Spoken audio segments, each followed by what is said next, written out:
All right, guys. Good morning. Good morning. This is Miss D in the building with you on this morning. I am testing this one more time, and I also have something that I want to speak on this morning. So, you guys come on in the building. Tell me if you can hear me clearly. I am testing my audio at this time, and we're going to have a little discussion. I experienced something on last night that I couldn't help but to speak on this morning because it warmed my heart. And it came from somebody who you wouldn't expect it to come from. But you guys know me. I stand on the right of truth and justice, and I love to give praises when praises is due. So on this morning, my praises go out to Mr. Edward Joseph for the kind act that he did on last night. I was drawn into that live on last night, and I have to speak on it this morning. So, the title of this video is I don't even know the title, but we're going to go with the banner, okay? It says, sometimes you think people is for you, and they ain't really for you. It's all about what they stand to gain from you. So that's what we're going to talk about on this morning, guys. Come on in. Let's have a little discussion. Again, I entered the room on last night. I came up on Mr. Joseph's video on last night. And like I said, I can't help but to give him his praises on this morning because he did something that a lot of people would not think that he is capable of doing. Because you guys know, we know Edward, he is a character, okay? But I can truly say, when you really get to know him, he's not like what you see on YouTube. But again, he did something on last night, and it had to do with this young man. I do not know this person at all. I've never come across this young man in anyone's live or anything like that. But his name is Cody, and he was having an emotional time on last night, and Mr. Edward allowed him to speak his piece on the channel last night, guys. And that really warmed my heart because we got a chance to see through Cody's emotions, his heart, and how he felt about the J4K case and why he thinks the way he does. So on this morning, you guys come on in. Come on in, guys. Let me know when you get in here if you can hear me clearly. I need to know. I've been having problems with all of my devices. Um, so, yeah, I need to know if you can hear me or not.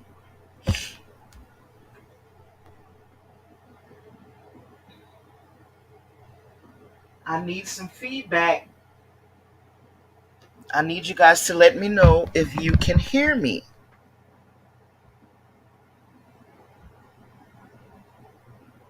So, my banner reads, sometimes you think people are for you, and they're not really for you. It's all about what they stand to gain from you. So, you guys come on in. And the reason why I chose that title is because um, I see a lot of people being used in the J4K community. And I feel like people need to begin to stand up more for themselves. Get you a backbone, okay? Don't be afraid to speak your piece. Uh, don't be afraid to go against the grain. Uh, and when you realize that people have a problem with the way you think, then you need to remove yourself from these type people, right? Because we're all adults here. We can all have an opinion about this case and be okay with one another. In other words, we can't agree to disagree.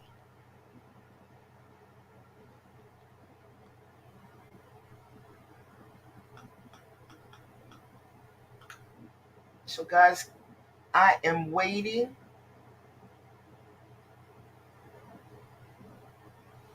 I can't, okay, I'm getting some feedback. My sound is good. That's great.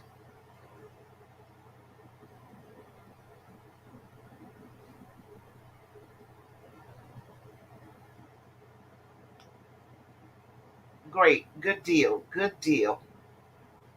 Yeah. Okay, so yeah, that's what I wanted to talk about. Sometimes the people you think is for you ain't really for you.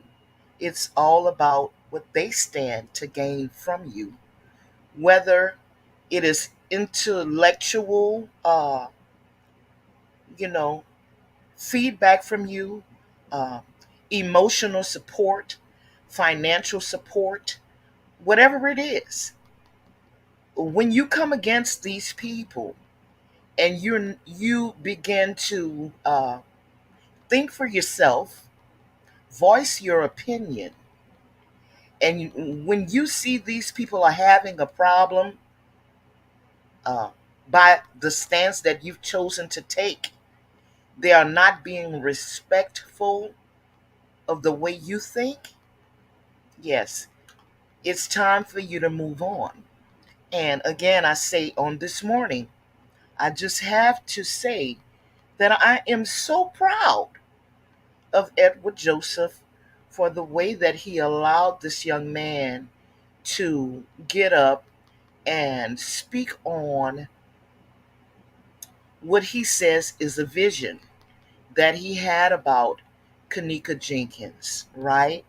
Um, I can tell that he was very, very moved by his experience, and I can tell that KJ's case affected him in a way that he may not even be able to understand. But a lot of us were affected in that same way. It was good to see him get up there and just freely speak about what he was feeling. Um, and like I said, I was totally drawn in to the live on last night for some reason.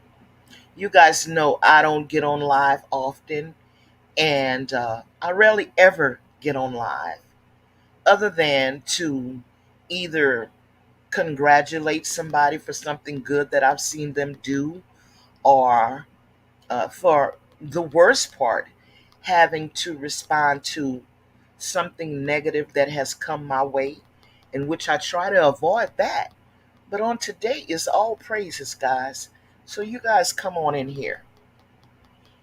You guys come on in here, and if you'd like to get up on the panel, you most certainly can do that. Let me see if I still remember how to do this stuff.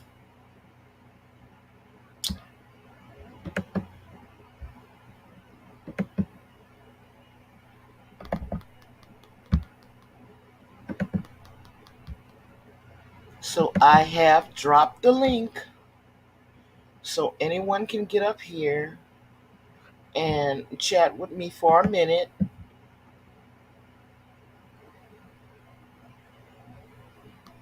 if you like to. Again, uh, sometimes the people you think is for you ain't really for you. It's all about what they stand to gain from you. Guys, I'm going to be honest with you. There are a lot of characters in this J for K community. One of the biggest things that I've noticed about some of the YouTubers in this community is that they tend to have narcissistic characteristics. They are very controlling. Um, if you don't see things the way they see things, They will cut you off at the drop of a dime. And that is so unfortunate. But it also tells us about the person that they are. Because if you have developed a relationship with somebody and you think that you and that person are good, then when something happens, they can just cut you off at the drop of a dime. Well, then, that's saying a whole lot, isn't it? That means that they never meant you any good. It was all about what they stand to gain from you. Whether it's, like I said, in this community, we have people with different skills.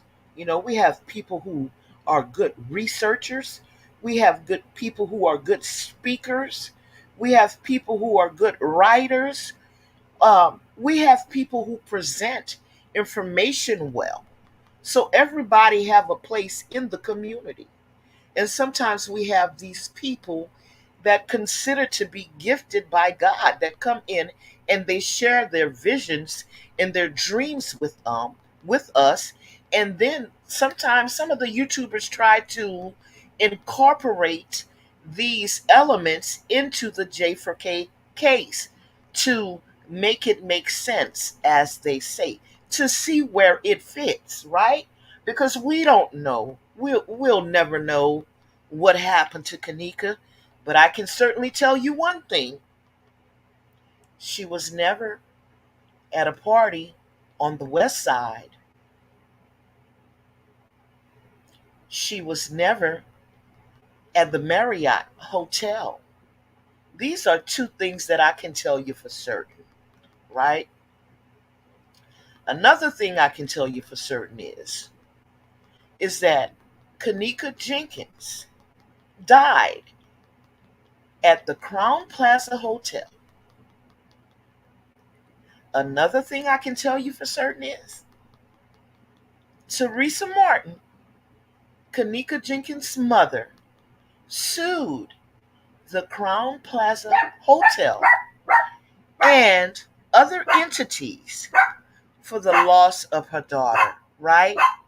So these things we have on file. These things are things that are documented. This is a legal document that none of us can discount unless we just want to be nefarious, all right? So this is what we know to be factual and true, is that her death occurred at the Crown Plaza Hotel. We'll never know how, but we know that's where it took place.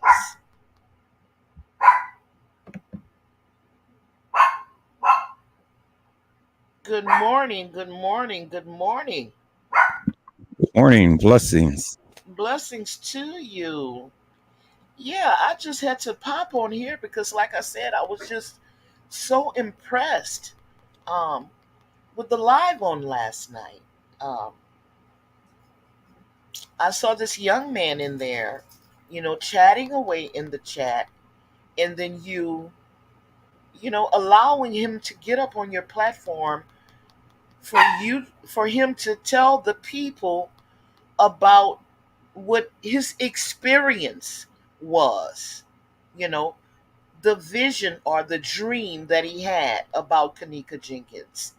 And after further research and going back from the beginning of the live, I understood that something else had taken place and he was booted off a channel and wasn't allowed to express himself. And what I've come to and realize is that there's a relationship between these two people. And so this is the reason why I've chosen to put this ticker, this banner up here that says sometimes the people you think is for you ain't really for you. It's all about what they stand to gain from you. Because I'm like this. If I have a relationship with somebody, um, and we have a disagreement about an issue. Uh, I'm not going to boot this person off of my channel because they don't agree with my narrative. I will most definitely do exactly what you did on last night. And that's why I'm on here on this morning giving you this shout out because uh, you gave this young man a chance to get it off his chest what he was feeling, this vision that he had that caused him to be so emotional about Kanika Jenkins' case. And like I said, this case is very, very emotional. 7 years later is still touchy for a lot of people. We all still get caught up in our feelings. One of the big things that I have a problem with, and the reason why I stand down, is when I see it. The You dropped off, but when you come back on, I'll give you a chance to say what you need to say. But like I was saying, when I see people that, just in my opinion, what I feel, what my gut feeling is that they're being um, dishonest on purpose, right? And that's what throws me off about a person. And for that reason, I will not support people like that. I can't, because I believe in being honest with people. Honesty is the best policy. That's what they say, right? And that is what I believe. And I believe a person who can create a narrative in a story uh, on the backs of a real child that lost her life under the guise of I want justice for this child. I mean, that's too much for me. So I cannot support people like this. And you know, I feel bad for this young man uh, because of the way he was booted off the channel and not given allowing his voice to be heard. But again, like I said, I'm glad that you gave him that voice. So I'm going to go ahead on and add you and let you get a chance to tell me how you feel and give me a recap on your in-depth feelings. What were you thinking about when all of this was going on last night? Because like I said, the live was very, very interesting. It drew me in. And usually I'll click and I got things to do, so I won't stay that long. But I stood for the better most of that live. Well, see, people have a very misconception as to what people's motives and intentions is. And I didn't have any preconceived notions. I didn't have any motives. I didn't have any intentions to a degree of being nefarious or hilarious. My whole goal and objective was to give a platform for the people to come and speak their piece, understanding that everybody's level of intellect, everybody's level of comprehension is different. For what I see in my lenses is different from what other people see in their lenses and things. And, for what I perceive to be actual, factual, and true, it'd be different for someone else. And Right. so it's okay with me because, whether the people accept it or not, and whether I be vilified or not, I'm always going to stand 10 toes down with what I believe because I believe it. And that's the thing that I wanted to get across to Cody because what amazed me when I saw him on T Slay's channel, he stood up. He stood up. He expressed that of what he truly felt. And to me, that was amazing because regardless of what she said, regardless of what Kelly said, regardless of what Jig had said, regardless of what I said, regardless of what anybody else said, he had expressed that was on his heart. Right. And I can't take that away. I can't take that away. I can't be the one to say, no, you never seen what you seen. Hmm. You never felt what you felt. I mean, who am I? He stood up for what he believed. He stood up for what he had really felt or encountered. Right. And I wanted to hear that. And that's why I gave him the platform to say what he needed to say. But there was also a lesson in that, is Exactly. that people will always, no question about it, they will always vilify you, regardless of whether they agree or disagree, whether they understand or don't understand. They will vilify you. They will talk about you. They will scorn you. They did it to Jesus. But still, his purpose was fulfilled. And so, regardless of whatever may be said about you and stuff, if you truly believe, stand up and defend your narrative, regardless whether the people agree, whether they disagree. Yeah. And that is the thing that I wanted to get across to him. And he did that. He did that. It took a lot of something within him to say, look, okay, I really don't like Mr. Edward, and I really don't want to be on this channel, but I have a grand opportunity to speak to the people.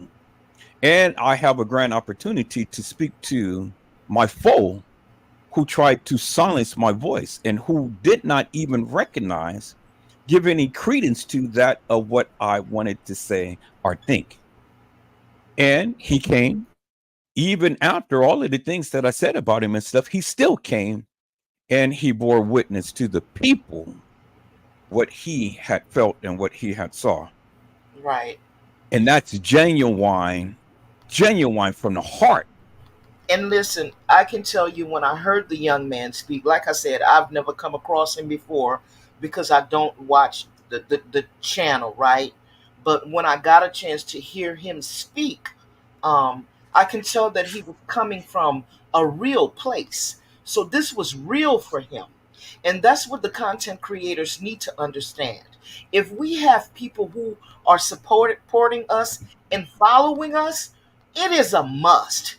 It is not my narrative. You can't say anything that goes against my narrative.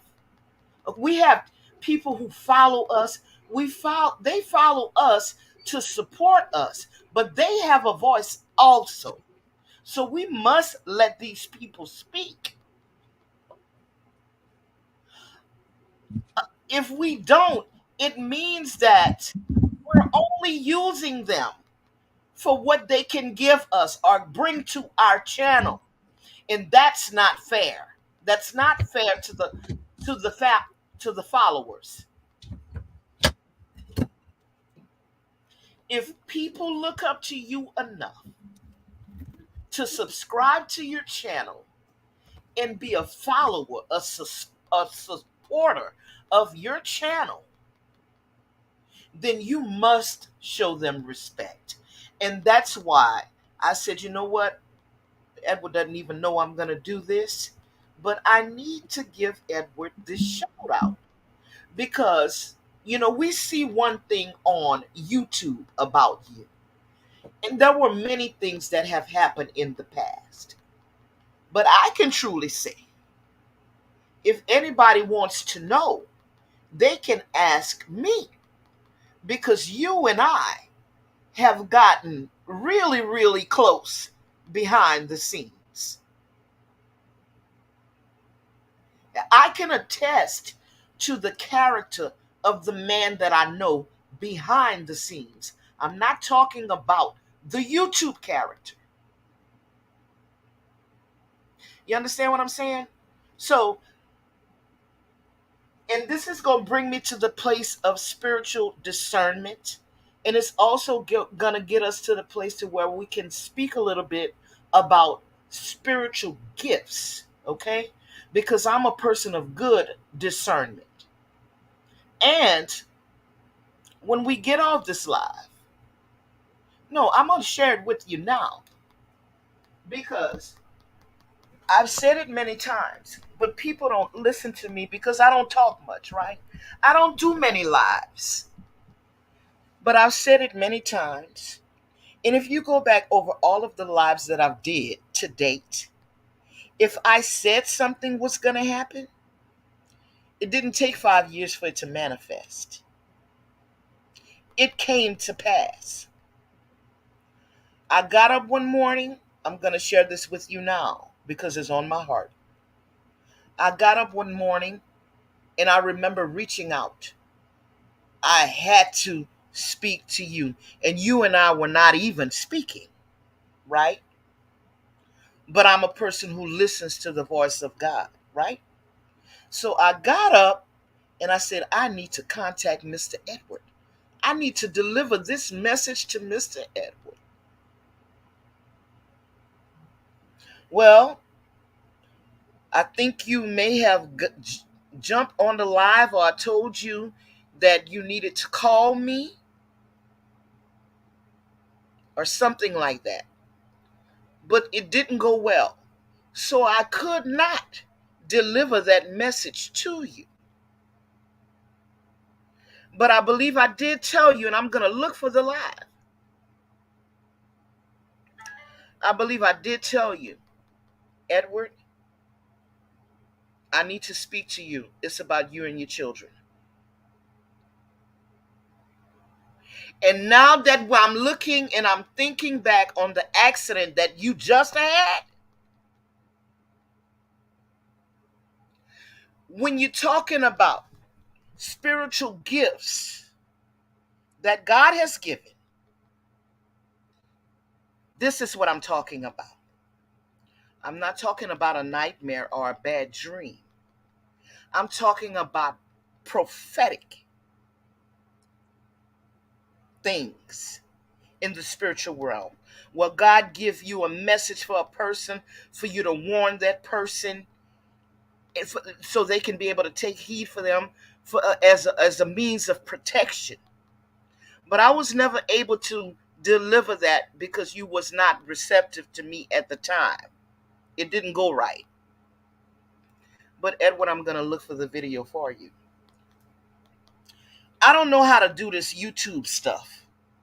I wish I could pull it up now while we on here. Let me see. Maybe you can do it from where you at.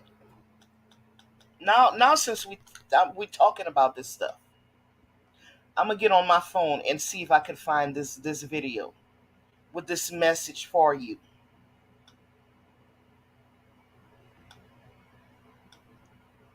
See Now, what I want to say to the people is, we we we all have differences in opinion, yes, and we fall out. We do everything. We say the most heinous things yes, possible to try to, bolster our claim and make each other feel, some type of way in things. But regardless of all of that, I mean, you we have to learn to respect each other's opinion, absolutely, and I regardless. do that, Edward. But the thing that I find myself having a problem with is people's dishonesty. Now, like I said, you know, I'm a person with great discernment. So when just like with you and I, when people were saying, "Why are you talking to this man?" Blah blah blah blah blah, I gave that no credence because first of all, I'm grown. Nobody's gonna tell me who I should and should not speak with, right? I don't let people control me. I control me, and not only that, understanding the heart of people. So I understood your heart. I understood how this YouTube world connected with you and what you went through and all of that. And God was saying, this man is not who people say he is, right? God never steers me in the wrong direction. I haven't been. I just haven't been.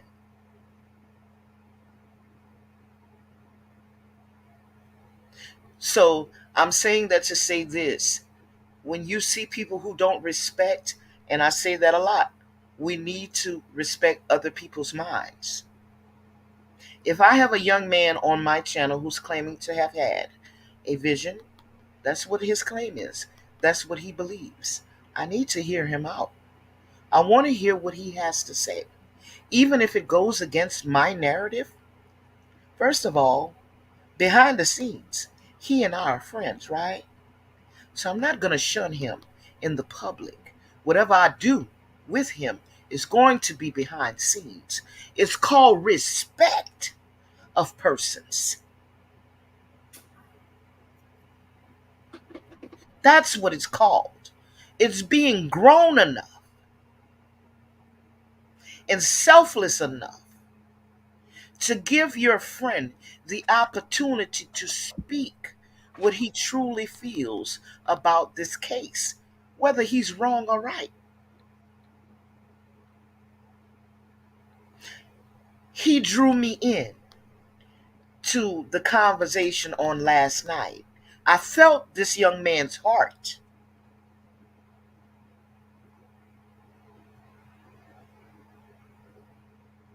You know, that's why it's good to let people speak. By them speaking, you get a chance to see if they're real or if they're phony. And so I give people a chance to speak before I make a decision on how I'm going to handle them. So, because I'm an intentional person, if I mess with you, I mess with you for real. If I don't mess with you, you ain't got to never worry about me messing with you. You know why? Because you've shown me exactly who you are. And because I don't rock that way, I can't mess with you. That's what it is for me. I'm that type of person. Let me tell you something. I'm the realest girl they got on YouTube. That's why I don't mess around with too many people.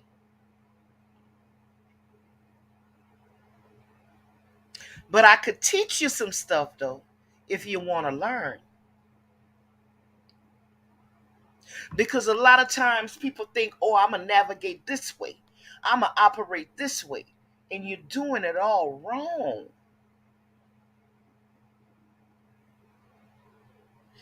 Sometimes we need a little help. We cannot go around thinking that we know everything and nobody else knows nothing. Well, then if you take on that mentality, you have no room to grow. You're stuck right where you at. Versus being a student of life. Because if you're a student of life, you're always growing. You're never stagnant.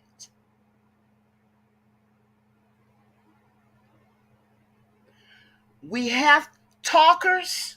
This is for the people who love to talk a lot. Must understand that the people who don't say much is the ones that know most.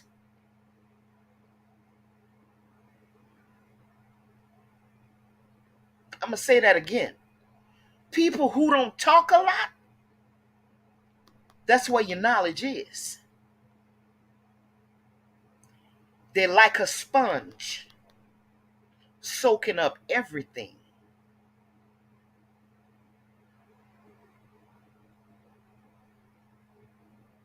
I caught the chills in my head. Because you see, I can get up here every day, all day long, and tell y'all some stories, some good stories. I refuse to grow my channel in that way, on the back of a dead child. Somebody who I claim that I want justice for, that I love. No, you say it all the time. Be not deceived for what? God is not mocked. That's right. I'm not going to play with God like that. And that's what we have some people doing here. It sounds good. It's beautiful, you know, but it's not. It's not. It's all fake. So, I appreciate you allowing this young man to speak on last night, because he was sincere. He needed to get that out. He needed to get that out.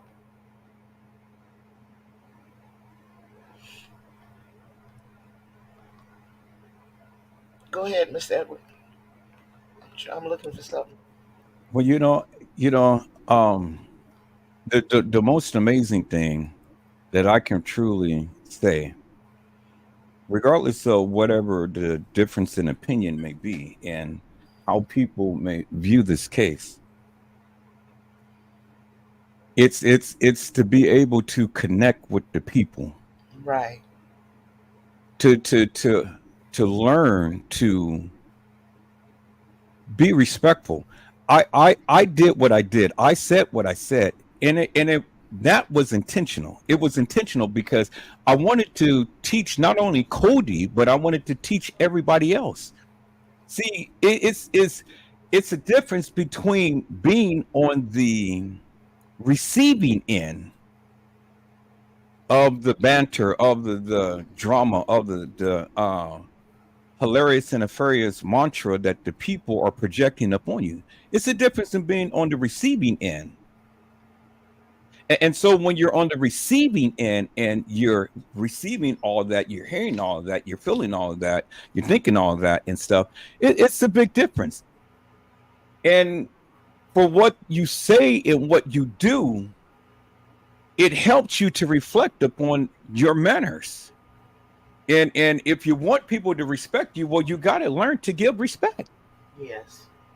And so by me doing what I did to him, well, just take under account what you did to me.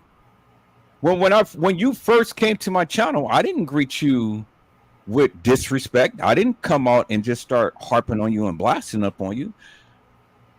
I greeted you with salutations. I came and I tried to talk to you. I tried to say, hey, okay, brother, can you allow me on my channel to say a word to you first? Mm-hmm. But he came in, he was all ramped up. Oh, oh my God. I mean, he's just going on and on and on. Any other time I would have dismissed him and then would have talked about him. But I didn't want to do that because I understood where he Exactly. was. Exactly. You see, that was a projection of something else that had happened to him prior to him coming on the channel, and because he wasn't sure of how he was going to be received on your channel, he kept that negative hoodie on. But you relaxed him enough for him to take it off, and so that's why he was able to get up on your channel and speak his piece. So yeah, I understand that element too. You got to meet people exactly where they are. Exactly where they are. Mm-hmm. Yeah. Yes. Yeah. And when he saw that I did not mean him any harm, then he reminded me of something that I've always stated. And that was clearly this. That was clearly this. The people on my panel should always be protected from all of the negativity from anybody, even the moderators. Yeah. And I had to admonish the moderators because this wasn't a free-for-all for you to just go off the rocker and go ahead and vilify this man. It was my job to protect him while he's on my live. Absolutely. On my panel. And he reminded me of that. Now, see, I don't always watch the chat. When I'm talking, I'm looking at something different or somewhere else and stuff. But I am engaged. I'm always listening. I'm always listening. I'm always in tune and stuff, but I don't always watch the chat. But when he's spoken about the person in my chat, my moderator, who continued to keep vilifying him, I had to put a stop to it immediately. And I had to let him know, look, this is a place of safety, comfort, and contentment. Right. You are welcome to come here to speak your piece without vilification and without negative ramifications. Right.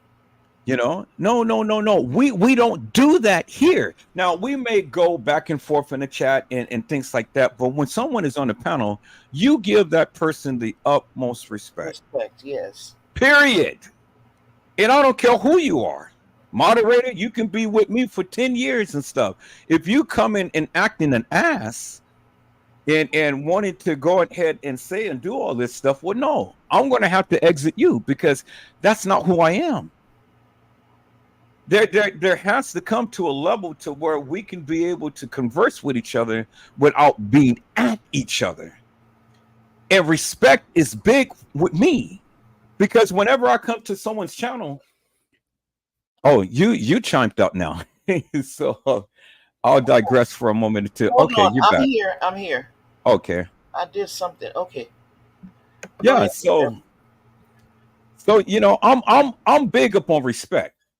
And whenever I come to somebody's channel, I don't just come chiming out and things and stuff. I wait until I'm invited into the conversation, until I'm ready, until I'm able to speak in things.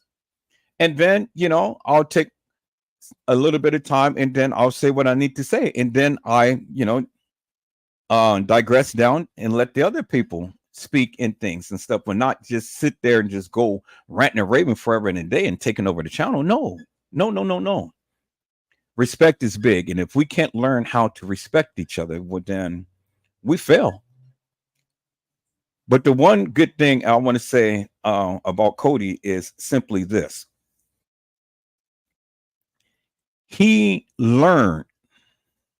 He had a piece of the puzzle, which is everybody has a piece of the puzzle.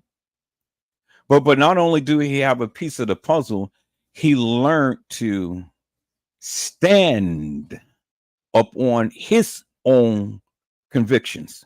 Whether we agree, whether we disagree. I can't tell the man whether what he saw in his vision. I wasn't there. But this boy spoke with passion and conviction. He spoke with that. And a lot of people come to my channel and they say that, but they you can tell someone's real and someone's fake. But this boy was genuinely real with what he had felt. Yeah, and with that that's what fresh source. With that fresh source, I tell you, that touched me right there because that's just the way that I am. Mm-hmm. Can you hear me, Edward? Oh yeah, I can hear you. Yeah, that's what I was saying. He drew me in. He was so passionate about what he was saying, and I could tell it was coming from a real place. This really affected him, it's sad. This case did this to a lot of people, and I think all of us deal with a little bit trauma, like PTSD behind Kenneka Jenkins' case. If that wouldn't be so, we wouldn't still be talking about her. See, we all have a responsibility. Every last one of us have a responsibility because we have to meet the people at the point of their need. Everybody is not comprehensive. Everybody don't understand or have the intellect like other people. And so if you're serious about the various things that you do and whatnot, a true person will go to bat to try to get a greater understanding. Mm-hmm. And that's what I've always did. I mean, I made mistakes. Yes, I did. I said things that I didn't believe, but I said many things that I did believe. And the things that I did believe, I'm standing 10 toes down on it. until I can get a greater understanding. And that's the thing. The Bible teaches us in all thy getting, get an understanding. And if you don't get an understanding, it's cause for conflict and confusion. Now, you may have something that you have learned in this case that I don't even know about, and you're holding back or whatever, or some other people or whatever the case may be, but that's okay because my quest is to get a greater understanding. And as you see, a lot of the things that I did say back in the day, I have learned. And when I have learned, what did Edward Joseph do? You don't hear me saying that no more. You don't hear me pushing that narrative no more. Because I've learned. I've told the people, I'm not always right. I don't profess to be right.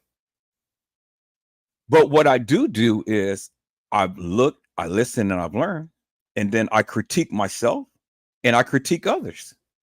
Well, what is wrong with that? I mean, if you're right, you're right. And if you're wrong, you're wrong. And I don't have a problem in admitting that I am wrong. Yeah, well, yeah, that's you. But others have a problem with admitting they're wrong at the one thing, because if they admit that they're wrong at the one thing, that means that they're wrong at everything they've ever said. So, everybody have to stay on the same page. The whole entire chat has to believe exactly the same way they believe. If you get up on the panel, you have to stay on cue and on point, and don't veer away from the topic of discussion at that moment.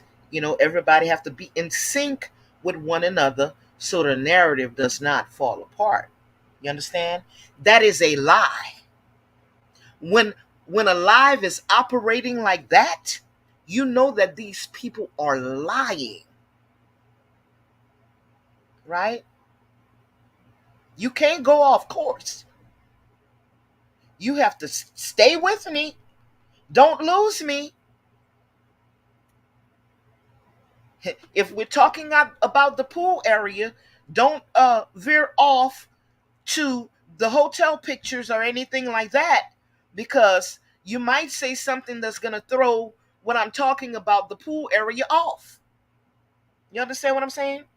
Keeping everybody and uh, uh, uh, every little thing in sync with one another. It have to flow. It have to be a continuous, even flow in the conversation. Nobody can say anything that's off topic. When people talk like that, you know they're lying. That's what I call a script. Whether it be written or not, that's scripted.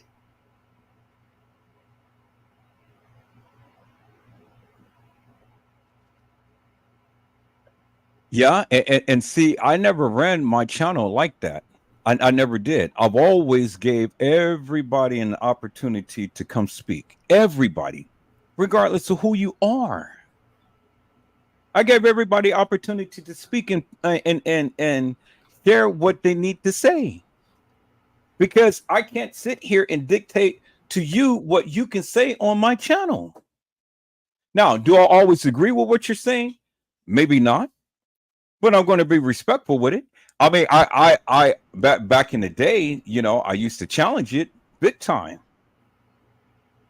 But now I'm to the point to where, okay, let the people speak and then come back and critique it. Now, if you can't stand the critiquing, well, then why are you saying it? Because if you truly believe what you say, you will stand 10 toes down with it, regardless. Everybody's going to critique everybody. In this case, everybody's going to be opinionated. I mean, it is what it is. I recognize that. But see, this case had touched everybody in a different way. Yeah. And so the best thing I can do is just respect what you say, but come back and critique what you say.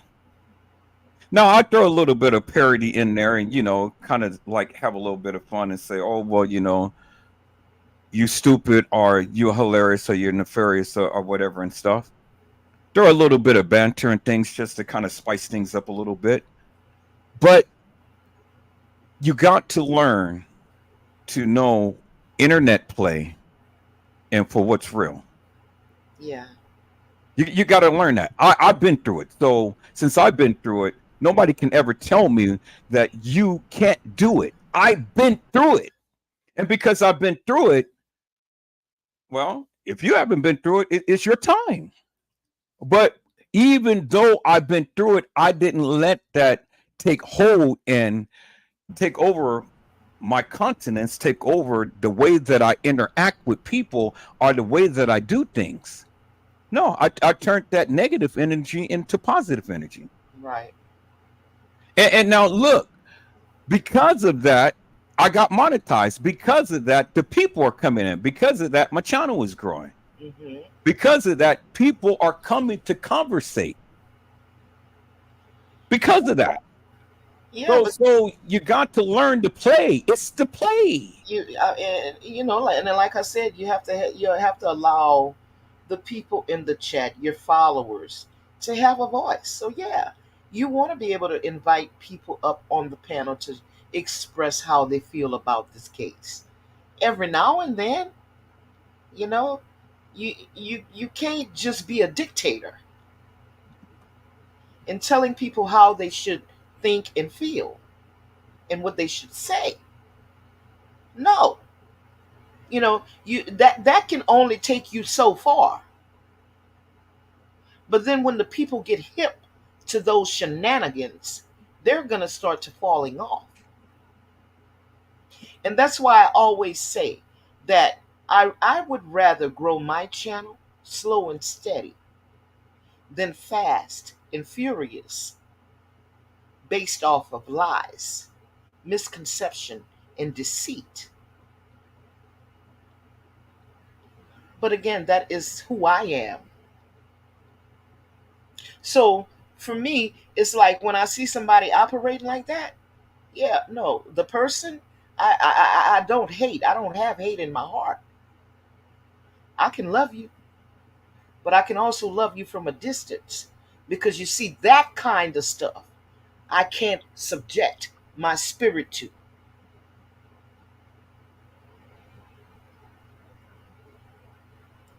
See, And and this is it, and it goes back. It goes back because and I've only can go back to my experience. I can't speak for nobody else.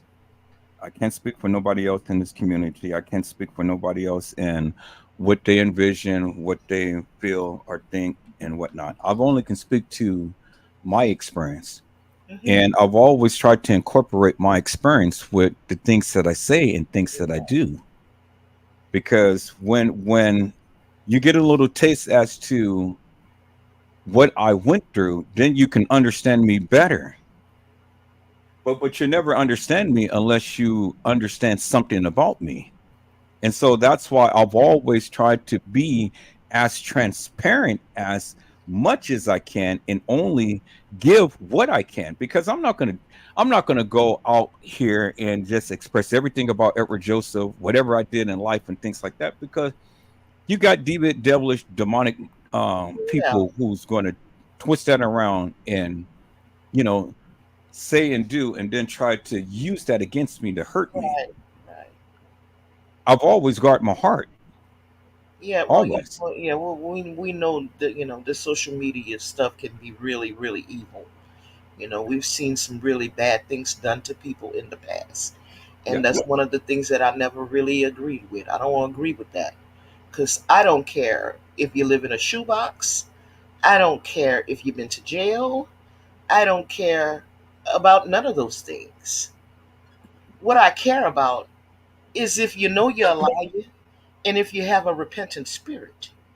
If you know you're a drug dealer and you have a repentant spirit, if you know you did this or you did that, and did you repent to God for those sins? And have you moved on and tried not to do those things again? That's what I care about. That's the person who I am. So I say to anybody, it doesn't matter what you tell me about this person. That's not going to make a decision on how I communicate or how I operate with that person. Because I'm going to get, if I want to, I'm going to get to know this person for myself so I could feel like their heart. So, yeah, all of those things have been done to people. But you tell me, in the world that we live in today, who really hasn't been to jail? You understand? Whether it be for a traffic ticket, Hmm. stealing a bubble gum, whatever. You tell me how many young men out here are not smoking marijuana or either selling drugs. You tell me those things. If you don't have these things going on somewhere within your family dynamic, right? So those things don't matter to me at all. I don't care if you live in the project or you live in a motherfucking mansion. You got a roof over your head. You away from the elements of the world. You're not in the rain. You're not in the cold. You're not in the sleet. You understand? Those things are, when people start talking like that, that's foolish to me.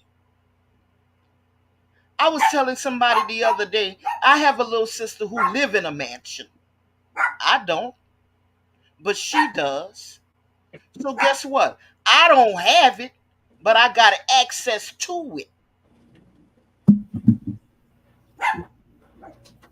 I got a little sister who drive a BMW. Her husband drive a Rover. You understand? The most humblest people on the planet. When you look at them, you wouldn't tell they got that kind of money. Businesses, not one business, businesses. So, like I say, I don't have it, but I got access to it. Favor, favor ain't fair, and you don't know where the favor coming from.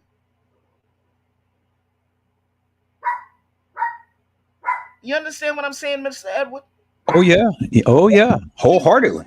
Material things do not matter to people who used to having it. You're only gonna hear people get online and talk about what they got if they're not used to it. Where I live at, we eat seafood every day, just about every day. I don't need to hear nobody talking about seafood this and seafood that.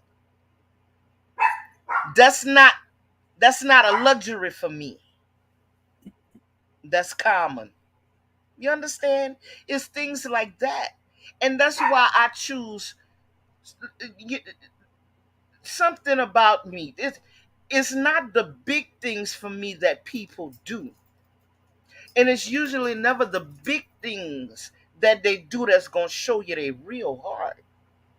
It's the small things that they do that show you exactly who they are. And that's what I be looking for in people. That's right. I've never heard you bragging. I've never heard you, you know, putting yourself on a pedestal. You understand what I'm thinking? Like, I Oh yeah. never heard those things. But I hear it in a lot of other people trying to make people think that they're more than they are. Let me tell the world something. The God that I serve is no respecter of person. In his world, I don't care if you got a mansion or if you're sleeping under a tent in a under a bridge in a cardboard box. We all equal to God. That's how he looks at us. And that's the kind of heart I try to have. Will I guard my spirit against what I consider to be some wickedness? Absolutely. But will I let you in when if I believe that you're sincere? I'm going to let you in. I'm going to love on you. I'm going to nurture you. I'm going to give you exactly what you need from me if I feel you missing something. That's who I am. And I'm telling you, this little boy here, Cody touch This the Cody is. I should have titled the video Cody, because Cody, I felt that y'all heart on last night. That's why I'm talking today. I felt his heart. I don't know if he have a channel, but if maybe he need to get on his own YouTube channel and express what he feel about the Kanika Jenkins case without interruption or distraction, so he can be relieve his heart from that.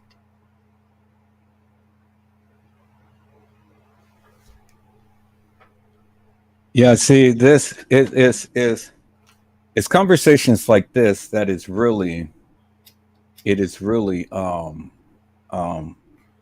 a true testament, Hmm. because when the people hear us speak and when the people hear the things that we're saying, it resonates with everyone. Everyone is touched by it. This is a lesson to be learned from everybody in things, not Absolutely. not just me, not just you, but the whole entire community. And it shows that we can come together. We can come together and we can have good, wholesome conversations. Yes, you can. I believe that people can. People just choose not to, for the Well, evidence. those who do choose not to and things, hey, let them be. This is the starting of a whole new era. I've told the people, I said that this is a new beginning. Right. I told them that. I said this is a new beginning. From what I am doing now is going to change and transform how I do things, and it's going to be a catalyst for change across The board. the Kanika Jenkins community. Hmm. And that's what it is. Friends and foes is coming in. People are watching. People are listening. People are speaking. People are understanding. And that's what it is. And sometimes it's calls for tough love. Sometimes it's called for, some things to be said and some things to be done. But if the people are truly about it and they are receptive, they will chime out. And that's is what you're seeing now. You're seeing a shift. There is a shift in the atmosphere. And I told you what I was going to do, and I said what I was going to do, and I'm doing what I said that I was going to do. But it ain't by my power, it's by the power of God. I can't do this. I can't compel these people to come. I can't compel these people to say what they say or do what they do. But they're listening, they're watching, they're understanding. But I just have to say this. You know, it's good for people who are following others, uh, and are developing relationship with others to, let the people know that, listen, I have a voice. I cannot be silenced. You know, get that out of the way right now. This is how I feel. I'm gonna be following your channel, but I have my own thoughts. Um, if you allow me to speak on the panel, just know that I may say some things that might not agree with you. It's not going to take away from our relationship, and it's not going to take away from your narrative. It's just some things that I don't agree with you on. You know, get that out of the way right away. Don't allow people to control you. That's the problem that I have. The control issue. We all adults. You cannot control people.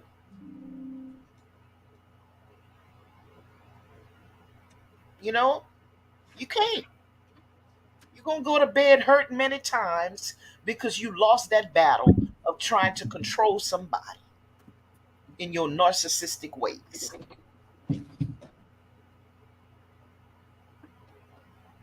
Let me tell you something. There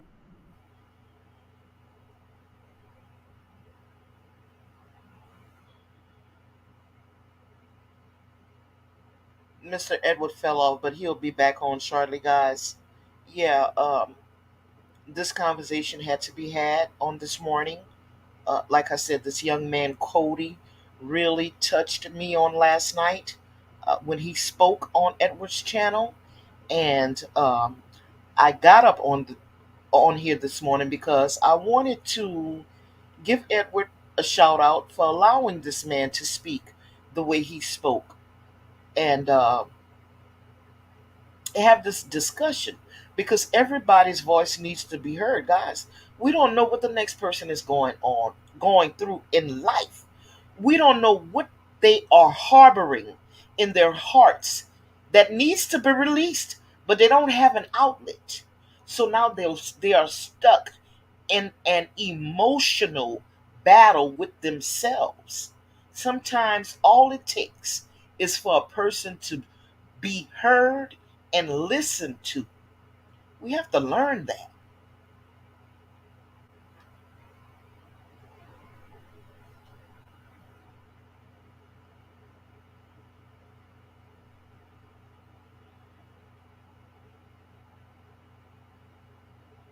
So I know Mr. Edward is streaming uh, my channel on his channel. I see Carla Henry in the chat. She says, "Good afternoon, Edward," in chat. Uh, and she says, "Yes and amen." Um, Edward, you're back. Okay, good.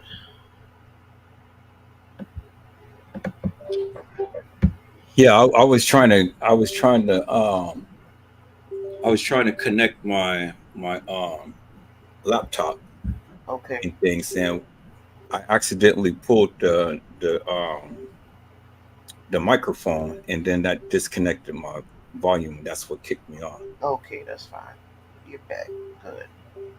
But yeah, like I was saying, this is a time now that the everything is changing, and I mean you can clearly see that, you know, and whether you like it or not, or whether you're going to embrace it or not and stuff, that is fine.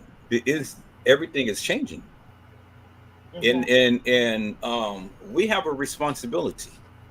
We definitely have a responsibility. Each of every last one of us content creators has a responsibility to uphold. Yeah, I And appreciate the fact that you were able to. I know he had jumped down from the panel, but you were still able to show Cody about the bathrooms at the Crown Plaza Hotel and how it's not the bathroom at the Marriott or whatever hotel that they assume it was at. Um, that was a great point of instruction for everybody who was on the live on last night. You know, it was no denying that they were at the Crown Plaza Hotel. Those are the same two bathrooms. Um, it just is what it is.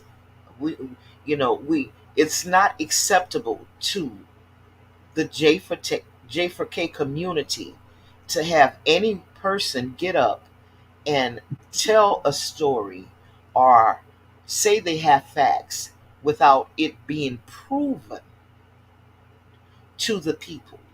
Because, especially for black people, we are visual people. I need to see what you're telling me. So if you can't show me what you're telling me, then I'm sorry. I have a problem believing you. I'm not calling you a liar, but I have a problem believing this. Now, for somebody like me who know what I know, then when I see that stuff going on, then I know you're straight line, right? I know you're straight line. But am I going to get in the way of you telling your story? No, I'm not going to do that. That's not for me to do. Sooner or later, the people are going to come to the realization that you're being dishonest with them. And that's the hard part because, you know, you you want to be trustworthy. You're building a channel on being trustworthy, but then You're not. So the people see it, they fall off, you get the backlash. It's not a good look, and it's not a good feel either. The case file is, I don't know how long. There is much to talk about within the case files. This is legitimate. These are legal documents that cannot, I repeat, these legal documents cannot be discounted by anyone. I don't care if they do it, it cannot be discounted. We have to accept those legal documents for what they are. This is the case file. These same documents, this case file that was written up, was then turned over to some attorneys who fought a case for Teresa Martin that said that she died in their hotel. I'm talking about the Crown Plaza Hotel. Legal documents, not something somebody wrote on in a text and then sent it to themselves and then made the people believe that it came from Crown Plaza. That's not what I'm talking about. I'm talking about some legal paperwork that went into a legal courthouse, a court system. You understand? Some of the things these people do is just straight foolery, and it's funny once you just look at the whole picture of the things that they do. This is hilarious. And I might add, it's nefarious. You can't discount these documents.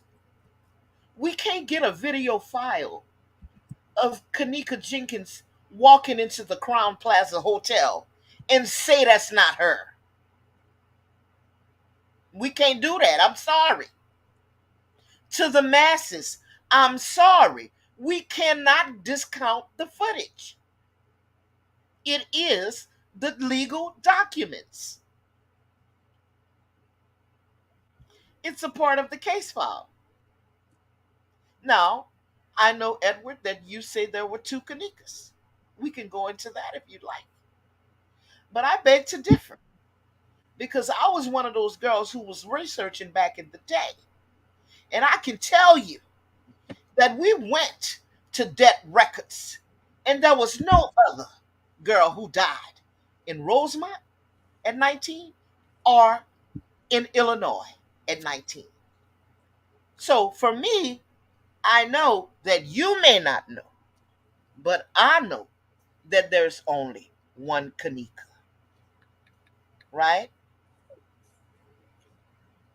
But see, when we say that we know that there is only one Kenneka, what I say to that, to my defense, is that when we look at the case files, when we look at the postings, when we look at a whole number of things, we see so many different name spellings, so many different writings, so many different people who are called Kenneka. Right. There's girls who are name spellings is I mean the sounding is Kenneka, but it's not name spelling Kenneka. And so that's what I say. So that's where I am, and I'm not going to say confused about, but this is just my belief. And Right. so until I can sit down with someone to literally walk through all of these different nuances as to the different people, because we did research ourselves too. Yeah, true. There's a girl who is named Kenneka Martin, and there's a girl whose name is Kenneka Jenkins. I have shared some of the findings upon um Gianna Gianna what do you call that? The geology tree or whatever. You guys know. Yeah. Yeah. Edward, you having a problem with your devices on this morning. Yeah, the genealogy. Yeah. But what I can tell you to that is now for Kanika Jenkins and Kanika Martin, um, I mean that's a no brainer because you can go to her Facebook pages, her then I think it was the Instagram pages. Yeah, she had she used different names. She used her mom's name and she used her dad's name. I do the same thing, you know. Some of my Facebook pages have my father's name on it. Some of them I use my mom's name. Some of them I use my marriage name. You know. So for me, that wasn't a big issue because I know that we everybody have two or three names. If she felt like being Kanika Martin, which is her mom's last name, on this Facebook page for whatever reason versus the other Kanika Jenkins page, then so be it. But when you go through the pages, you see the same person on that page. So, I mean, yeah, that I didn't when I looked at the case files and I saw the different spellings at different points in times in there, I just chalked it off to being a typographical error on that part. I understood that there was more than one person writing this case file, right? That was my understanding. And I understood that because of the way they framed their writing. Everybody has a different style of writing. And that's exactly what I'm saying. But see, that's your perception, that's your comprehension. Right. People don't perceive it and see it the way that you do. Just that's just the case in whole with this whole case and things. When I looked at it, I didn't perceive it that way. I didn't see it that way. Hmm. I'm looking with my own eyes and I'm listening with my own ears and I'm seeing what I see. And Yeah. and as I go and do the research, I'm looking at the schools.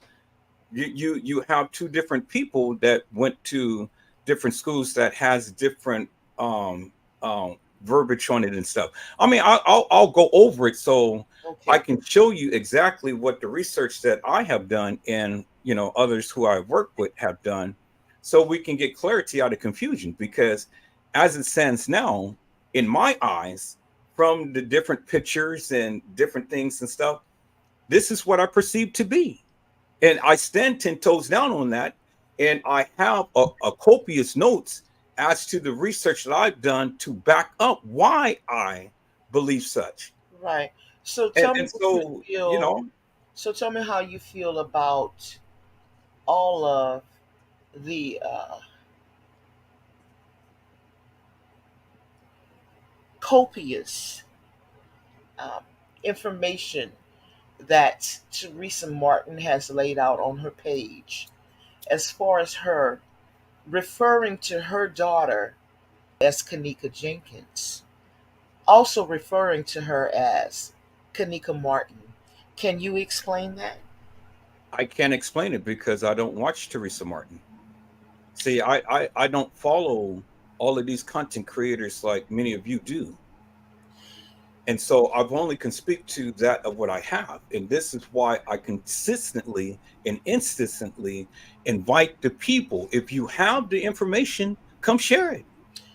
Teresa Martin, Kanika Jenkins' mom, who we know to be Kanika Jenkins, right? The young lady who we believe died. She has an abundance of posts from years past up until now, where she refers to her daughter, who we know as Kanika Jenkins, as Kanika Martin. And I'm going to say the reason why she does that is because they are one in the same. See, Teresa is the Martin, and Kanika's dad is the Jenkins. So therefore, Kanika can use both of these names if she so do choose to. Can she do it legally? Like, for school records and things like that? Absolutely not. She's going to have to go by the name that is written down on her birth certificate. And the name that is written down on her birth certificate, I'm certain of it because of the lawsuit that was filed. They used Kanika Jenkins. So that tells me in that legal document, that lawsuit, that her legal name is Kanika Jenkins and not Martin. She just uses that on her social media accounts because she wanted to. She could do that.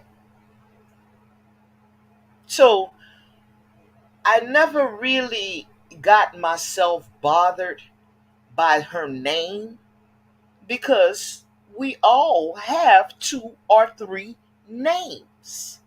Most of us use them. I have yet to say, I have yet to hear that Dana Glover is not Dana Boudreaux. Nobody has never told me that I am not one in the same. But these are both of my names.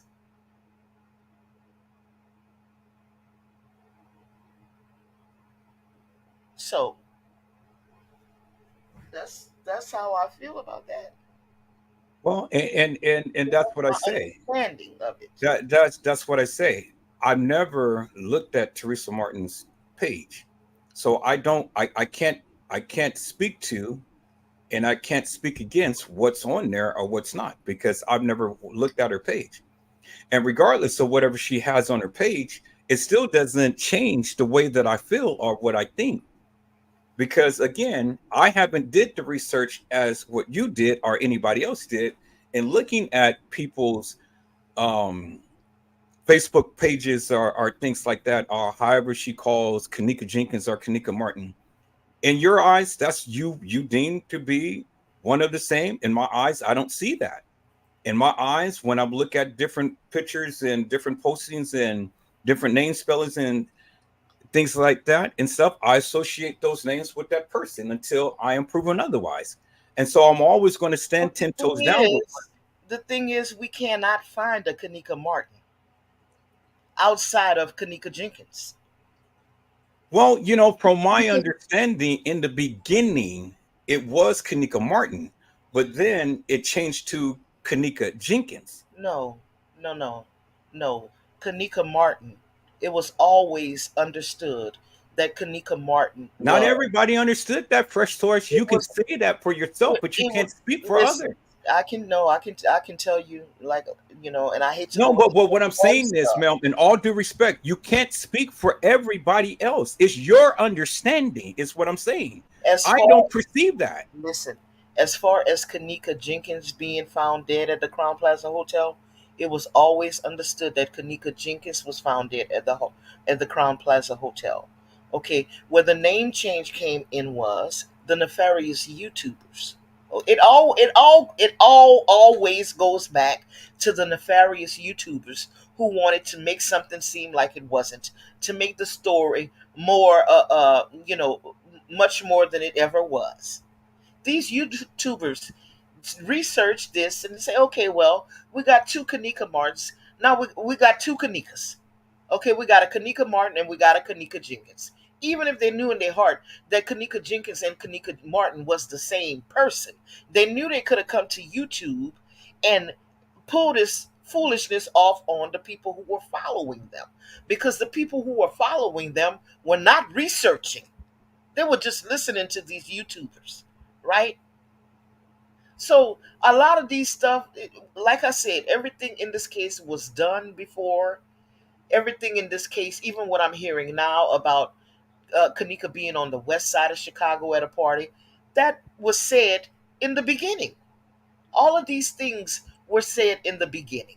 The video that resurfaced about a party on the west side, that didn't just come out. That came out years ago. So for the people who had seen it already, it didn't even. You know, it went straight over our heads because we had seen that foolishness already. You know, going back to the party on the west side. Yes, sure, that party on the west side is mentioned in the case files.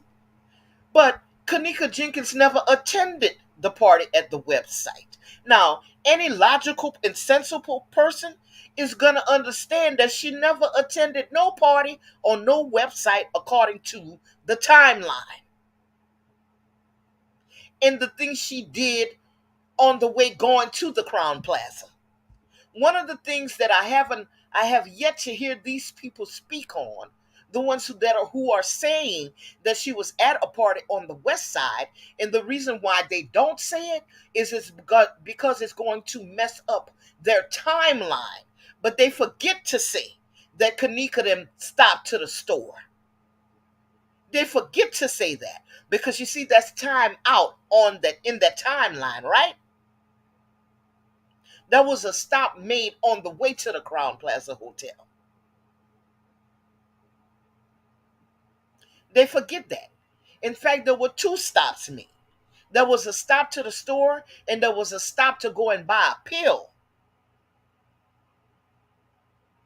Somebody went and bought some pills on the way to the Crown Plaza. So my question is simply this: is all of this documented? I mean, is there any video that can clearly substantiate this claim other than just people verbally saying, okay, this is where Kanika is, or that is where Kanika is, and things? I believe Franklin Food and Liquor is mentioned in the case file. Okay, so let's stop right there. Let's stop right there. The case files, according to me, is hilarious and nefarious to the degree because from what I have gathered from the case files, and case in point, because I'm not going to take the case files as law or actual factual truth because it's a lot of bullshit and nonsense. When I looked at the case files and I looked at certain pages of the case files and looked at certain narratives of the people who stated things in the case files, one thing had resonated, and that was many people. It was Love. It was Bree. I mean, I think it was Shamaya. It was Monifa. And it was another person. Mm-hmm. And it was a girl. All stated that Kanika was in the hall. Mm-hmm. That's what they all stated. I made a live about that. I can call up and I'm going to do a live later on and talk about all of these people stated that Kanika was in the hall, but yet the outcome was different. Every last one of them had a different outcome as to what transpired with Kanika. But the one thing that they all stated was Kanika was in the hall. That was the general consensus from everybody. So when I look at this and I'm reading all of this stuff, everybody is saying something different. The only continuity to every statement that ever been made was Kanika was in a hallway. You got people saying, well, Kanika came at 11 o'clock. You got people saying Kanika came at 1:30. You got people saying that Kanika came at this time, that time. Yeah. So I'm not going to sit here and take the case files as verbatim. I understand what and as it's law. Listen. Because it's a lot of fuckery, it's a lot of bullshit, and it's a lot of nonsense. So when the people want to come and try to reference the case files as being law, would then say me that bullshit because I read it for myself to a certain degree. Yeah. And that of what I found consensus. And the consensus is, and it states, Kanika Jenkins was in the hallway. But what happened to Kanika after she's been in a hallway, everybody gives a conflicting story. Right. That's what it is. So what J&M Liquors or whoever the hell gave a narrative and things, it doesn't mean nothing to me. Because you can sit here and say Kanika went to the liquor store. Kanika went to get the pill. Kanika went to get some liquor. What the hell does that mean to me? Because if I don't see no video, I don't see no picture, if that of what was stated can't really show to a certain degree with certainty or even mesh with anything that any of the other people say, Why am I giving that credence? So You saving this talking bullshit and nonsense you about the case files is, well, just because the case files is and that's supposed to be law, bullshit. The case files is full of fuckery and a lot of bullshit my stuff. ass. Listen to this, okay? With all the bullshit. Shit.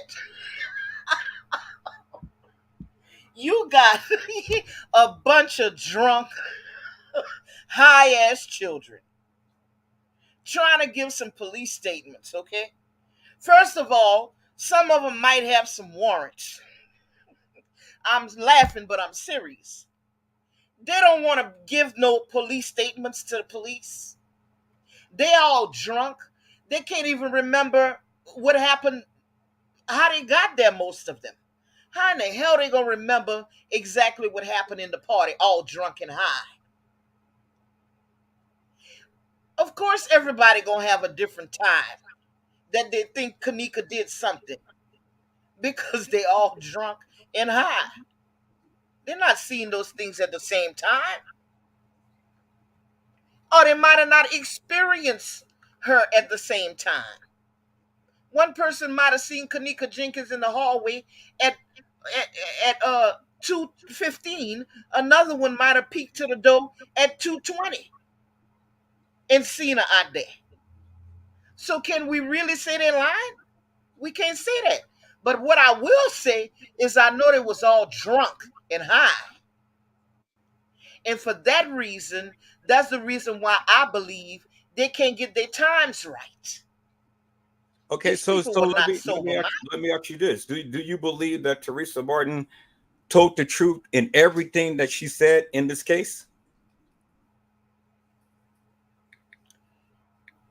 I believe Teresa Martin was told some stuff by the authorities in the That's beginning. not what I asked. I asked, is Teresa Martin, did she come, regardless of what she said, or, I mean, regardless of what she heard and stuff? Was Kanika, was Teresa Martin true in her statement and the things that she said in this case? In specific, be specific. Because I don't know what you're talking about when you say she told the truth. Because everything I that I've mean, ever heard from okay, her, did Teresa Martin ever lie in this case when it comes down to her daughter? I can't tell you that for certain.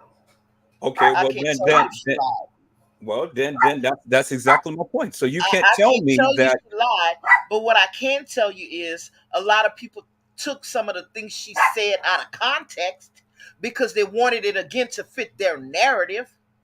That's what I can tell you.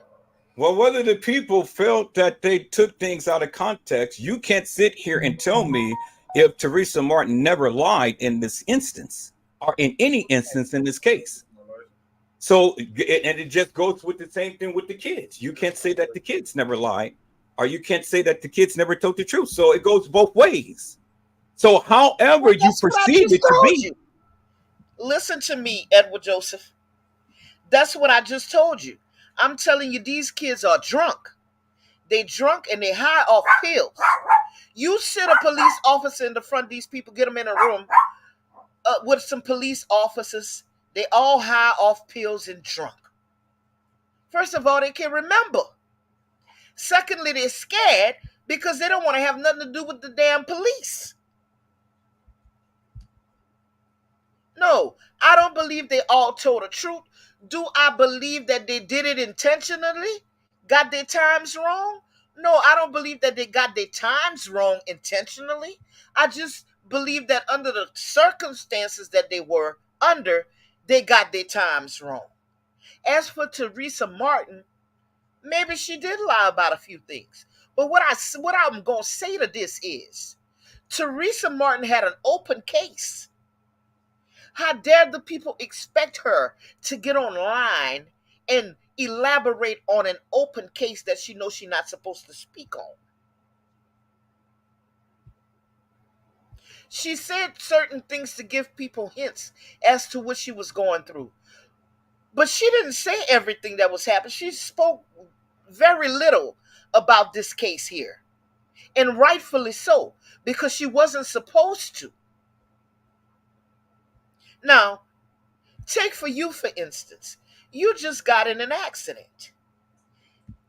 Things are about to happen for you.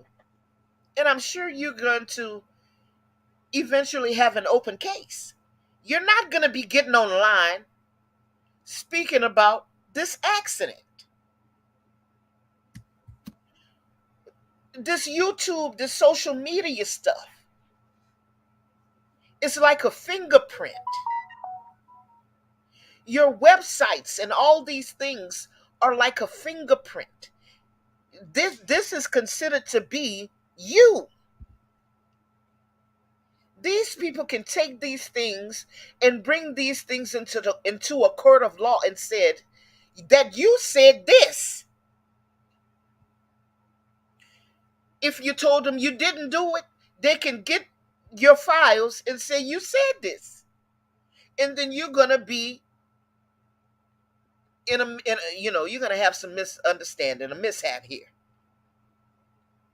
So no, people who's is involved in lawsuits and things like that, they're not gonna speak on their lawsuit publicly on social media. Not to the degree that the people wanted this woman to speak about this case. That don't even make sense to me that people would even want her to speak on this case like this here. Now, if we go back to the Dr. Oz case, the I mean, the Dr. Oz interview with Lenore and Teresa, I can tell you the only thing that bothered me about that interview is when she kind of shoved her daughter to like be quiet because she didn't want Lenore to say anything that she shouldn't have said on national TV. But again, were they being deceptive? I can't say 100% for sure it was a deception, but I can say that it was for protection because she knew she had this open lawsuit even at that time. So, But then there again, it goes to your perception, because you can sit here and say that it was for protection. People don't perceive that way. People are not seeing it the way that you see it. And that's what I'm trying to get you to understand. It doesn't matter. It doesn't matter whether Teresa Martin had tried to protect her interests as far as a lawsuit or whatever. People are going to perceive her the way that they do, and they're going to speak up on it. They are entitled to.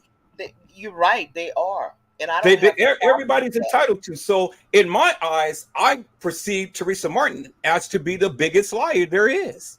But that's my perception. Now, do people have to accept that? No. And if people don't like it, I really don't give two rat's asses.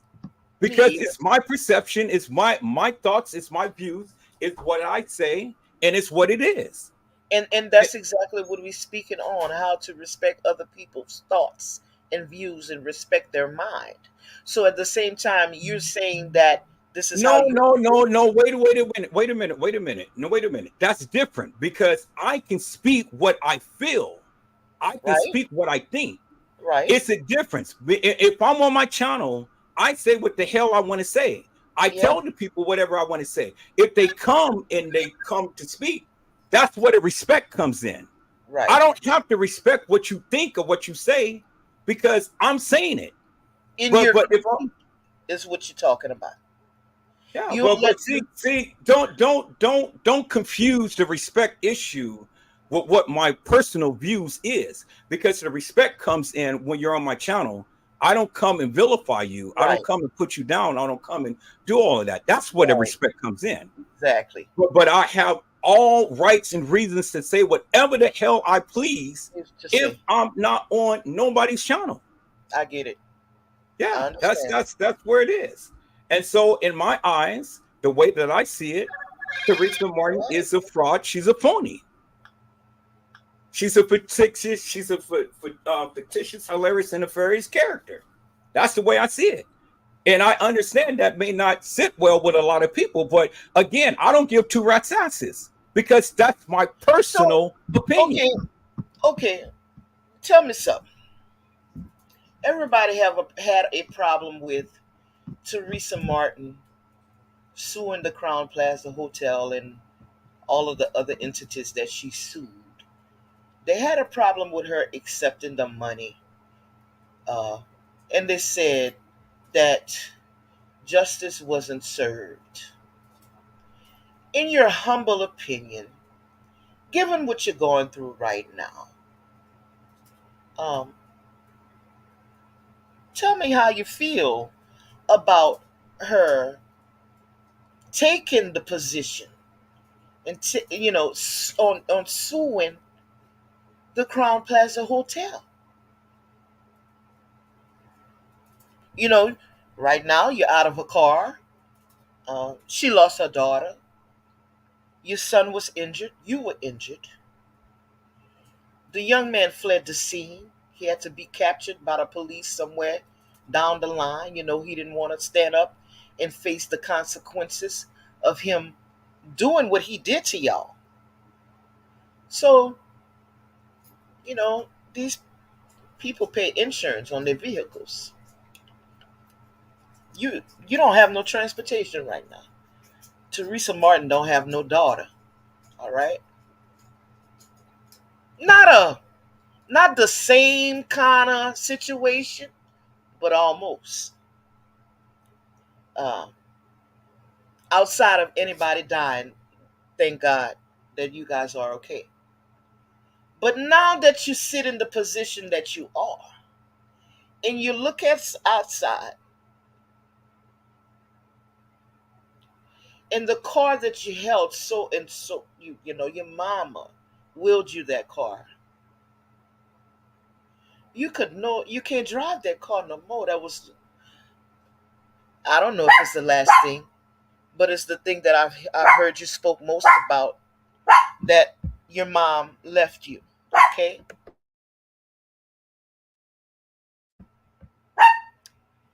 What's going through Edward Joseph's mind right now?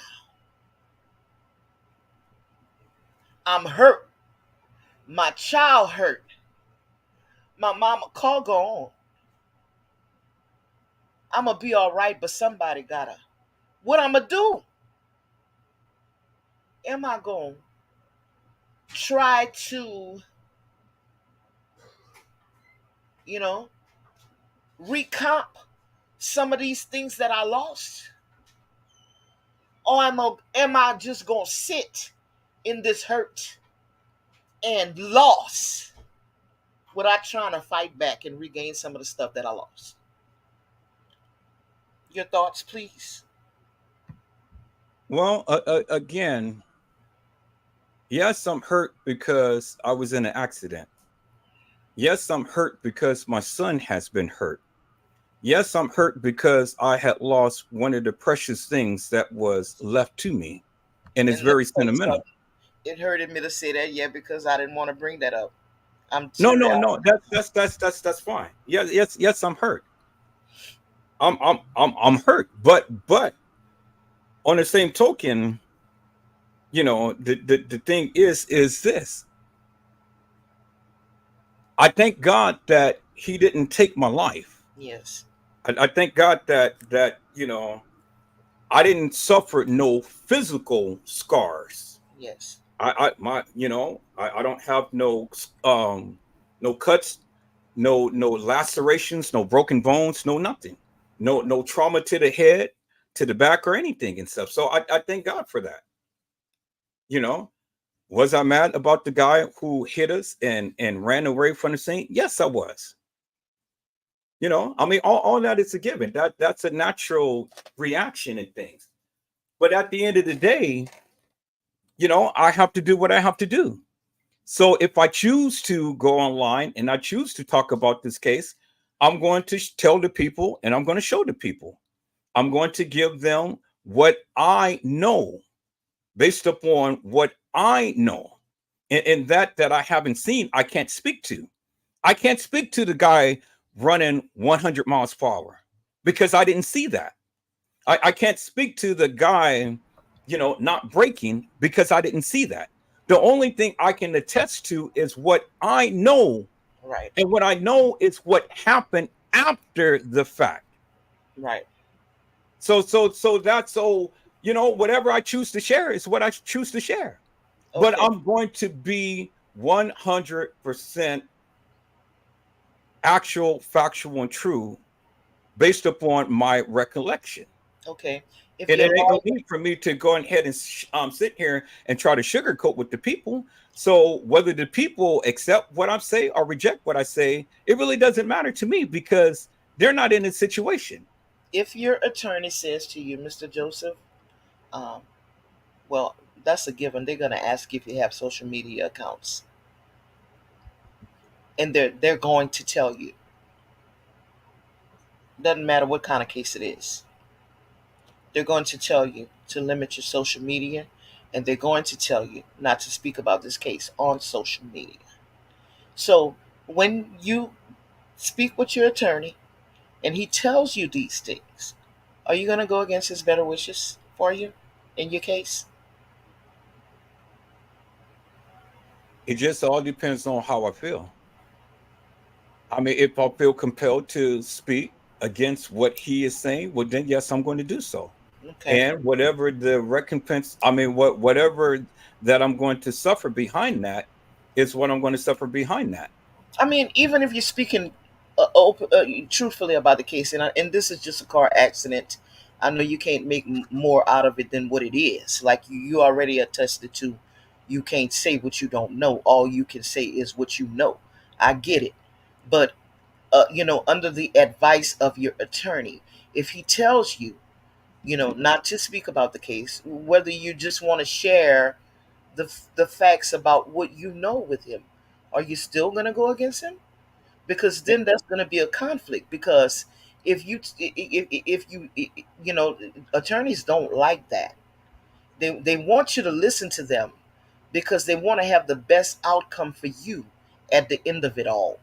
Um so you didn't answer the question, but by us discussing the fact that an attorney is involved, that lets me know that yes, there will be a claim filed and maybe a suit as well.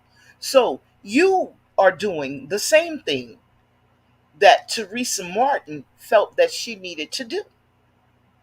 So, and I'm just using you as an example. I'm not talking about you.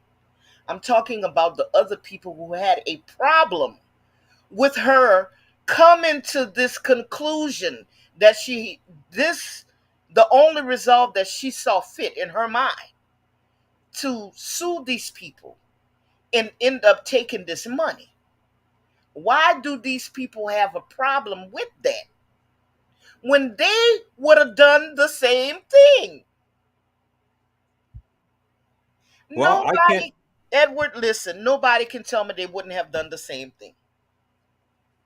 No, that's not what I was going to say. I said I can't sit here and attest or even um, um, try to worry about or figure out why people feel the way that they do in things.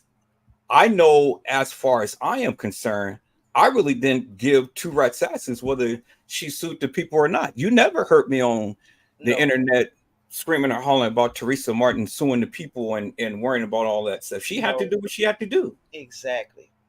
you know? So regardless of whether she sued the people or not, regardless of whether she got the money or not, that wasn't my concern. And I didn't concern myself behind that. I Well, really didn't care if you because go, it wasn't my case. It right, wasn't my daughter. It wasn't, I wasn't going through. praise I God. could only just look through this thing through my lenses and just only give an account as to what I see and what I feel. And that's just being genuine. A lot of people, you know, immediately after they found out that she had settled, they were getting on their lives. TG, I can't call no names because I don't mess with him like that. But I mean, big tears like a baby behind this of her accepting this money. Well, sir, you would have done the same thing too if it were your child. Now we need to get out of this cloud here because anybody lose a child under those circumstances, and you have these authorities saying You have no control over how these people gonna document whatever. They're gonna do what they're gonna do. Whatever they write is what they write. So if they're telling you this child, if this is what it is, like I said before, it is what it is. They're not changing it for you. They don't care that you lost a child. So they said this was an accident. Nobody did nothing to my child, y'all. She was left at the she was left at the party. Nobody did nothing. Her friends didn't do nothing to her. That's what the police told that woman. This was shortly, that wasn't a few days later. This was shortly after Kanika's death. Of, you know, that was shortly after when Teresa Martin went live with that. Nobody did nothing to her. Then policemen had already concluded that this was an accident. They was on the news and everything saying that it looked like an accident. They was going to do a death investigation, but it looked like an accident. They had said it from Jump Street. So what? That lady's supposed to do but sue. Edward Joseph would have sued. Dana Glover would have sued. Chloe would have sued. Uh, uh, uh, Fresh Source TV, Cooking with a D, would have sued. Who else? Uh, uh, Boss Man Blake would have sued. John Q would have sued. Um, T Slay would have sued. Nosy Bug would have sued. Who name me out some more?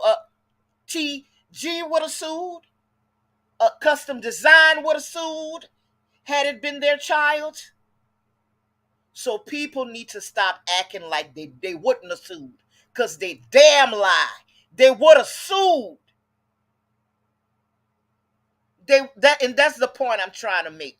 Quit trying to make that lady seem like if she did something wrong by suing after losing a child in an establishment and those people told her it was an accident. You would have sued too. You would have sued too. Now, what she doing with her money, I don't give a care, except for the fact that I think she should have done something in Kanika's name. That's the only problem I have. But as far as for how she's spending her money, I don't give a damn. That's her money. These YouTubers, the ones who you claiming, oh, blah, blah, blah, about Teresa Martin, these people are hilarious. I'm going to use your words. They're hilarious and they're nefarious because they know they would have sued. Like they say, let's keep it at 100. Let's keep a buck a buck. You was going to sue.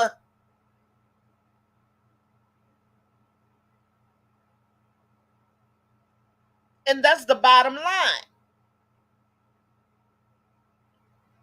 I never forget when that man came on the TV and said that the chief of police or whoever in the hell he was told him right straight in the beginning that this was an accident.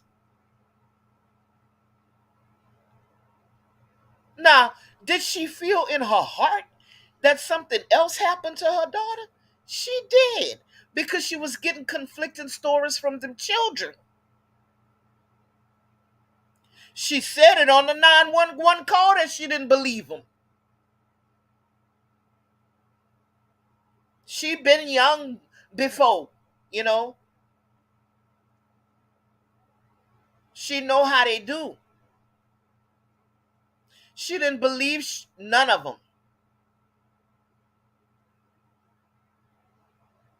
Them girls that claim themselves to be Kanika's friends. She didn't believe those girls.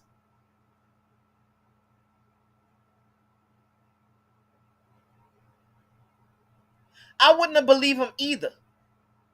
And I would have been hurt. And as good as I am, she way better than me. Because of when they would have brought me in my car, I'd have cornered them little bitches. I'd have brought the old Dana Glover would have came out. I'd have drug him in my house and beat the fuck out of him. That's what I would have done with him. Call the police. Y'all motherfuckers coming back and I gotta bury my baby. Y'all bitches gonna bleed. I'ma make y'all bleed. Y'all gonna see y'all motherfucking blood before y'all get away from here. Call the police if you want.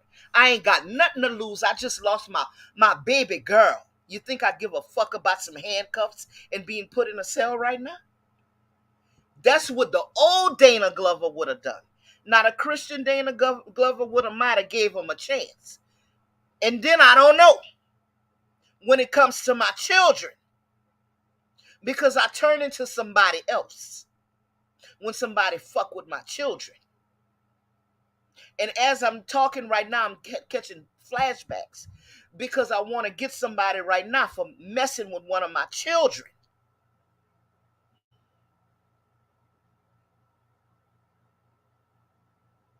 No, Shemaya would have, her mama would have had to come get her from my house after and scrape her ass off the floor.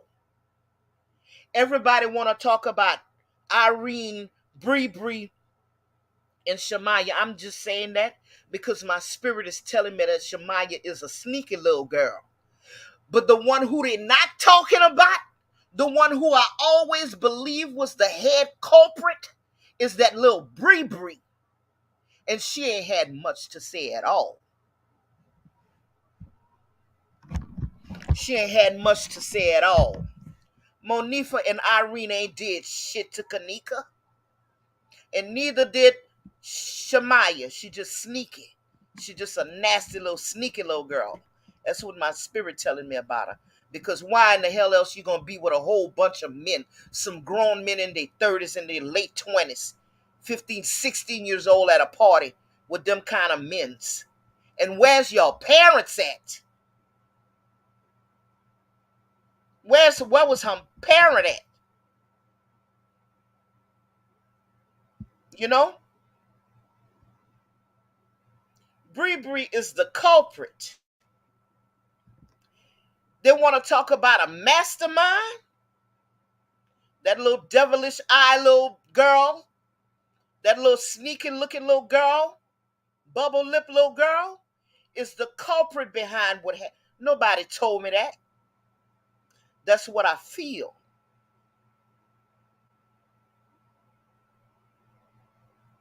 Bree is the one, not Shemaya and not Monifa. How in the hell can and what's the other one? Irene, the little red one, Irene. How in the hell can Irene have the strength to do anything to Kanika all high, offer some pills and some weed, tweaking, biting her lips and everything? Went into the party looking like a beauty queen, came out looking like Chucky. That's how high Irene was. Irene ain't did nothing to Kanika. That little goofy girl, the one who laugh all the time. Uh, uh, what's her name? I just call her name. She always laughing. Irene, Bree. What's the other one name? Edward, what's the other one name? Irene Bree, Shemaya, and Monifa. Monifa. Smiley. That little goofy girl ain't had nothing to do with Kanika death. As the one in the background, everybody wanted to say Irene was the head of that. No, Irene wasn't no head of no pack. That's that Bree was the head of the pack. Bree had the fucking keys. You understand me?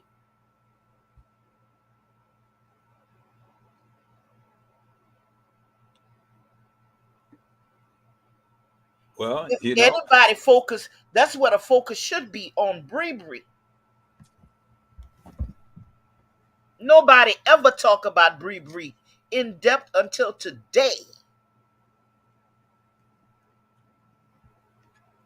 She's the one with all the ties to the gangs. If they wanted to, uh, uh, you know, say that somebody that the gangs kill her,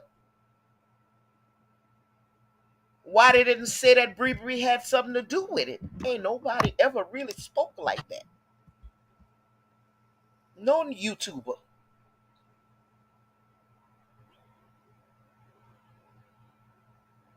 Go back on the footage and watch how that little girl move. I'm talking about Bree Bree. Monifa with no head or nothing. That y'all can't see how goofy and silly Monifa is. The only thing Monifa could do is get somebody killed with her goofiness and not being serious. And Irene too high to know anything. And Shemaya was a follow along wannabe little thought like what they was.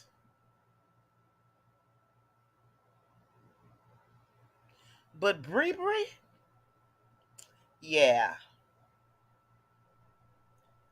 calm, cool, collected at every point on that video. She walked in and walked out of that hotel like she had been there many times before. Go watch the footage. See, when you're really paying attention to the way people move and how they operate, you see what I see. That little girl, Goofy, Monifa. That little girl cry and smile, that bipolar little bitch, cry and smile at the same time. You understand me? She ain't trying to hurt nobody. She too bipolar to to understand anything.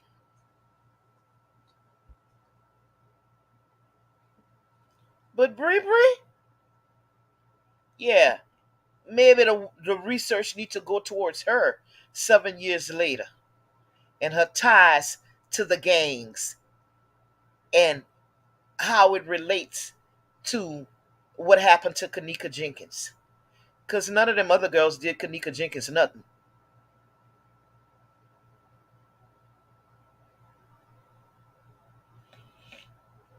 They told y'all what they did.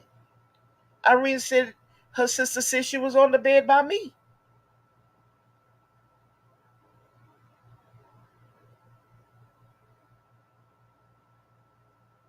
Who's Bree B. Peoples? Why you think she was on the MTV thing, documentary? But she ain't had too much to say. They didn't even need to use her. Everybody want to say she had so much emotion. She the one who really loved Kanika because she the one they seen crying the most. Guess what? In my eyes, those tears were tears of guilt because she knew the most.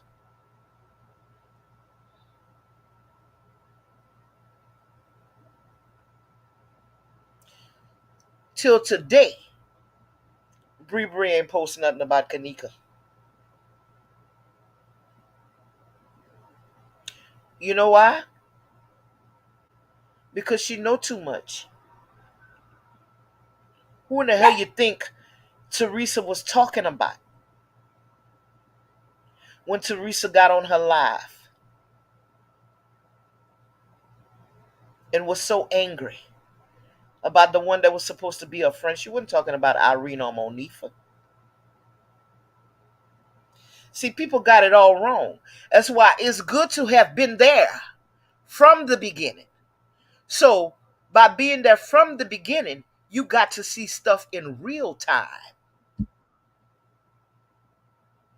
You understood the flow of what was going on in real time. That little girl, sneaky, Bree Bree. She didn't have much to say, too much to say because she knew too much. I'm not saying that she unalive Kanika. I'm saying she might know who did. That's what I'm saying. Or played a part and getting to the point to where Kanika became unalived. She knows a lot more than what she ever said, which was close to nothing. We seen Smiley, that's what I call her, Monifa, Shamaya, at the grave site several times. We ain't never seen Bree Bree. We ain't seen Monifa either, but we ain't seen Bree Bree. But that was the one supposed to have cared the most because people saw her crying. Really? Miss me with the bullshit.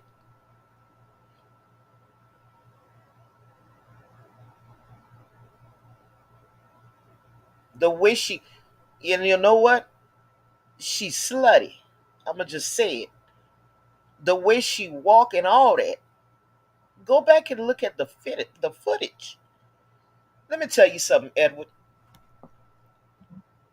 I don't have no proof of this, but I'm comfortable with saying these girls, all of them, including Kanika, had been to the Crown Plaza before.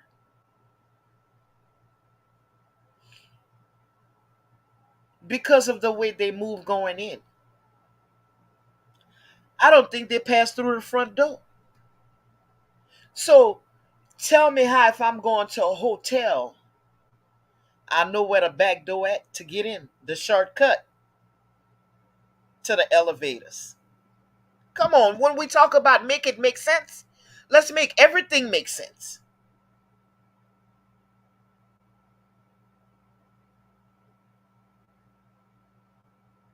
We know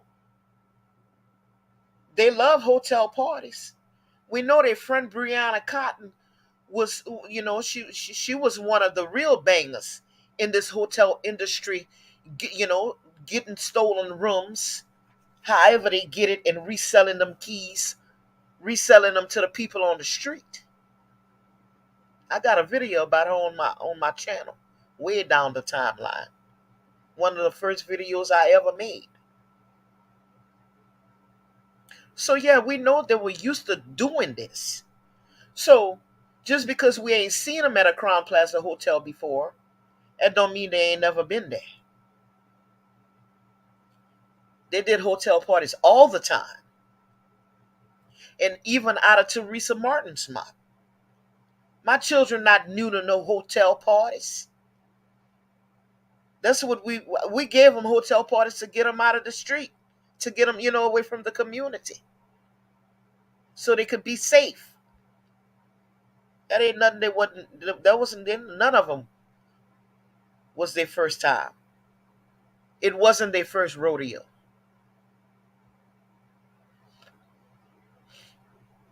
We gave a lot of grace in the beginning because we didn't want to say what was, you know, we didn't want to shame these young ladies, especially the women content creators. We didn't want to shame them in certain ways, but we know exactly what they were. You understand? But yeah, If my daughter, what she is, she's 26 right now, my baby girl. If somebody come tell me, Miss Dana, your daughter is at a party with some men's in their 40s, and she's a grown woman, she can legally date somebody in their 40s. I'm getting out of my house and I'm going to get her. Because what in the hell you doing with some men in their 40s that could almost be your daddy, girl? Are you serious? Get your ass out of here. And I'm going to have some choice words for those men too.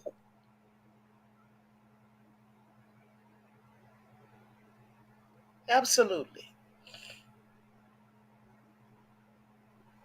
So now everybody get a chance to honestly hear The things that Miss Fresh Source TV have not said because I felt like I needed to protect at the time then. I'm saying it now, how I feel.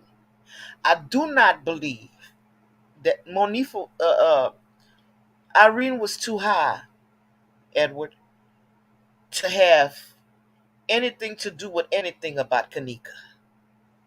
Kanika's unaliving. That little goofy girl, Monifa, all she want to do is laugh. Now, could she had could she have led Kanika off to somewhere that she could? I'm gonna give her. I'm gonna say that about her because she's silly and she bipolar and she don't look like she pay attention to shit. And the other little girl was just a tag along. She was a little thought in training, Shamaya. But Bree was a master hoe.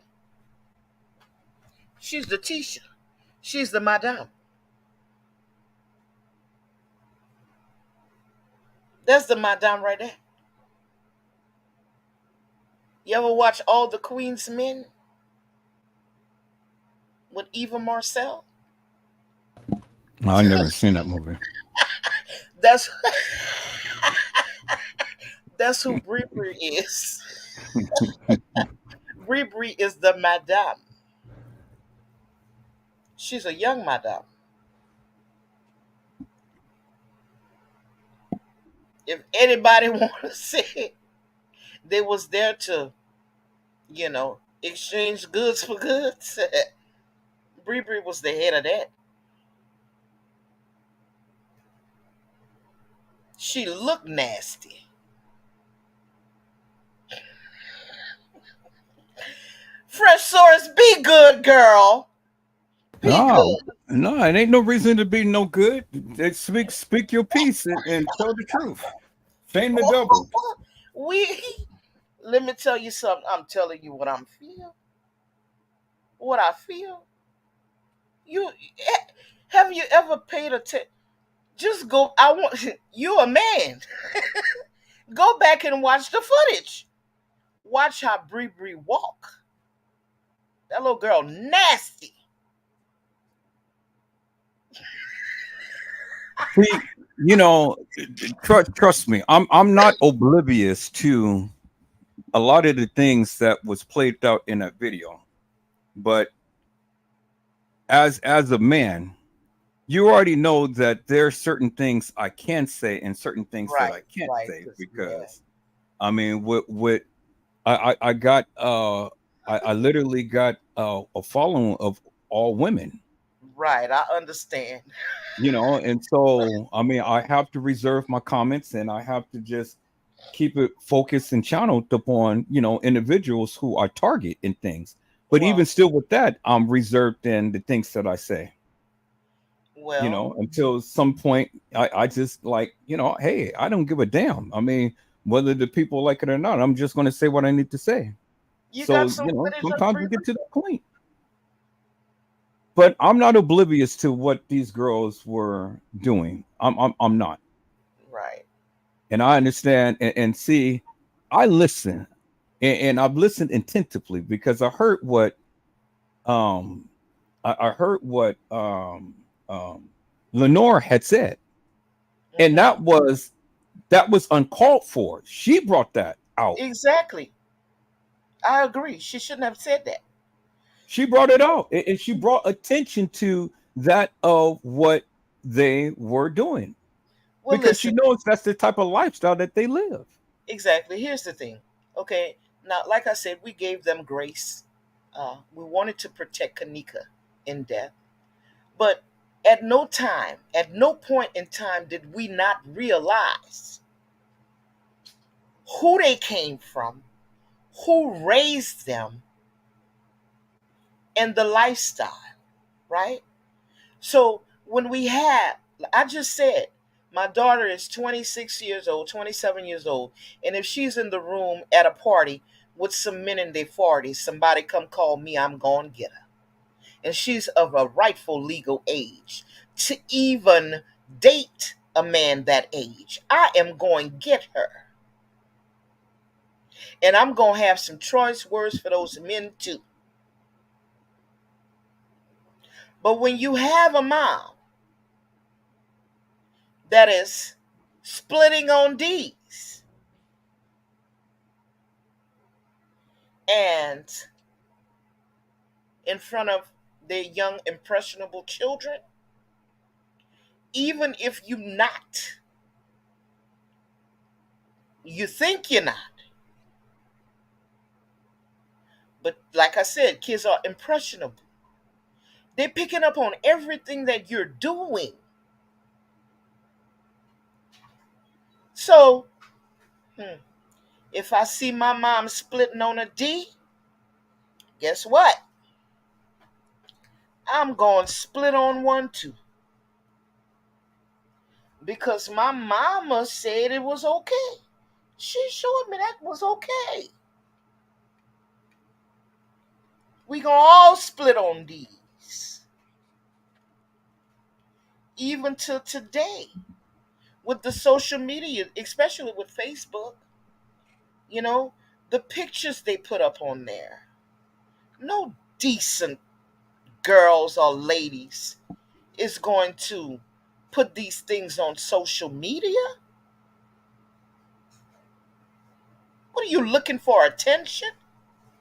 You're going to get the wrong kind of attention because there's true predators on social media.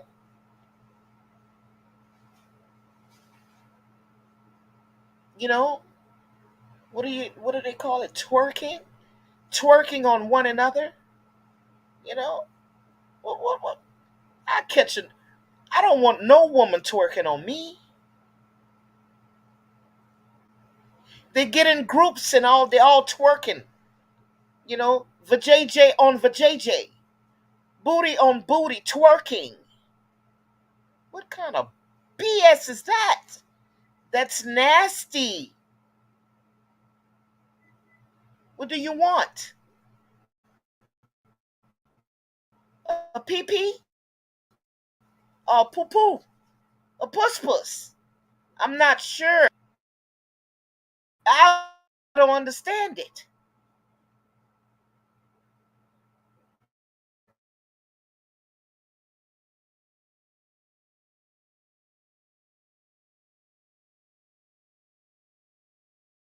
These kids were certainly they were certainly taught and they were coerced into doing the various things that they have did. And if we're just going to be frank about it, we're just going to be frank about it. You know, well, I'm on me. I'm not going to sugarcoat nothing. Of I'm just a somebody straight. died. I get it. You get it, huh? Yeah, You have I anything get to it. say? It's hurtful, it's painful, and things and stuff. But you know, you don't see me sitting here vilifying Kanika. I'm just No. vilifying the people that are around her. Because it was if we're really going to be honest about this, it was the people that was be around her that got her in a situation to where she's in. It wasn't Kanika's fault. It was the people's fault. The Hold people was on. jealous. The people Hold on. was Listen. Okay. Okay, now like I said in the beginning, we wanted to protect her 7 years later. We're coming up on in 3 more years is going to be a decade of her passing. So at this time, I'm going to speak my true piece about everything right now, okay? And this is what I truly feel. I just said learning starts in the household. If my mom teaches me to split on a D, if she's doing this in front of me, then I'm going to go outside the doors and split on some D's, right? So we know that alcohol was involved at this party. We know that drugs was involved at this party. We also know from Kanika Jenkins' toxicology report that is, it's a legal document. These doctors tested her blood, they tested her urine, they tested her peripheral blood and urine, right? So, guess what? Kanika was she had drugs in her system, baby. She had drugs and alcohol in her system. I don't believe anybody forced Kanika to drink Hennessy, and I don't believe anybody forced Kanika to pop pills. Now we getting at the truth. We getting at a place of it's a tell all here because it was out, but nobody profoundly spoke on it. Okay, so being that Kanika Jenkins had what they call therapeutic amount of this drug in her system, that means that she was a pill popper. It don't mean that she took a pill one day. It means that she was a pill popper. So when people say she didn't smoke and she didn't drink, yes, she did.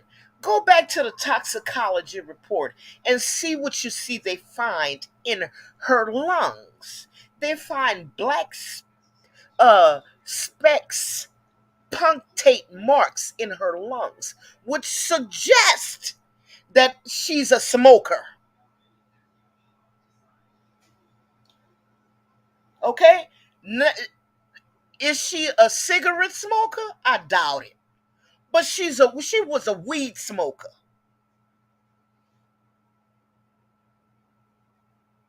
Well, Okay? the only thing I can Now say to that's that is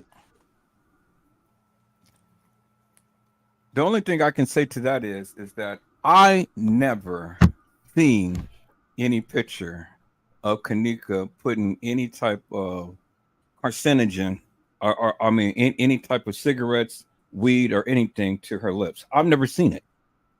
no, I haven't either. So I can't say that Kanika was a smoker, I because I've can. never seen it. I can because it's in her autopsy report. Anytime you have black spots around your lungs, smoky, ashy stuff around your lung, that means you smoke. Bless is the truth. That's what it Well, means. see, okay, let me say something because now it just came to me. Thank you.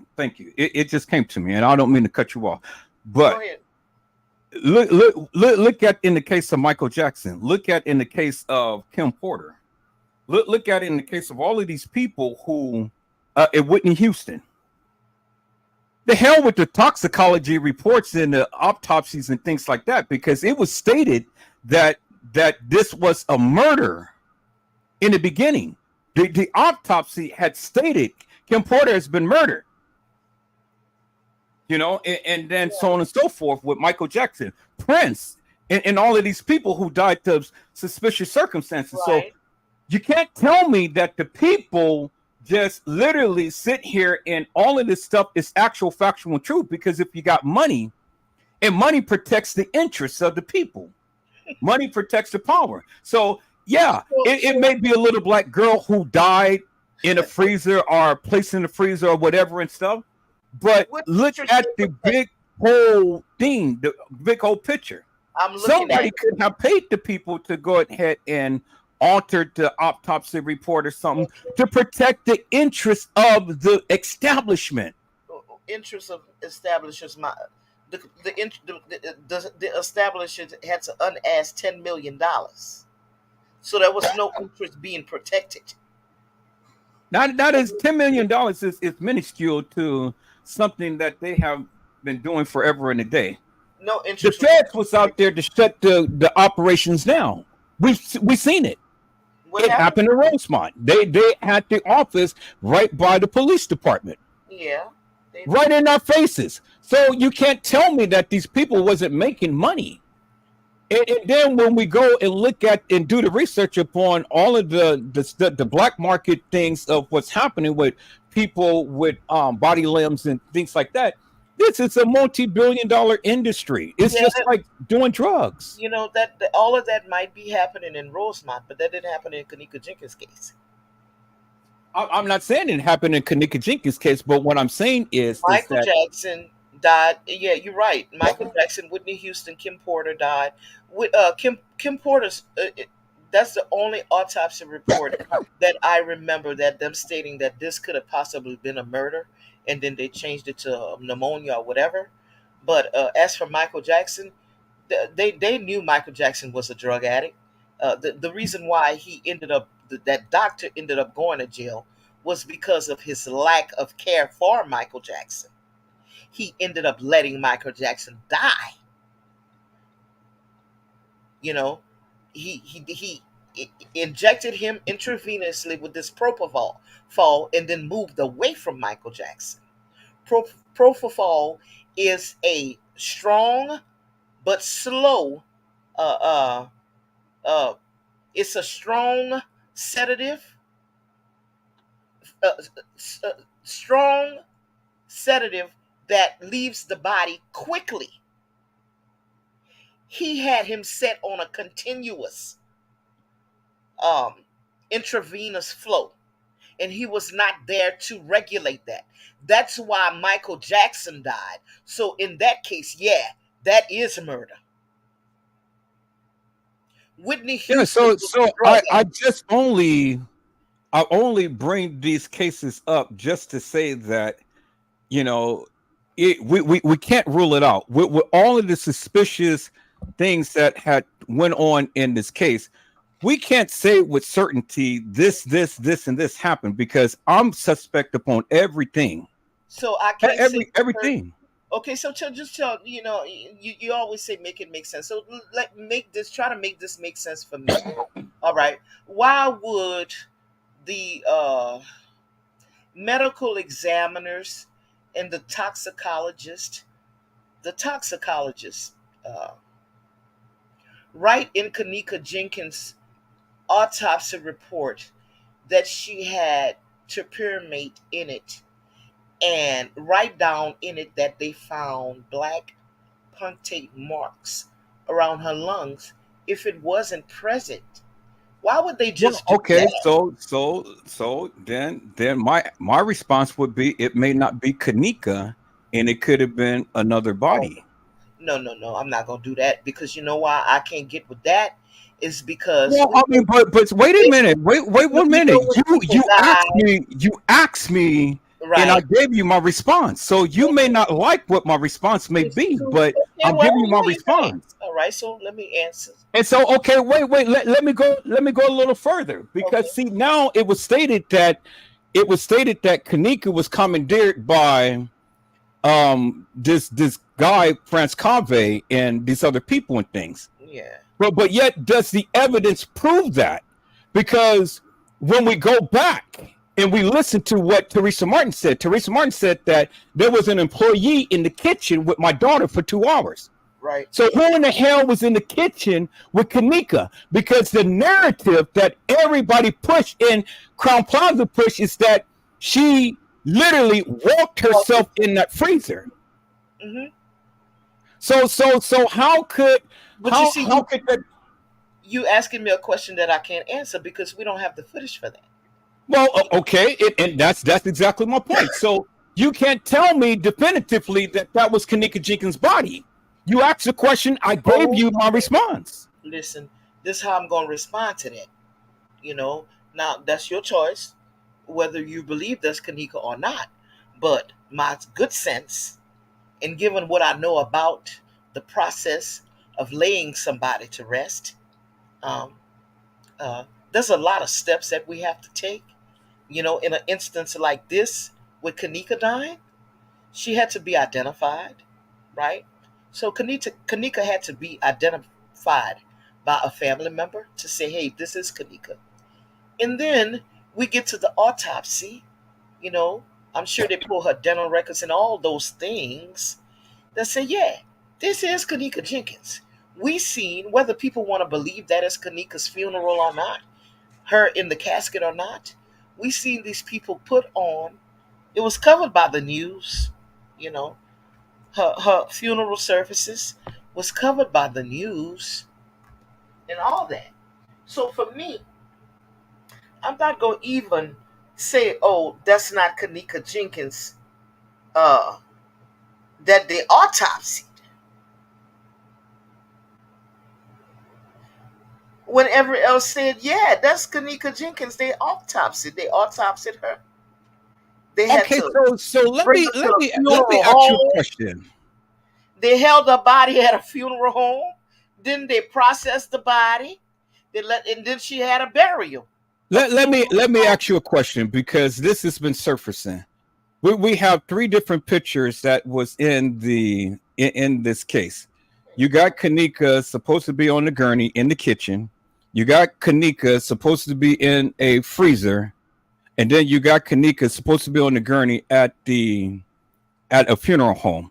How did all of that play out? Because all three of these pictures don't even look like her.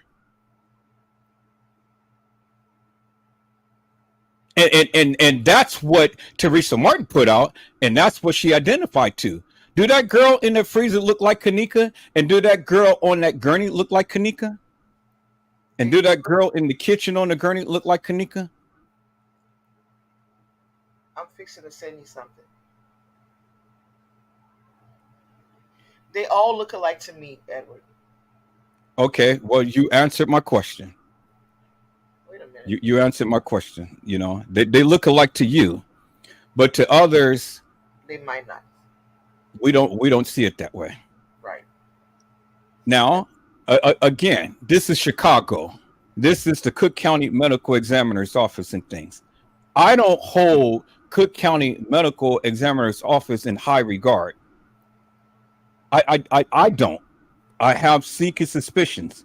If everything was just so damn cut and dry in this case, well, then my question would simply be this: why did Frascave leave?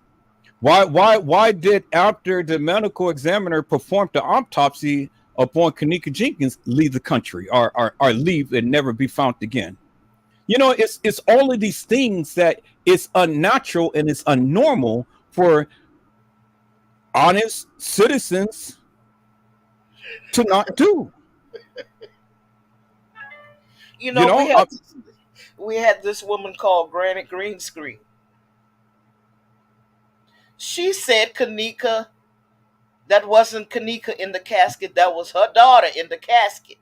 No, I get it. I heard the lady, but that's not what I'm saying. You ain't never seen her though. That's just for your records. No, I get it, but that's not what I'm saying. So there is things that is of unnatural that has happened in this case. So if everything was cut and dry, well, then why did they use recirculated, regenerated footage of people who actually been there prior to, and then saying that this what they were here on this date, but then they come and they literally write and say, no, we wasn't here on that date that they proclaimed. We were here on another date. See, it's things like that that just makes you wonder and makes you question everything. So you all who just emphatic about, yeah, this is Kanika, yeah, this is this, yeah, this is that, and this happened and stuff. So okay, if you believe that's not Kanika, then there's not much that you really believe. If you I believe a lot, but then there again, like I said, my beliefs is not predicated upon what you believe. Who you believe Teresa Martin buried? I don't know. So do you believe? I don't believe Kanika. I don't believe that was Kanika buried. You don't believe that was Kanika buried? I don't believe that. So you believe the few? Okay, let's take the coroners out of it, the medical examiners out of it. Do you believe that a local funeral home would subject themselves to scrutiny, possible loss of their license, to go ahead on and say that the body that they're burying, who's supposed to be Kanika Jenkins, is if it was somebody else? You goddamn straight, I believe that, because it happens all the time. I've filmed for over 20 years. I've seen it happen too, but by accident. In this scenario, it would have to be on purpose that they would do that, to go along with the police. See, first stories. Let me tell you something. Let me tell you something, man. You know, this shit happens all of the time. And I don't give two rats asses whether you agree or whether you disagree, but I'm telling you from my own experience because I've seen it. I've videotaped all over the United States. I've seen this shit. Yes, they do this shit on the black market. You got corrupt police, you got corrupt politicians, you got corrupt bureau Oh, I know. establishments. You got to corrupt everybody. So to sit here and try to put on the inference that, oh, well, this couldn't have happened in the goddamn Kanika Jenkins case, I believe it did. And And I don't believe that that is Kanika buried. I don't believe it did, and I don't give two rats asses if you don't believe. I believe it did. And that's good. That's where we stand. That's where we stand, and that's where the conversation goes. Because I'm not going to sit here and just take what you feel or what you believe to law. Just Listen, like you don't have to believe not what a I say. crazy person, and neither are you. No. You know It's that. the difference in opinion, and it's the difference in Exactly. how we perceive it.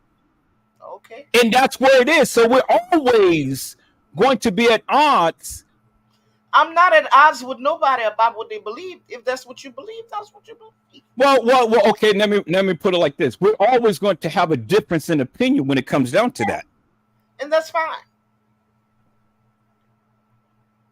I just can't see the whole. Okay, now you got to keep in mind, Kanika died in Rosemont. Her funeral. And Rosemont is known for what? Organ harvesting, human trafficking, because it happened. The feds came out. Yes, There's a lot of shit that goes know on all consistently that we don't even see. I know all that. I know what they're known for. But just because they're known for it doesn't mean it happened in this case. Because when I read the autopsy report, and I know you don't believe the autopsy report either to some degree, but when I read the autopsy report, I don't see none of her organs missing. The only thing that she does not have anymore, and that is because of her growth, is her thymus gland. Right, but did you ever hear me lately? Did you ever hear me lately talk about Kanika's missing organs? No. No. Right. That was stated before. That was my ignorance. That was a lack of knowledge on that part. But when I come to the understanding, you don't hear me say all of that stuff no more. No. So I just want to get that straight, and I want the people to understand that. Now, again, you know, you with your medical experience and your sister, the doctor and all that, I get it. But it still doesn't mean nothing to me because I, in my mind, in my perception, my feelings, my thoughts, my views, as I look at this, I am skeptical of everything. And I look at things differently. And just because I disagree with it, that doesn't make it seem like it's law in my part. You know, I look at everything. I question, why did the medical examiner leave and nobody can contact her? That's suspicious in itself. Who does that? Where I don't know of her leaving. Where she went? Right. Who does that? That's unnatural. Where did she go? I don't know. Nobody can find. It was she the one who was supposed to have did the autopsy, and then after which she disappeared. Prince Cave is supposed to have did some to her. Now he disappeared. I mean, we have Kanika. Prince Cave really did disappear. He left.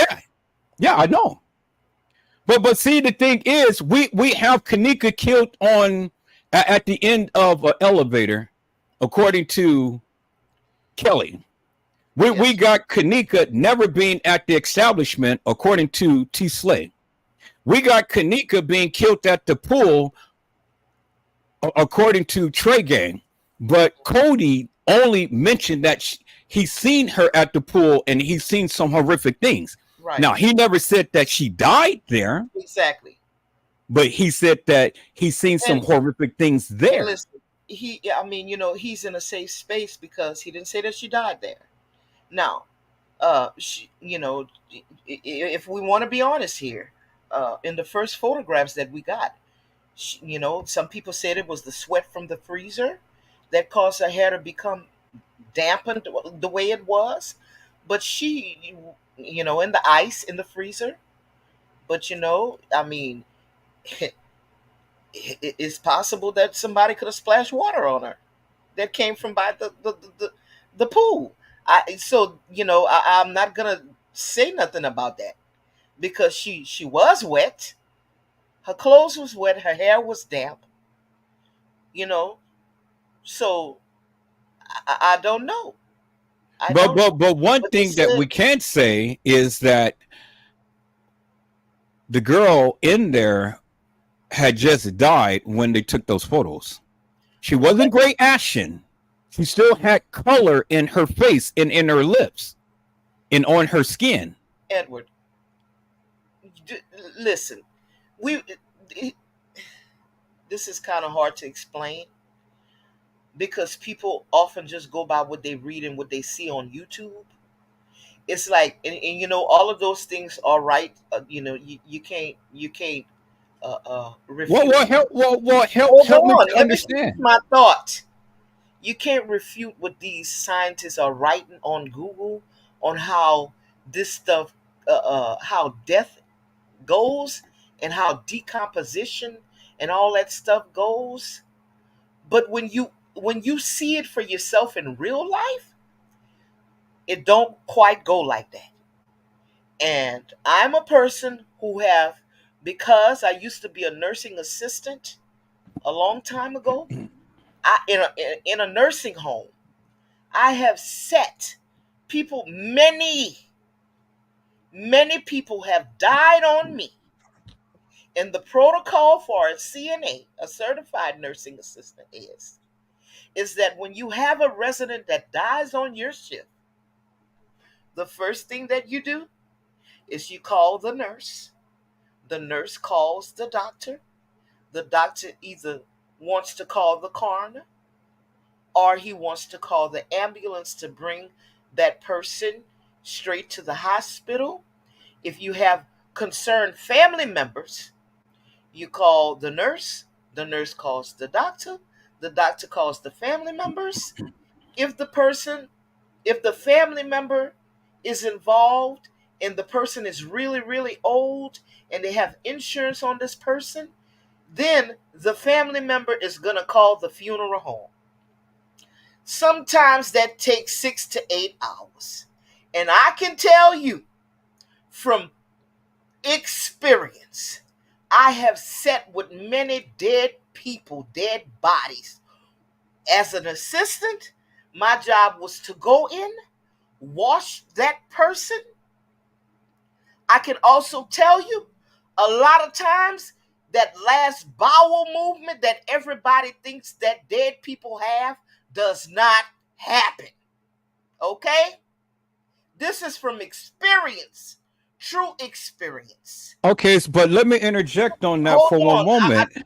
Hold on. Let me get my thought out because this is what I want to say. Because you said something about the skin not ashen.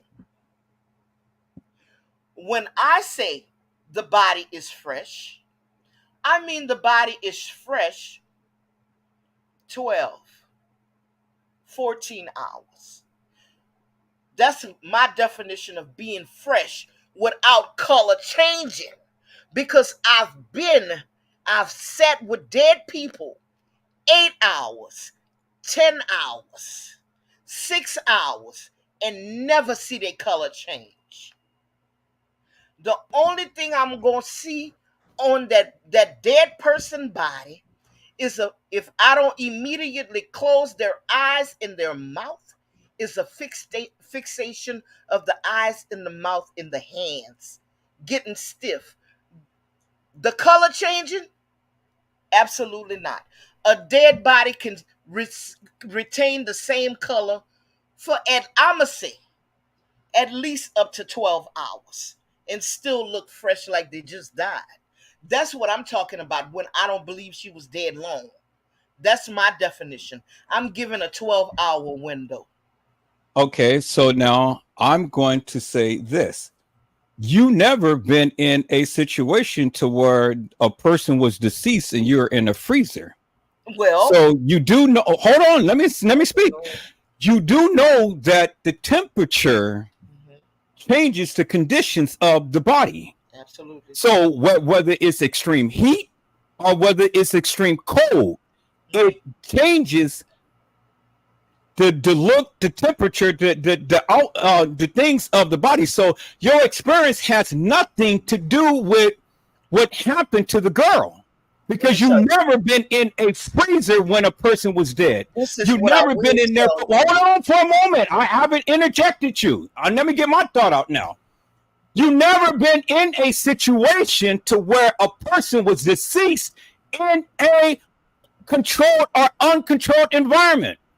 You never been in a freezer when a person died. You never been in there for any length of time. So all of your experience don't mean a hill of beans to me when it comes down to this girl being in a freezer. You heard the testimony of Andrew Holmes, Teresa Martin, Lenore Harris saying it was hot as hell. You heard the testimony of the Yeah. police person who said that she was frozen solid. So we don't Yes. know what condition that freezer was No, no, in. no, no, no, no, But no, the no, no. No, condition no, no, no, no, no. changes. I'm not. It, I'm gonna help you out right here because I'm not gonna let you contradict yourself. You just said we heard the testimony of Teresa Martin. You heard the testimony of Andrew Holmes. You heard the testimony of the man who said she was frozen solid.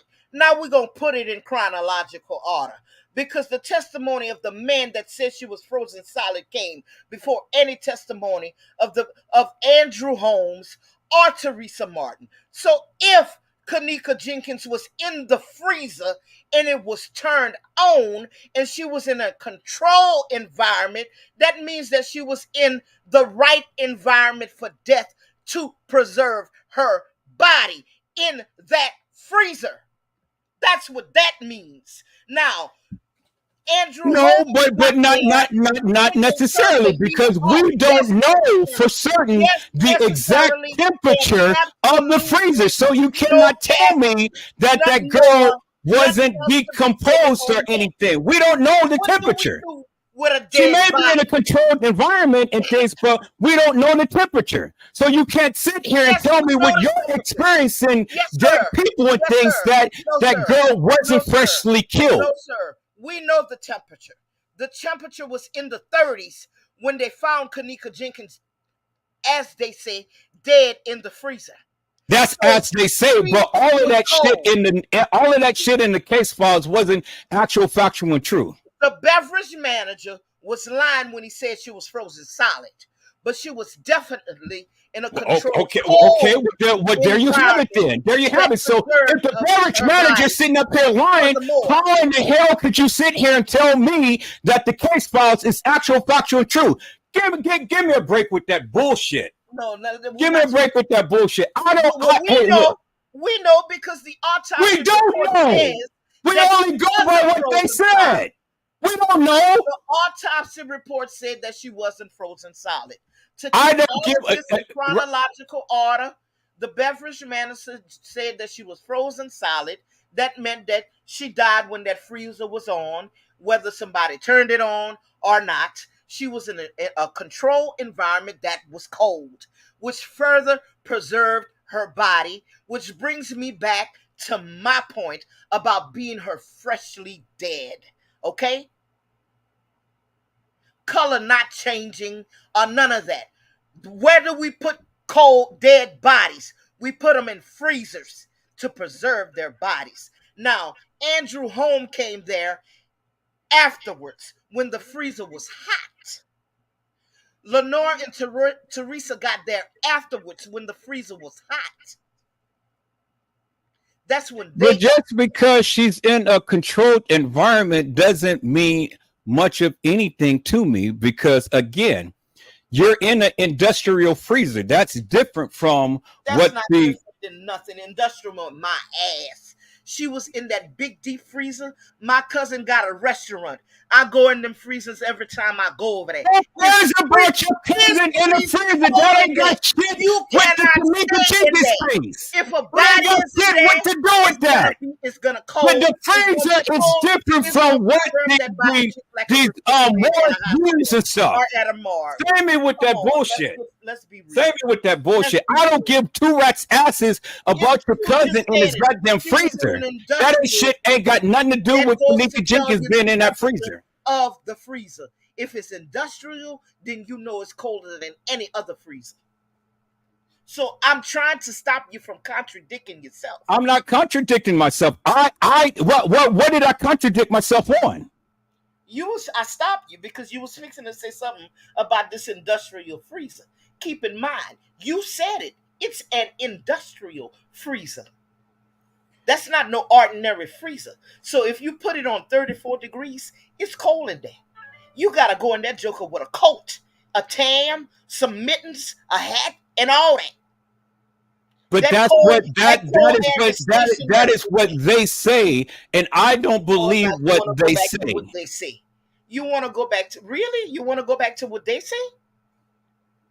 That's what they say. I don't believe everything in the case files. I don't believe when they say that the temperatures was here, there, and everywhere. I don't believe that.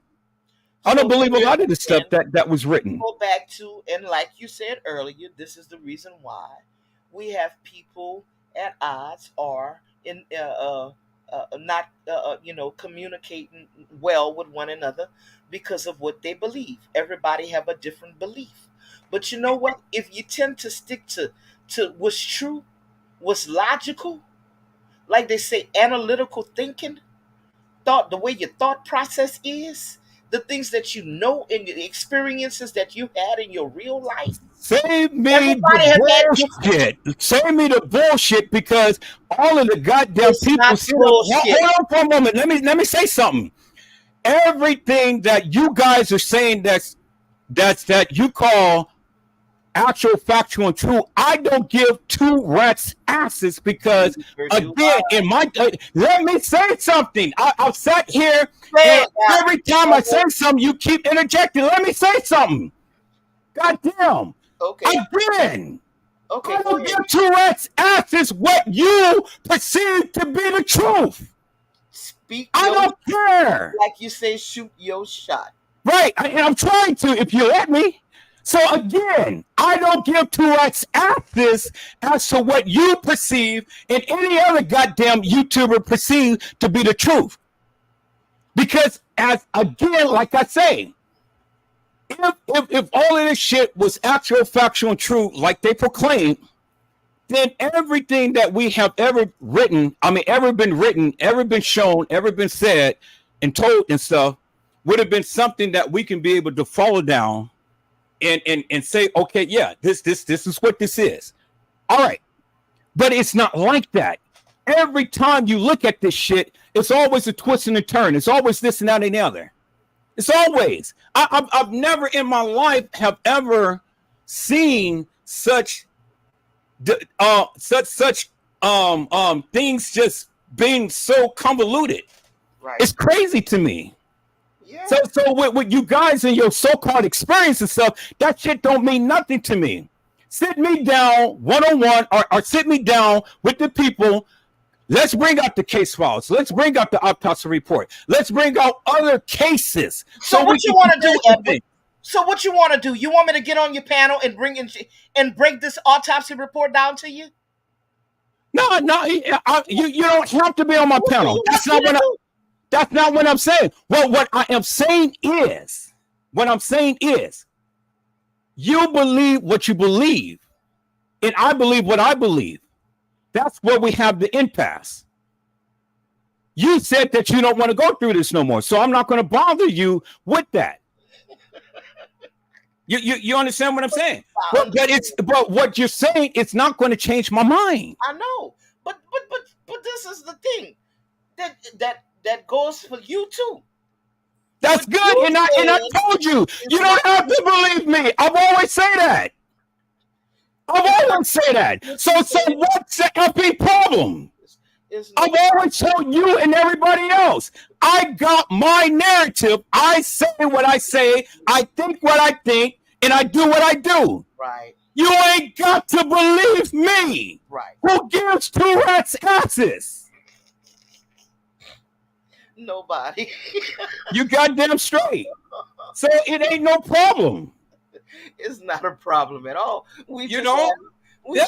Listen. We just having a conversation.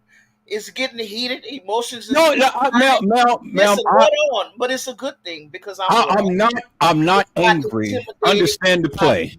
disrespectful or nothing like that. We just shooting our shot. Understand the play. Understand the play. You get it. Understand the play. I mean, So, whatever happened, happened. So we can sit here and we can scream and holler, argue as much as we want, but it ain't gonna change what happened. no, no. And at the end of the day, what happened is really sad. You know, Yeah, we yeah, make it is. when we don't make light of that. When this child died, it's a sad thing. It affected all of us. You know, like I said, when I had to really do some deep soul searching to see why I was so into this case. And when I realized it had something to do with my son, I had to pray about that because you see, that was an unresolved issue in my life. You understand? So after I prayed about that and asked God to release me from that, I was able to release Kanika. I was able to release Kanika. That's how that went for me. See, I was hurt, but I had to be a certain type of person in order to get through what I needed to get through. And then when I seen this case, man, it was like, damn. I gravitated to it, and I stuck with it. I was emotional, crying every day, up all night long, participating in everybody's, on everybody's channel. And then I said, "Oh no, I can't. Something wrong. Something is wrong with me." So I was able to release it, and now I talk about her case from time to time like that, but it's not something that I dwell on anymore because my issue is resolved. You know, Kanika is no longer here with us. She's I don't know. God is such a gracious and good God. You understand? I believe the child is in heaven.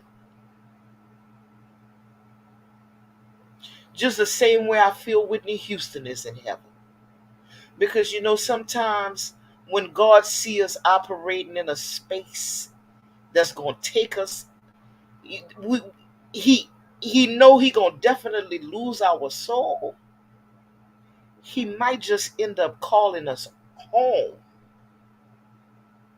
If that makes sense to anybody who know his goodness and his mercy, his saving grace and power, he might he might say, "I can't see." What do you want? He want our soul to prosper. Salvation is for us if we want it, but if he see, like with Whitney Houston loved God. She loved God, but she had a thorn in her flesh with those drugs. You understand? She tried to get off. She couldn't. She tried, she couldn't. That last go round, God said she had just sung "I Love the Lord" on some program. You understand? I'm calling my child home before I lose her and she won't be able to enter. That's the kind of saving grace I believe God has. Even if it means taking us away from this earthly place that we call home. This ain't our home. This is a temporary place that we reside in for a temporary time. But when we get on the other side, that's for eternity. It's eternal. So yeah, do I believe God will get us up out of here if he see that circumstances in our life, influences in our life is going to cause us to lose our soul? He can't reach us? Yeah, I do believe that. I believe that. I believe the saving grace of God. We don't know. His ways is not our ways. See, this is the reason why. And hello, Trish Hollywood. How are you, ma'am? It is a blessing to see you on today. This is the reason why I love the conversations that we have and things, because again, it allows everybody to come out and be expressive as to what they feel and think. Everybody's experience is different. Everybody's, and so you can shed light upon the medical aspects of how a body decomposes and things of that nature, and really sit down and show some illustrations as to what what happens. I mean, it's one thing to speak about it, but it's another thing to show. Oh, and Trish says hello. I'm watching. I see. Hey, Trish. Okay. Yeah, it's one thing to speak about it, but it's another thing to actually show, and that's what I do. Right. That's what I do. I go back through all of the content creators' videos and posts and stuff, and I critique it. Now, do I say that this is actual factual true? No, I go and I give my honest opinion based upon that of what I see. It is a personal opinion.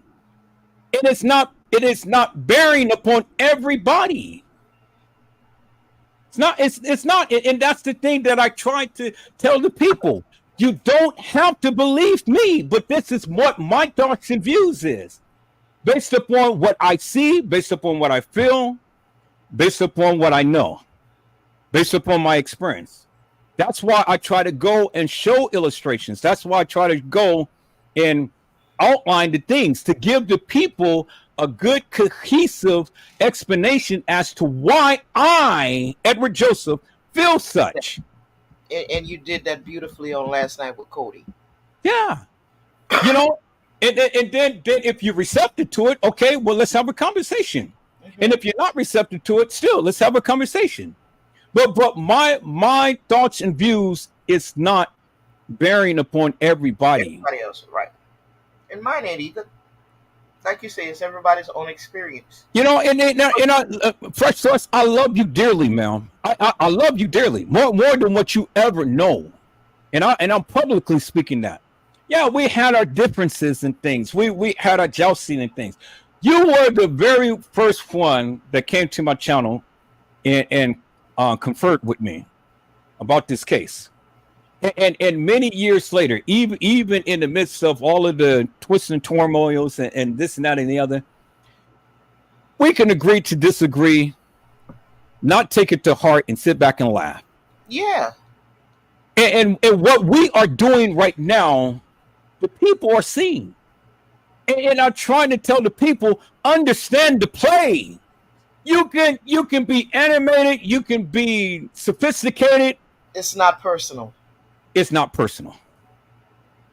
It's not personal at all. It's not personal. Yeah. And that's all that I try to convey to the people. Take your feelings out of it because it ain't personal. A lesson to be learned. It's not personal. But Mr. Edward, I'm sorry, I'm not gonna be able to take you up on that offer about illustrating death and stuff like that because I don't have no dead body. Yeah. Well, I mean, but within your research that you have done and things, you can shed light upon. Okay, well, this is how this was, and this is how that was. Just like how when I've shown how the decomposition based upon what that pathologist had stated. You remember when I showed that video, and they showed the illustration of how the body breaks down and things. Mm-hmm. Yeah, and she spoke upon it. Then the I don't remember if I watched your video, but like you're talking about like Leviticus, not Leviticus, rigor mortis, right. Leviticus is in the Bible. I think God want me to go read Leviticus. I mean, as a Hey, minister, I might have done something wrong, and he telling me to go boy, read look at Leviticus. here. He's speaking. He's speaking. Somebody needs to hear that. Oh You my know, God, Jesus! If I said something wrong in this video, please forgive me. mama. You know what Leviticus is? Okay, Oh hey. my God! When I get off of here, I'm going straight and read my Bible and repent of all of my sins, the bad things I said today. Oh my God! Oh yeah! But you see, that's the kind of conviction I have. Yeah, Why am I talking about Leviticus? You know what Leviticus is. yeah. But you see, that's God telling me, Dana, you're out of order, Okay. right? So I understand. So Hey, he said that I didn't. you're You right, know, so but I'm more afraid of him than I am of you. hey, come on, come on, come on. Oh Jesus. Okay, but what I was saying about the rigor mortis and all that other stuff like that. You know how the body, the blood pools if a person is laying down a certain way and all of that. Yeah. But I can tell you something though. I'm not gonna lie to you. My sisters was like, girl, I gave Edward, I wanted something to have been so wrong with this autopsy because I felt like she was, we all felt like that in the beginning. We felt like something bad had happened to her. And when they read that autopsy report, her autopsy report was nothing out of the ordinary except for the drugs in her system. Nothing. This was a healthy 19-year-old girl. You understand me? And when they said, Dana, don't you dare get up online and try to, because I had did the work, but I couldn't medically, as smart as I am, because I'm very bright, I couldn't medically put it, articulate what they was telling me about this autopsy, the medication and the toxicology report. I was able to do the math, but I could not medically tell the people what it was. You understand what I'm saying? Yeah. So, for that reason, you know, I did the few things that I did, and I veered away from that because that was above my pay grade. Even though I know some things, I don't know to that degree. So, if you got people getting on here trying to act like if they know about all this medical stuff and they're reading your stuff out loud and they're saying things that might sound like it's true, if they're not no doctors or no nurses, I'm talking about some people with some doctorate, some degrees. Don't really believe them because 9 times out of 10 they off on their presentation because there's a certain way people in the medical field can put that information together and present it, talk about it, and make you understand what they're saying. I wouldn't have never been able to do that the right way with the people, and I didn't want to do that to the people, so I left it alone. But was I right in my calculations? I was 100% right, but I couldn't say it though. I couldn't articulate it. So you know, it is what it is. I'm not no nurse. I am not a doctor. I only know what I know, and I can only present what I could present. And they warned me against it. And I took heed to what they said because I didn't want to get up here looking foolish. You understand? Uh-huh. See, you got some people getting up here and they think other people don't know or have access to, and they looking foolish with all of this stuff. So, in other words, I just stayed in my little lane. I made my choice not to post Kanika Jenkins pictures because I didn't, I felt like I was violating her. It was too much. Like, that's only my feeling. Other people can do what they want to do on their channel, but for me, it was too much. So I stayed away from posting her death photos on my channel. I got maybe one or two of them up, but that's it. And I talk about the things that I knew, you know, what I was good at, my comprehension skills about the case files and things like that. That's where I stayed at. That's why I try to make sense at. But all that other stuff, I'm not touching that stuff. Some people was bold enough to do it though, and they had followers who believed them. And I would be watching their channel and say, look how they lying. Or look where they wrong at. This is not right.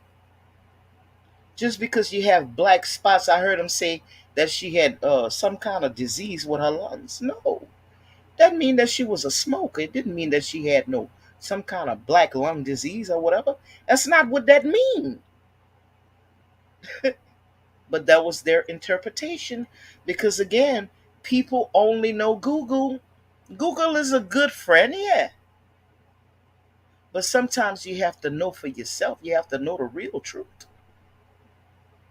You have to go to school for that stuff, you know, and take some tests and learn it for real before you get up online and make yourself look like a fool.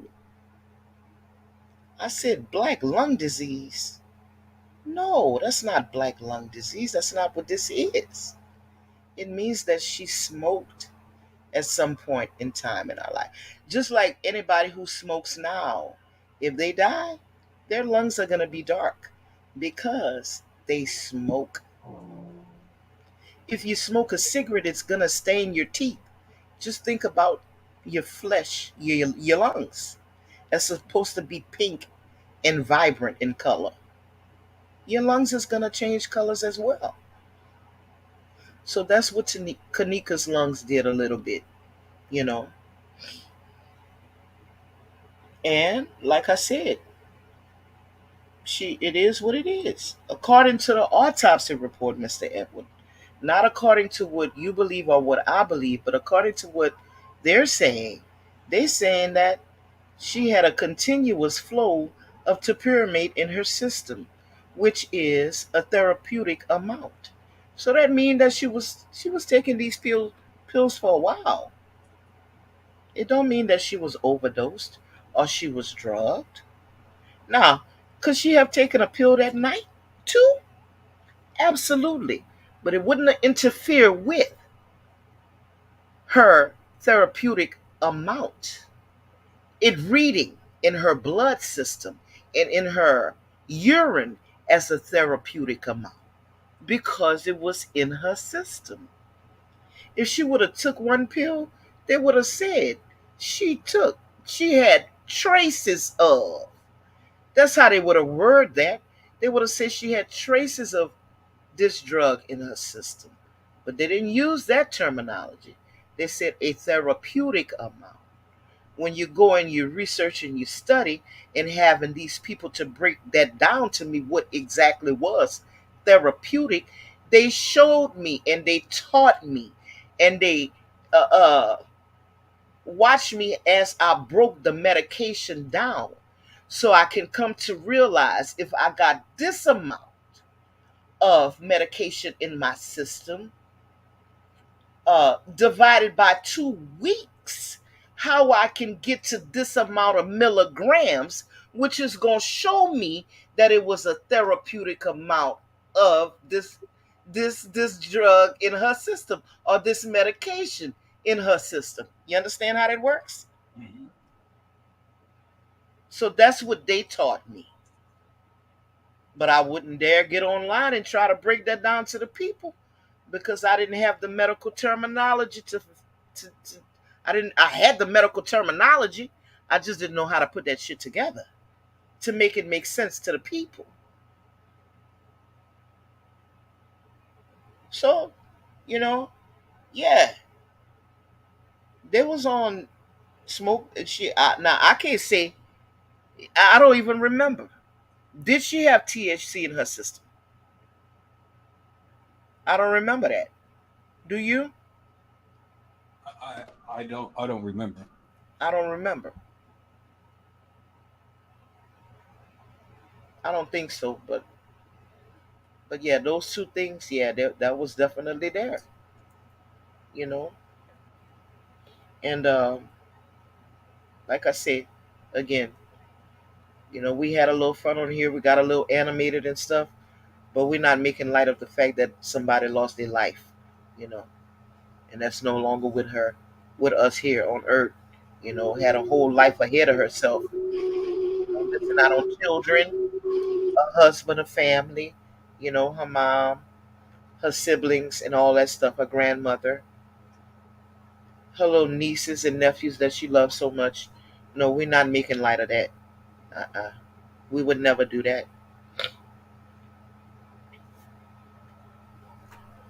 No, and I'm not shedding any type of light whatsoever like that, or try to make fun of Kanika in any situation like that whatsoever.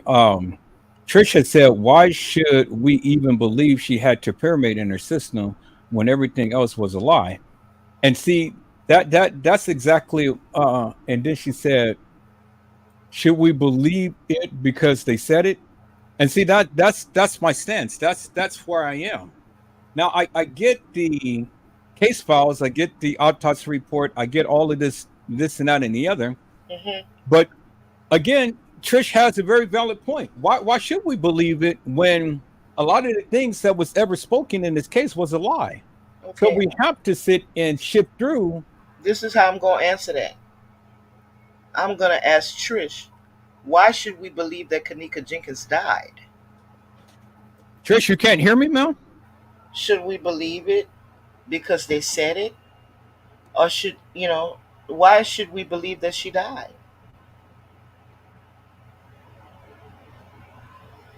Which brings up my next question, because some of us believe that she didn't die.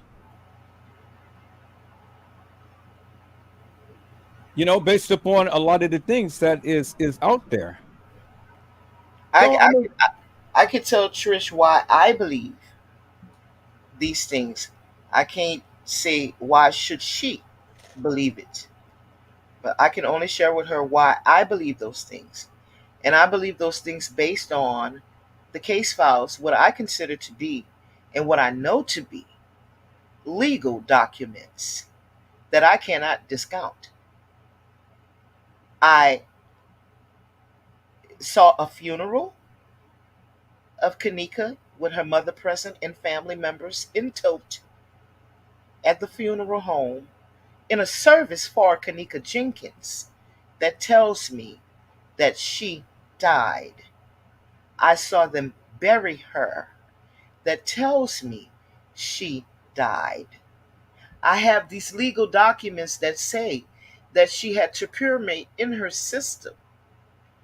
These people are professionals, medical professionals. Uh, these documents have to be written up. When somebody young dies, an autopsy has to be done to get to the cause and manner of death. So I don't discredit the autopsy report. I believe the autopsy report. Like you said, Edward, I believe the files. In part, some things you know, I have questions about, but it's not major questions that I have about the files. The things that I question is the things that I don't see that I know should be there, which is the time skips, the lapse in the video footage, which brings my suspicion back to the hotel. And why did you cut these things out of here? What is it that you don't want me to see?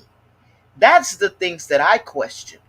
But the things that had to be taken to a courthouse, a state courthouse, like the case file, filed under a document, the United States versus, I don't discredit that. I have to give weight and credence to those things. Now, if I wouldn't, then I would just be going on a story that I'm creating for the masses to believe. But I'm not going to do that.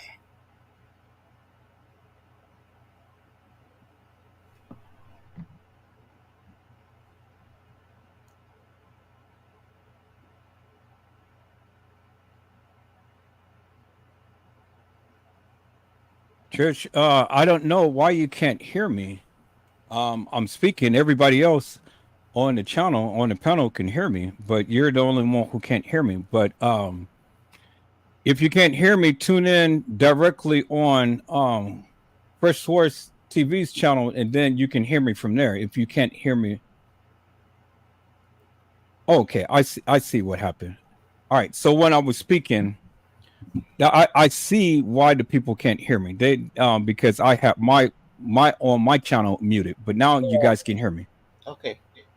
Yeah, because I didn't want the double thing. That's why I muted myself on my channel. But anyway, you can hear me now. But Trish had said that they said that she was 165 pounds. Right. And then she said, but how do you really know that that's her? And then she said that, should we believe it because they said it? And she said that, why should we even believe she had pyramid in her system when everything else was a lie? Okay, so I covered everything that she had mentioned. Right. Yeah, I think I answered her question. The only Yeah. thing that I didn't answer was the part about they also said she was 165 pounds. Now, Edward, maybe you can help me out with this. There was a discrepancy in the weight. I don't know what was the other weight. I don't even remember the weight that's in the autopsy report.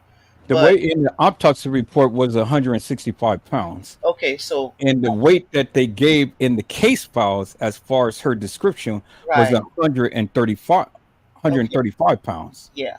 So Okay. that's a big discrepancy Yeah, there. that is a big discrepancy. But what I'm going to say to this, and again, I don't hold much, I don't, I don't put much emphasis on that because I understand when I'm reading the case file. The case file came before the autopsy.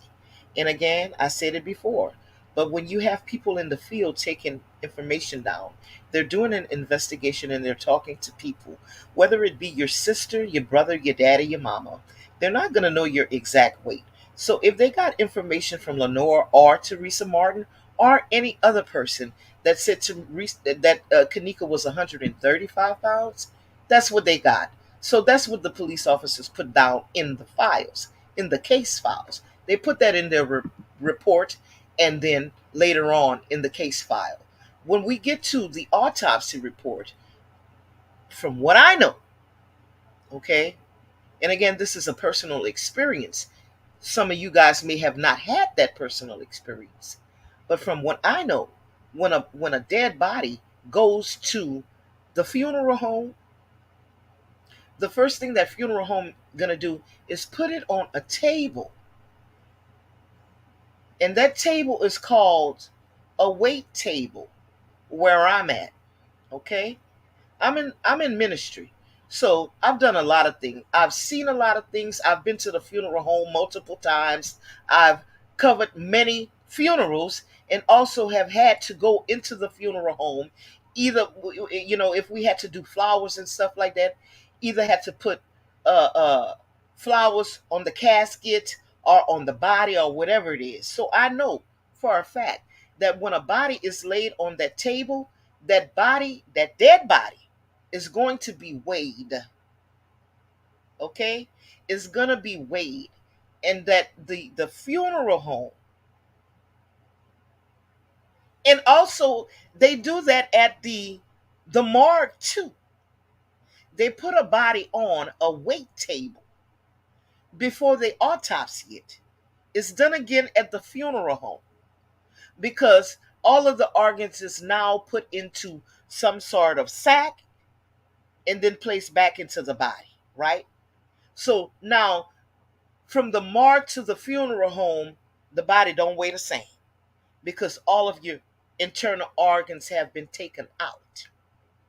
When you get to the funeral home, they're going to weigh those things separately. But to get back to what I'm saying, I'm more receptive, and I believe the autopsies weight over the field investigators weight, because I know they were just getting it from people who may not have known Kanika's real weight. They were giving an estimate of what she weighed. That's my that's how I understand that part of the information there. Right? So we get field investigators on the scene investigating a crime, talking to witnesses, or even family members, getting information about the victim. The question is asked, how much did she weigh? A family member says she weighed 135 pounds. Oh, I think she weighed 135 pounds. Okay? So then, okay, they're going to take that information down, write it down, get back to the office and put it in her case, it was the case files. They wrote that bit of information in the case files. Now, the medical examiner steps in, they get the body, they put the body on a weight table, and the body reads 165 pounds. So for me, because I know that body was laid on a weight table, nobody told the medical examiner how much she weighed. They put her on a weight table and weighed her. I believe the medical examiner's account of how much Kanika Jenkins weighed. So I hope that answers your question, Trish.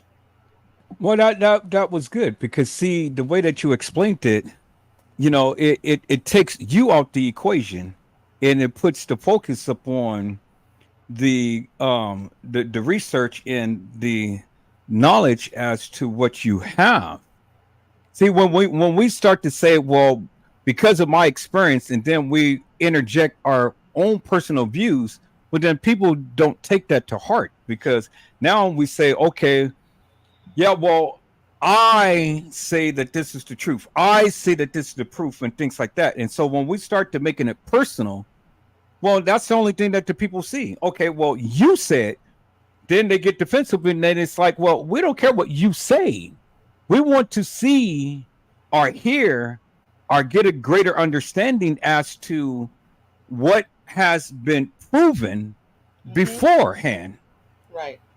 That's why I've always, whenever I get my narrative and things, and whenever I'm trying to explain something, I've always tell the people, you don't have to believe me. It's my personal opinion.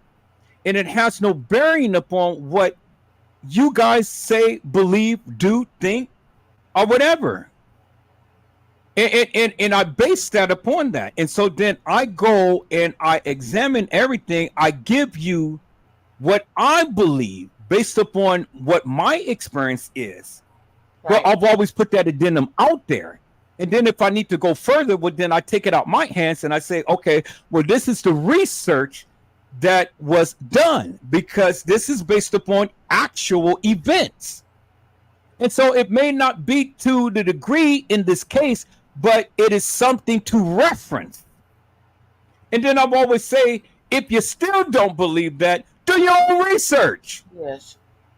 And when So, you do your own research, then come back and have a conversation with me. Mr. Edward, I'm not sure if Trish heard what I just said. Yeah, she heard. Okay, good. The questions is coming after you have are in the midst of you were saying things and stuff. I'm trying to read along She because said, so I'm just curious, then you must think she walked in that freezer like so many others. absolutely not, Trish. I know you heard me say that many times. I will never believe she walked in that freezer on her own. Never. Black people don't like the cold. You know that. I don't care how drunk we are. We're not gonna walk in no freezer.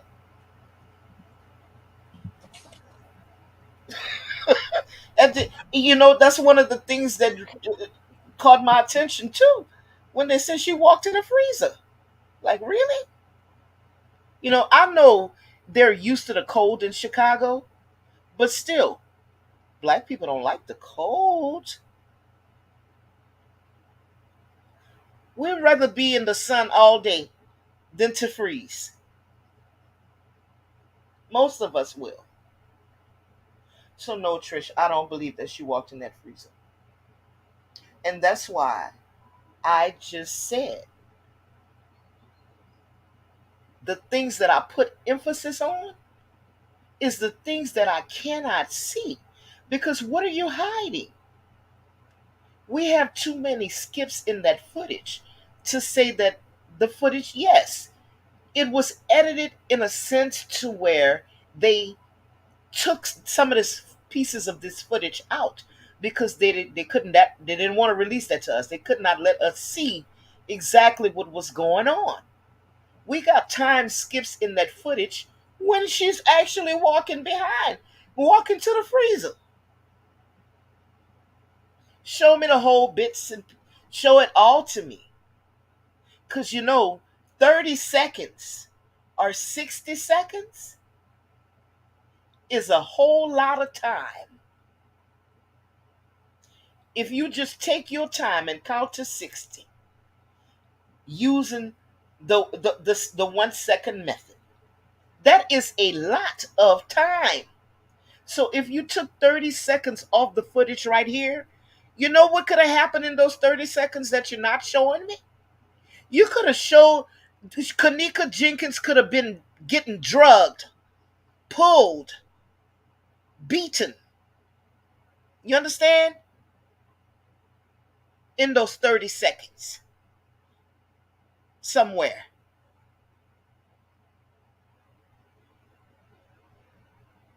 That's where my problem lies at. Not the footage that people are saying that she was in a water bottle, or they got dogs and cats in the footage, and they got no, seriously. I'm not making light of this. This is serious for me right now, Mr. Edward. Okay, just let me get my thought out. Okay, because this lady is 7 years later, and now she's resurfaced. Her name is Beach Beauty 35. This lady is not right.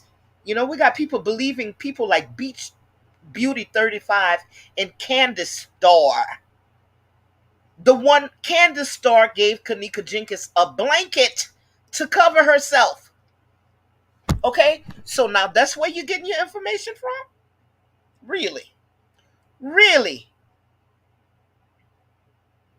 Beach Beauty 35 saw Kanika Jenkins in a water bottle.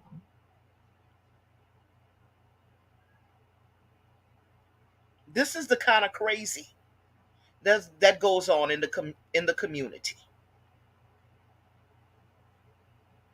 Candace Starr was a regular YouTuber, and then she turned psychic after Kanika Jenkins' stuff died down a little bit. She wasn't always psychic, Edward. She turned psychic over the course of the years. I don't know who Beach Beauty is. I never watched her. I don't know her. And like I say, I don't watch a lot of these YouTubers and things. So when you guys are speaking up on these people, I have no clue. But You know, this is crazy.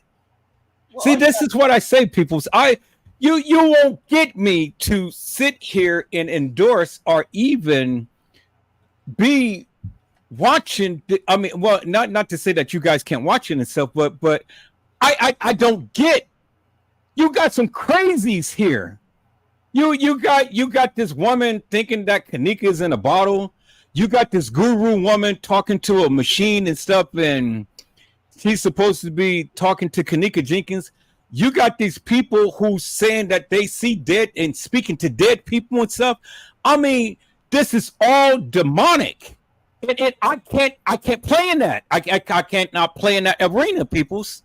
I got. don't. The one Wait, thing that I don't do, I don't play with the devil. I no. don't.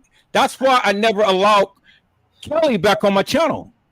Who? Because see, I've discerned that in my spirit, and I was like, well, shit, you talking to dead people? Oh, hell no, you can't come back on here, ma'am. I don't play with the spirit like that, peoples. No, no, no, no, no, no. Not me. So I'm you not. guys can sit here and listen to all of these guru people and stuff, but shit, man, you Well, guys yeah. save me with that madness. Candace Stars talks to people through a voice box, one of those little boxes she bought off of Amazon, and she also has this little teddy bear. Oh my God, come on now. You know, that she is just straight crazy.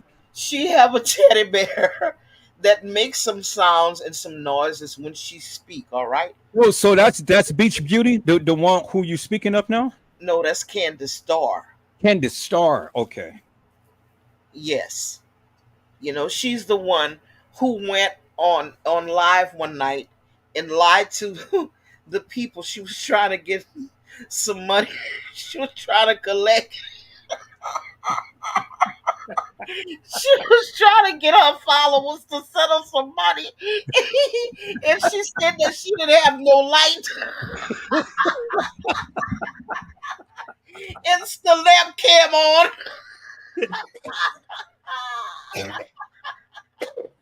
Oh my God.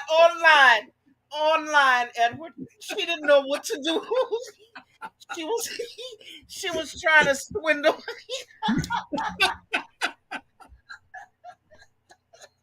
She was trying to swindle the chat out some money.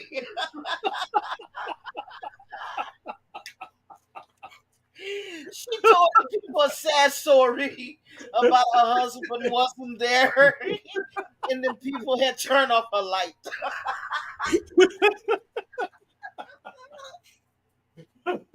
Oh my God, my stomach is hurting. Oh God, Lord Jesus. Wait a minute, and then the lamp came on in the back of her. You're talking about messing with the spirits. Boy, did I cry laughing just like I'm crying laughing right now. Candace Star was so scared. Oh God. Oh Lord Jesus, help me. Oh my God, my stomach is hurting, Lord. Oh my God. She didn't know Oh how to Lord. tell them people. Mm. Nothing. She didn't know how to. She couldn't come back from that one. I think she ended her life. Oh my God. Oh yes, that's the Oh kind of things. That's man, the my kind of things stomach is hurting so bad. Oh my goodness. She told him people she didn't have no light, then her lamp came on while she was on live. Wow. Yeah, so yeah, that's the kind of stuff. mm. I can't stop laughing. That's the kind of stuff we had to deal with. Wow. He said, look, can you see her? She's in the water. Ooh. She's in the water bottle. Look at her. She's big. She's big in the water bottle. Oh, I think it was a bottle of Dasani, Dasani, whatever they call that water. oh Yeah, God. that. My chest is hurting so bad right now. Oh, That's the kind of things we had to put up with. Okay, now we got. She didn't get away with it though. Beach Beauty. She did like Trey Gang did. Yeah, did an email talking about somebody had contacted her from Kanika family, but the people got on her about that. They didn't believe her at all.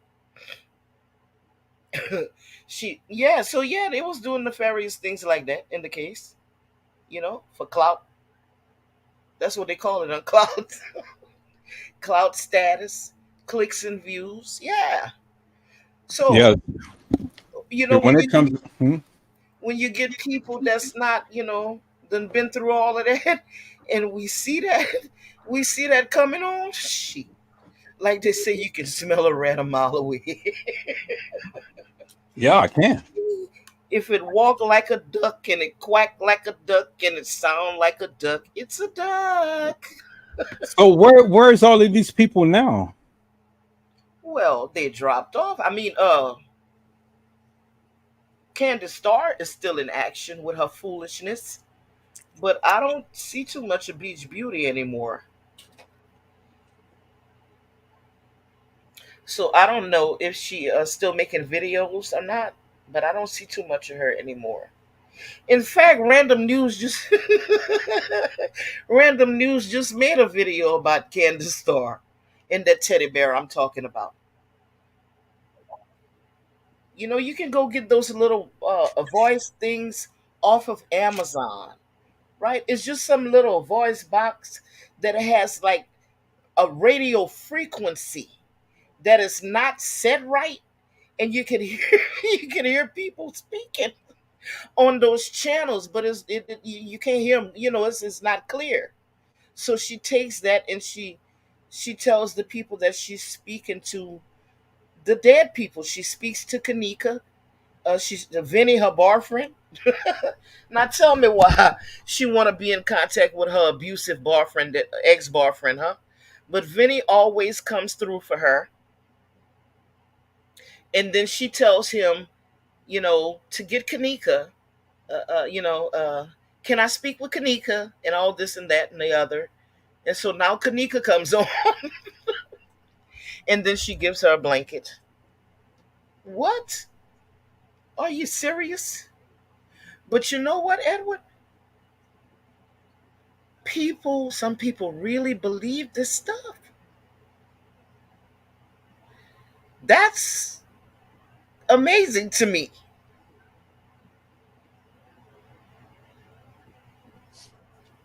We And have, and this is how you know that the people who literally believes this stuff, that you can understand the level of intellect in things. You know, I never will I ever play with the demonic. I That's just what I won't do. I won't sit here and do all of this guru nonsense, having Kanika in a bottle, or speaking to a box, or saying, or trying to even speak to the dead people. I don't play around like that, and that's demonic. And I'm just going to warn all of you people who sits here and be entertained with that madness. You can invite spirits mm-hmm. to come in. You Oh, yeah, see what happened to me. You see what happened to me. Cups levitating off my desk, and my pots and pans is flying off the shelf. yeah, And then I'm going to contribute some of the stuff to my car accident and things, because people praying for my death and things. But people, I'm telling you, the spirit world is real. yeah. People who do that voodoo stuff is real. You need to be prayed up. That's why I've always, every time I go live, I've always prayed. I pray for God's covering and things, because you never know what you may encounter. Right. Oh, yeah. Now, am I going to give in to all of this madness? No. But do I acknowledge that it's real? Hell yeah, it's Mm-hmm. real. But I know one who is more realer than that, and the one who can Absolutely. protect you. You know. Absolutely. So yeah. I mean, this is laughing fun when we're talking about the Candy Stars and the Beef beauty. and the beach beauties and things like that. But take note, peoples. Yeah, Take but note. the thing about it is, Candace Star. Now I'm gonna be serious. You know, she. This is something that she just all of a sudden was a psychic. Okay, so she don't really have no psychic or spiritual abilities like that. That's just a game. Like I say, if you know them people from the beginning, from the inception of the case, you know all of their characters. So they can't fool you when they start doing something different, like with her. When she's all of a sudden she was a psychic. She was talking about the Kanika Jenkins case, putting out videos, and then when that started dying out, now she talking to Kanika, her and Vinny. She talking to two dead people. Really?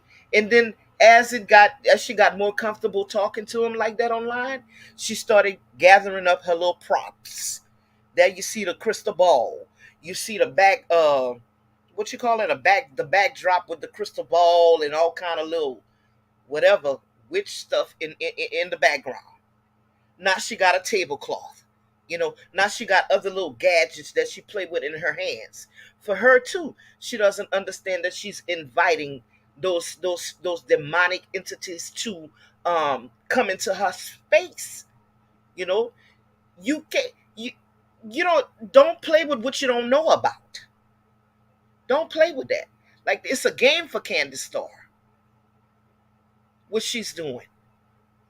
But they, on the other hand, they have some people who really believe that they have a gift um, that relates to the spiritual realm, and God giving them the ability to communicate with dead people.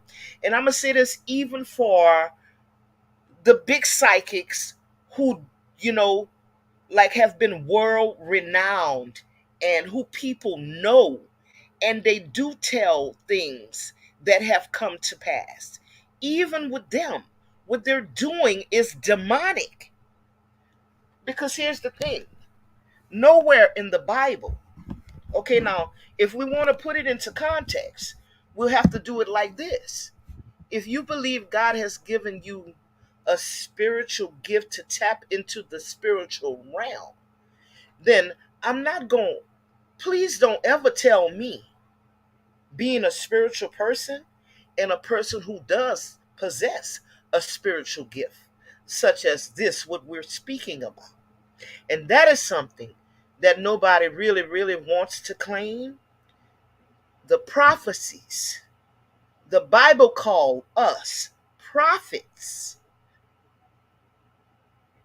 God has never told a prophet to speak to dead people.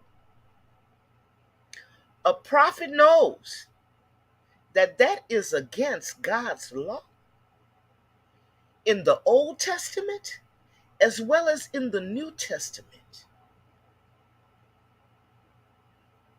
Jesus left and he said, when I leave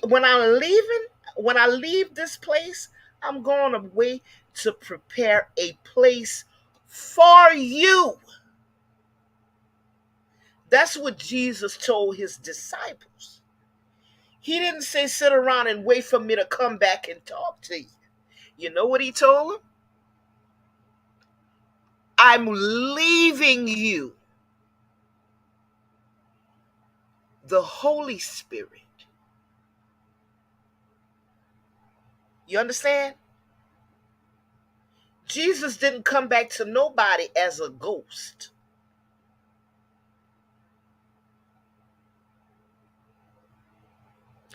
Even when he encountered Thomas after death, he wasn't a ghost. He put out his hands and he said, do you see these holes in my hands? You understand what I'm saying, Edward? I'm paraphrasing right now. But you know what I'm talking about. No, I get it. That is against God's law.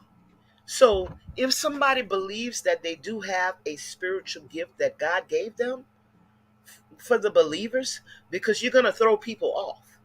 When you say that you speak to dead people, true believers don't speak to dead people, because we know that that is an abomination to God. God calls that behavior an abomination. He says that that is a place of darkness. You are in darkness and you are inviting familiar spirits unto yourself and your family members. In other words, if you open the door, the portal, as they say, to these demonic entities, it's on you the cross you have to bear for it. Because I told you not to do this. Because you see, you didn't go deep enough into the Bible to understand that God said, not Jesus. I'm talking about Jesus' father. God said that this is an abomination. Steer clear away from it. And you who believe my word, you better steer clear away from it. Because the ultimate punishment for this behavior is death. It is written. That is a thus says the Lord word. Miss Dana didn't say that. Edward Joseph didn't say that. God said that. So yeah, don't play with what you don't know, because the end result, and when God says death, he doesn't all the time mean a physical death. It could mean a death in, you know, your finances, you allowing these familiar spirits to come into your space, and curses being put up on you, your children, your family member, your lineage. Voodoo, witchcraft, soothsayers, diviners, spiritists. People love to say that word because it sounds good. Spiritist. See, that sounds like you in alignment with the Bible when you call yourself a spiritist. But God calls you demonic in nature. My God. God says, the punishment I have for you playing with this darkness is death. Mm. Because again, when the night has come, no man can work. When I close my eyes, I can't see you. I can't talk to you. I can't communicate with you. I'm done here on this earth. Oh, yeah. Let the dead bury the dead. My God. Now, Come if on. you consider yourself to be dead in this physical fleshly body that you house, which is the temple of the Holy Ghost, well, then let the dead bury the dead and keep playing with the witchcraft. Keep speaking to dead people when God says don't do it. Keep calling this gift, this this thing that you possess. Because I'm not saying that you're not able to do it,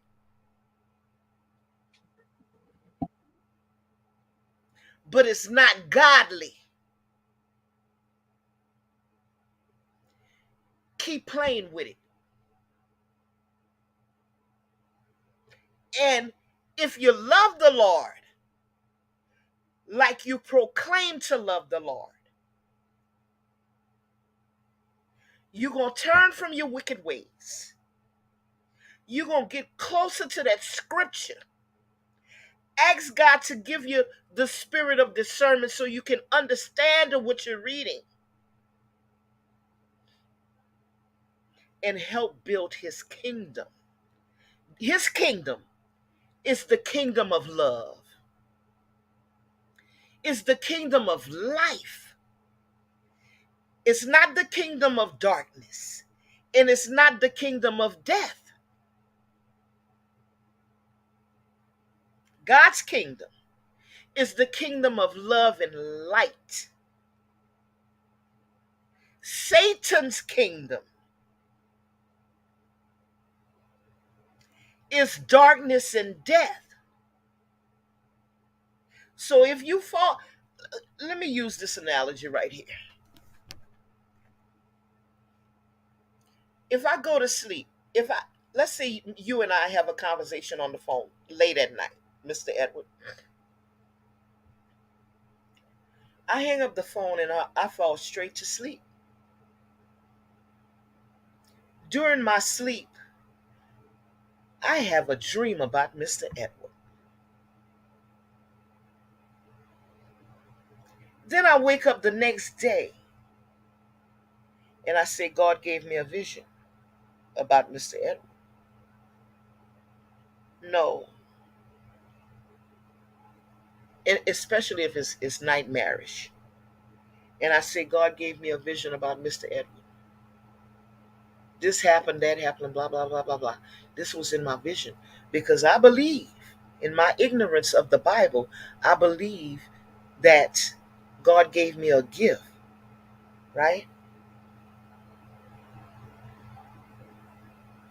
Actually, what I had was because the conscious, see, the mind is powerful. The mind is a powerful thing. The body can't operate without the brain. Our brain is a computer. They make computers from using people with brains, right? So just think about how powerful a computer is. You know how much information the brain can intake? What I did was, because the brain is so powerful,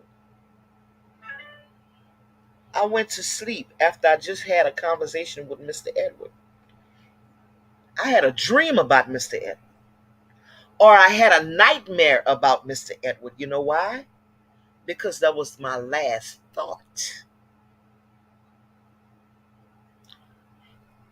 Mr. Edward was the last thing I thought about before I closed my eyes and went into a deep realm of sleep. So now I'm thinking about Mr. Edward in my dream, my sleep, which is a dream or a nightmare I'm hearing. I'm not hearing from God. God didn't tell me nothing about Mr. Edward. My conscious and subconscious was on Edward. And when I went into the realm of sleep, that deep, deep realm of sleep, which is in the middle of consciousness and unconsciousness, I could hear somebody talking, but I can't wake up, right? That realm there, that's the dream realm or the nightmare realm. I'm in that realm. I'm sleeping hard. So now I'm having a nightmare about Edward because Edward was the last person that I spoke to before going to sleep. It's not a vision from God. Oh, you're going to know when God speaks to you. You're going to know it. Another thing about spiritual gifts and being prophetic. Sometimes prophetic people, God give them things and they can't even open their mouth. Can't even say what God gave them to speak. Because you know why? God is a God of order and a God of perfect timing. You can't say what he told you until an appointed time. Many people claim to have these what they think is a gift, especially when they're dealing with the spirit realm and they go into talking about communicating with the dead. As a believer, That's against God's law. You you can't twist this no kind of way. You can't try to make it make sense in your own words. You can't do none of that. This biblical is scriptural. So for the people who may be thinking that this is a gift from God, man, you guys need to, get a little closer to Him. That's what I have to say to that. Get a little closer to that, to Him. Get into His Word more. Ask for discernment so that you can truly understand what you're reading in that Bible. Because there's a lot of things in the Bible. If you're not tuned in, you will not understand nothing you're reading coming from that Bible. You understand? It's too many big words, yay, nay, they, that, now, this and that and the other. Words that people cannot pronounce. That alone will throw you off. But if you stay connected and you pray for discernment, you will be able to read that Bible like you're reading a nursery rhyme. And you're going to understand it. Understanding, Christians, believers, our understanding comes. God don't give us more than we can bear. So He not just going to throw His word on us and expect us to understand everything at one time. But just like a little kid, we go from level to level in school. Kindergarten, Head Start, first grade. You know what I'm talking about. That's how God deals with us.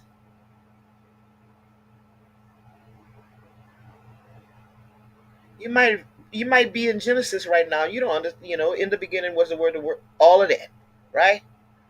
You may even in that you don't understand what that is. But you stay there for a little while. Let God teach you. There is no anointing. There is no greater understanding of the Bible than being taught by God Himself. It's called being obedient to His word and allowing Him to teach you, praying for discernment. Open yourself up. Allow Him to teach you. And boy, when you're going to get it, and you ain't going to never get it totally 100. But when you're going to get it, you're going to say, wow, man. That's when change comes about in people's lives. Transformation. I once was lost, but now I'm found. See, because before I didn't understand, but now I do. When I was a child, I did childish things. When I'm a man, I do man things. But some people who claim to be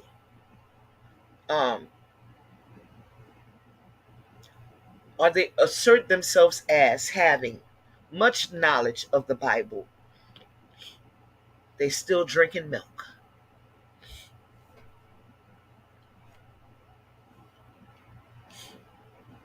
They haven't progressed to pablum, and they certainly haven't reached eating table food. They're not eating meat yet.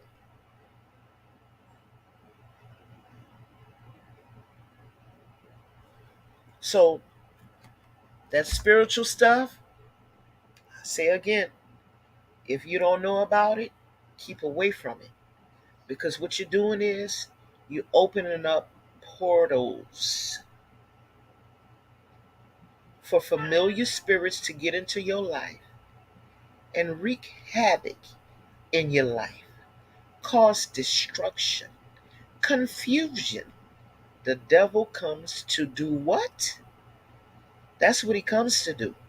There's a reason why God tells us not to engage in that type of behavior. It's too scary for us. He's the only ghost that wants to be recognized. Can I get an amen? That's the Holy Spirit, the Amen. Holy Ghost. That's right.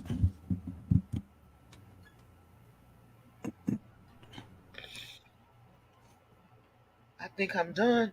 And some people even don't believe in the Holy Ghost.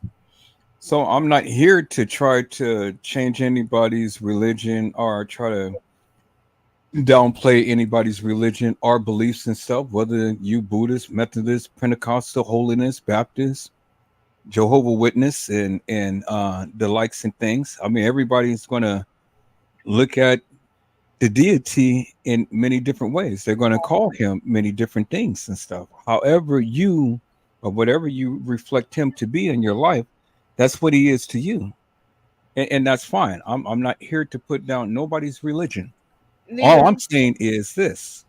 we didn't. Edward Joseph. But listen, this here's the thing. I understand what you're saying, that you're not here to put down anybody's religion, but we didn't speak about religion. You know why? You and I, Fresh Source and Edward Joseph, people don't know, two ministers of the word, two credentialed ministers of the word. We didn't speak about religion because God is not religion. Right. We didn't. I didn't say that. I'm giving you what the word of thus says the Lord. Yeah. So I don't care if you go to the Quran. I don't care if you go to the Bible. I don't care what book you go to. If God is in it, you're gonna find those almost those same scriptures. It Yeah. have nothing to do with religion. God Yeah. is not religion. Or I should say their beliefs. Their beliefs, yeah, right. Yeah. Okay. I'm not here to put down your beliefs, but whatever your spiritual walk is and things, I'm not here to do that. But I'm not here to partake in a lot of that either. No, no. We understand to stay clear away from that stuff. Yeah. You know, Well, but like you I know. said, sometimes people do things in their ignorance. They think that this is the way to go. They think that, I mean, it's clear that they reverence God. They call his name out because they are saying that this is a gift from God. So we know that they hold him to, in some esteem. They reverence, but they need to understand that if they go to the book, Oh God. they're not going to find these things in the book. And the book is not like a case file. We can't take away from it and add to it when we want to, right? But the gift. Well, and like I they, said, and like they speak of it like yeah, but this is serious because in the midst of them doing this, in the midst of them doing this and thinking this, and that's where we come in at. right, It's right. because as ministers of the word, true ministers of the word, we know that if we Oh see yeah. our fellow man falling off in error, Right, it is our job and responsibility to right, call them into their rightful place with God. Now, right. because Jesus' mission is to save souls, That's right. right? So if we see these things going forth and we say nothing, well then guess what? We might as well get ready for a pit too, That's because right. there is a pit for us too. Yeah, you're right. And that's why every opportunity I try to call it out when it comes. I don't want that to be a part of or even around me. It's just hard. I you know it's hard to see people believing this stuff. God didn't give that gift. God did not give. I don't know what the lady's name is. You called her name earlier, but no, Kelly, I believe her name is Miss Yeah. Kelly. Miss Kelly, ma'am, ma'am. That we God did not give you the gift to speak to the dead, ma'am. You know, as I know you believe this, you know, but it's not biblical. This is not biblical. When we branch off and we start entertaining darkness, see, dead is dark. That's Dead people no longer exist. They cease to exist. So God said, don't do it. Do not do this. Now, did he give us prophets? God gave us prophets. All that other stuff, spiritists, like I said, soothsayers, uh, the other names I called, no, God is against that. Voodooism, and from our history, see, this is where a lot of this stuff comes from, because as African people, and if we get back into our history, I'm talking about like over in Africa, Right. we know that a lot of tribes in Africa practice voodoo, but they didn't have the king, they didn't have the Bible.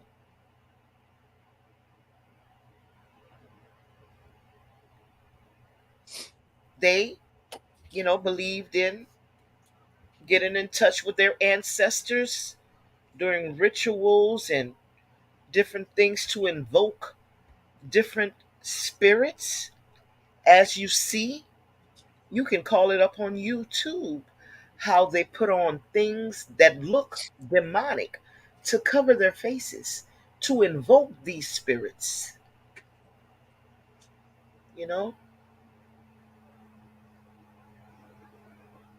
But you know, chains with bones on it and things like that, the killing of chickens and chicken bones and just all sorts of things like that. These things is not even a religion. That's not a religion. That's a practice.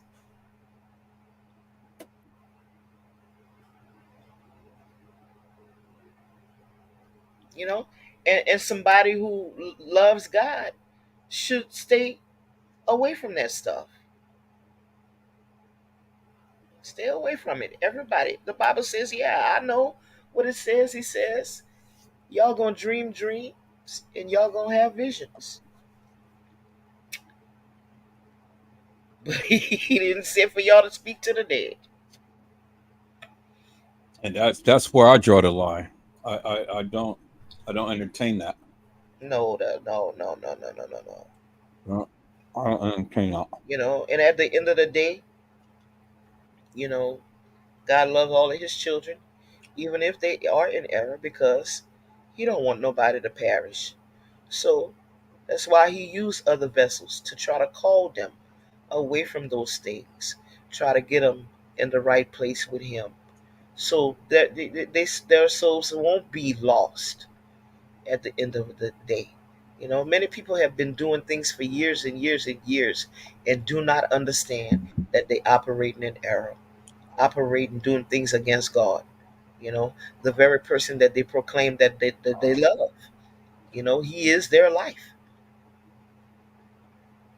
You know, and uh, no, nobody's perfect, not even me. We Me all either. sin. We all sin, Yeah, and I we come profess to short. be. Hmm. We come short every day. But that is why he tells us to repent. You know, daily repentance is good for everybody.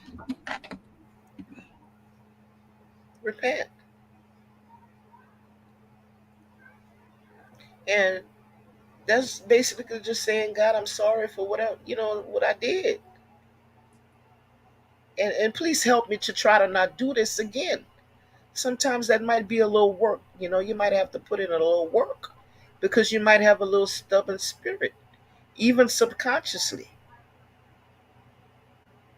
But if you give God time to work with you, He's going to work on you. And change is inevitable. You can't come in contact with God and remain the same.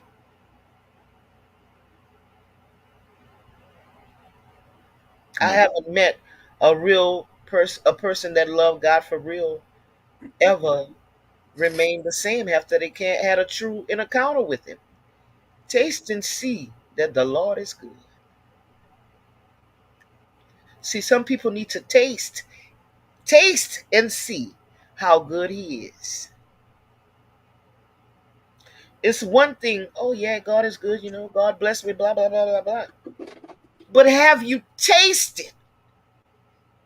Do you know how good God truly is? The mere fact that you woke up this morning and you didn't even say, God, thank you, tells you how good He is. Because He could have closed your nostrils up while you slept.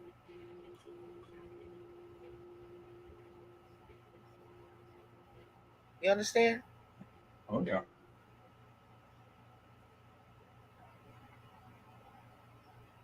The soul body, baby. Come on now, Edward. Well, I'm glad that we're having this conversation and things because even though it's broad in scope, we started off with the Kamika Jenkins case, and then we pretty much talked about other things and whatnot. This is a good and wholesome reflection, and it's not a rejection; it's a reflection, and Hmm. it's good.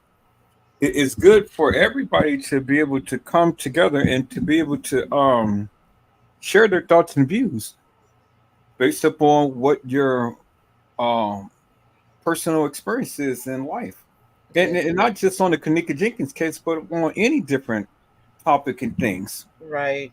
This is what I've always endeavored my channel to be like in things, and it's coming to that. Just like what happened with Cody. Now, a lot of people may not accept the various things that he had said and stuff because people don't see it through his lenses. Right.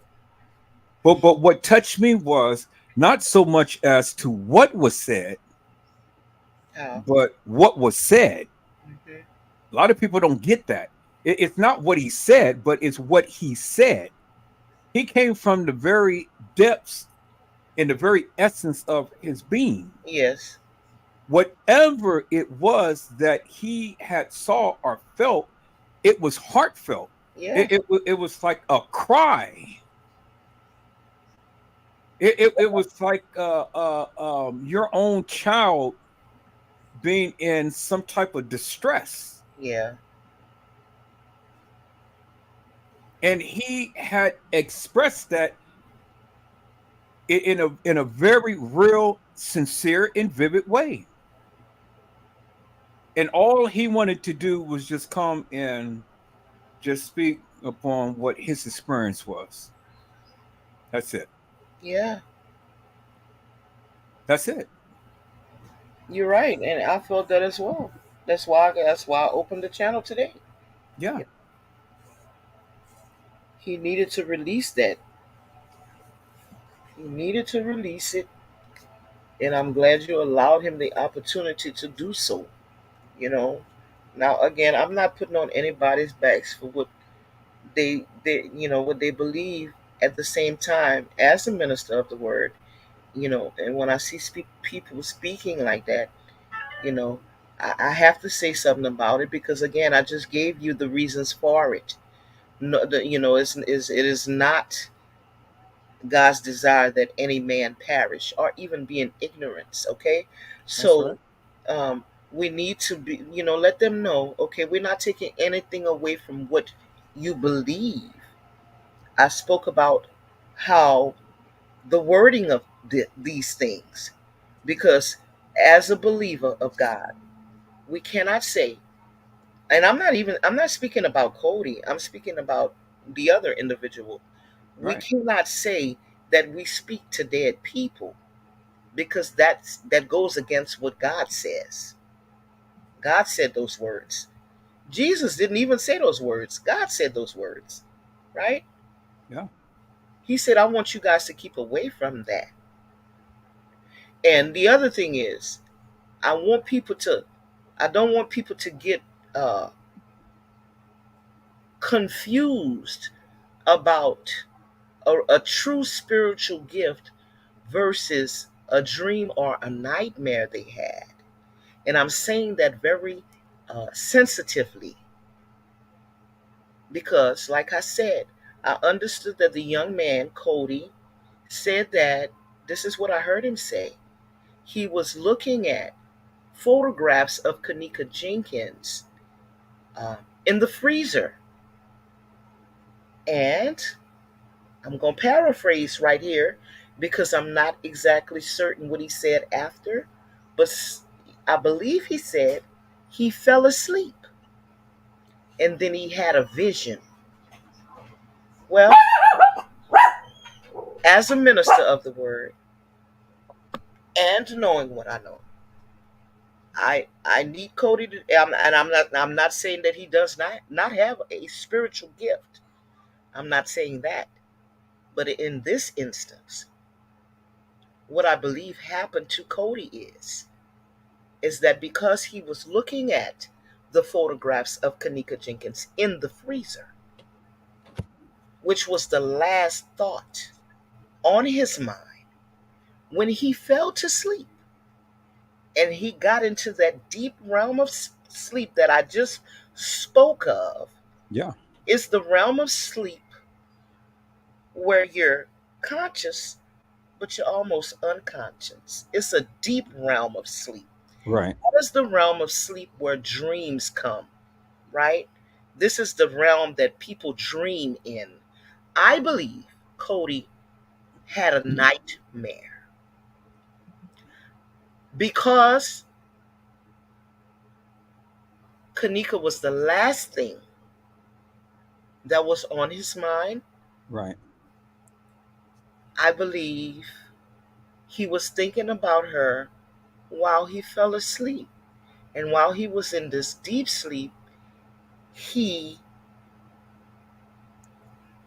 dreamed or had a nightmare about what was probably previously spoken about this pool area. I'm not discounting that he have a gift. I'm talking about in this instance, from the descriptives that he gave that I can follow, that came out of his mouth, Right. I believe Right. he had a nightmare about Kanika Jenkins. Now, I could be wrong. I'm just saying that I can be wrong. But that's what it sounds like to me. As for the, I'm going to pray for the other lady who, she she claims to love God. So if she loves God, then I'm going to pray for salvation for her. Um, and you know, and pray that she gets closer to God, so she can have better understanding of His laws. That's it. That's all I can do. Because that there is scary. That's not like what Cody went through. The situation here is much different than what Cody experienced. This situation that this lady is in, you know, she can lose her soul over this. Death is punishment for that. What she saying is happening with her by speaking to dead people? No, no. And, you know, it's to my understanding that there is a pastor or somebody who's able to break the word down to the individuals, to the people on the other end. You know, there is somebody out there that can do that. And I hope, behind the scenes, because everything doesn't have to be done publicly.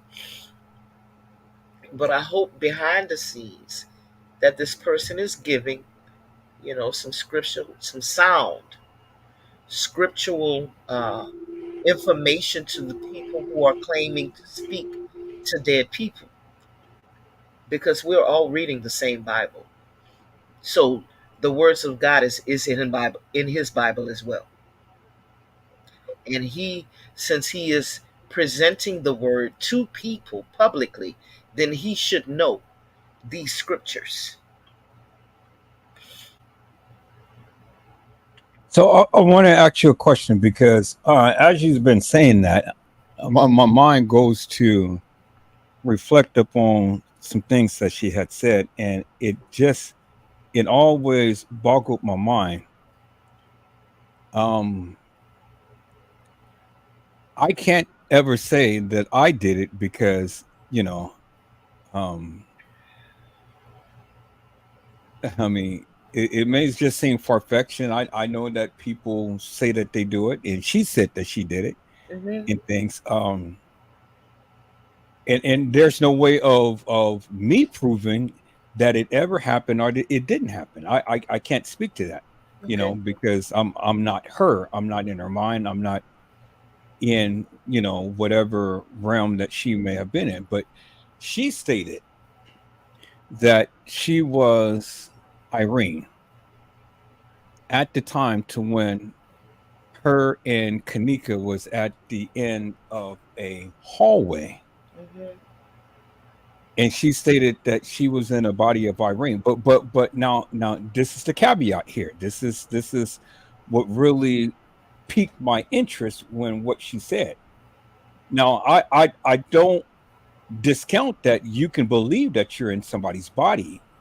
Mm-hmm. I don't discount that. I mean, because everybody dreams of things and stuff and believing that they're a person, just like we dress up for Halloween trying to imitate someone and things like that. I'm not saying, I'm not questioning that. Now, the caveat for me is simply this, and this is what she said. She said that the spirit told her and shown her. So if the spirit told you and shown you, well, then you, in my mind, this is the way that I'm processing it now. If the spirit, come on now, if the spirit shown you and told you that this is where you are, you're actually seeing this event take place, or whatever the case may be. Well, then help me to make this make sense. Help me to make this make sense.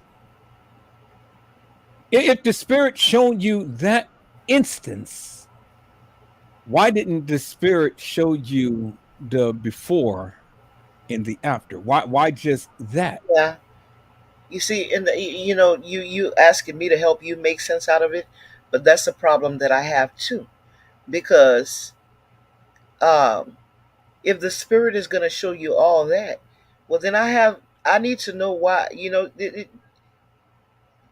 This is crazy, because why pick and choose? Why is the spirit picking and choosing what he's showing? It's Come on, showing you, see. because I need the spirit to tell me um, everything from beginning to end.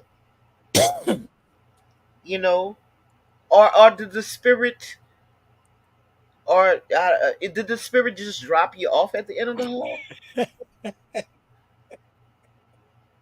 I need to know where you were coming from. Um, you had conversation with Kanika, so I need to know the entire conversation from start to finish, from where y'all were coming from to when y'all ended up at the end of that hallway, right? Right. I also need to know, since There were three people involved, two people in a black hoodie and one in a red. You say these people gave you a chance. You could live or you can die. I don't understand that, because if you have some people who's going to, as you say, take Kanika and commandeer Kanika up by the elevator, they're gonna eventually unalive her, right? Right. But they're gonna let you, give you the ability, the person who can see in the spirit. You saw them in the spirit, so that means that you can identify them. They're gonna leave you behind. Why not just take both of y'all and unalive both of y'all? You see, that's the kind of things. It may not make sense, but it does make sense, because you can't tell me who these individuals were. You can't identify these people, but yet they lifted you up and they put you on the side.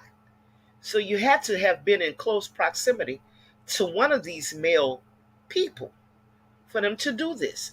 So now what you need to do for the community is identify who these people are. But better yet, even years ago, with that vision and that type of information, why not bring that to the authorities? Because you see, I'm thinking in my mind that, okay, well, it was all this close, then she knows who killed Kanika and she's withholding information.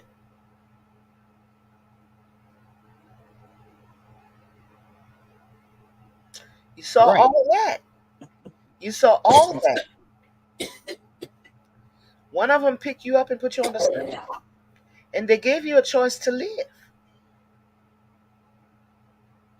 Really? And that's what I say, really, because That's do you problematic. actually think about that for a moment? Do you actually think that people who is planning on unaliving this girl, and she says that she knows it, she know what they're going to do, why would they keep her around as a witness? Well, that's what I'm trying to explain to you right now. Yeah, The, no, I get it. I'm just just reparaphrasing that point, because that doesn't make no. And then she goes on to say, Kanika said, "I'm tired of running from them," which is the indicator that Kanika already knew that she was in danger. right. So if that be the case, well then, what did Kanika know? And what did she know? What was Monifa? What was Shemaya? What was Bribri? What was all of the other people at the so-called establishment?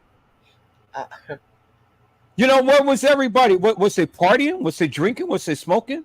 What did these people just all of a sudden get out? Because she said that she and Kanika was running.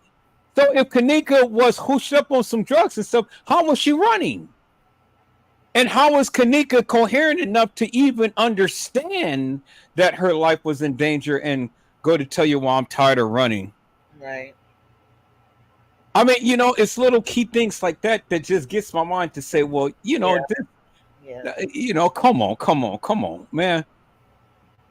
And so you're not going to fight for your friend? You're not going to scream and holler or anything? Yeah. I mean, that's what you So see. you're going to sit there and have a conversation with the people, well, don't take me, but take her. You see this the thing, and this is why people can get away with these things, is because nobody is asking the questions, and even if they want to ask the questions, they are not allowed to. You understand? So Right. we have people just telling people stories. Because if I would have heard that, I would have chimed out and said, well, you know me, I would have to ask. You know, you see, you were that close in proximity to these three men. Well, can you tell me how they look? Who were they? Can you identify them? You say one put you on the side. You had a choice if you could live or die, but yet they're taking your friend to kill her. That's not making sense to me, even in the spirit.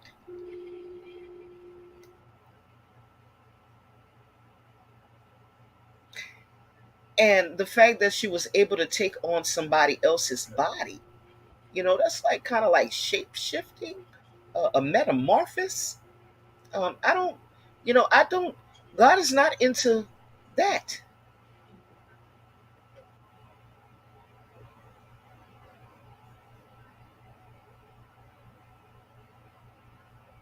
You Yeah. know, God is not into that.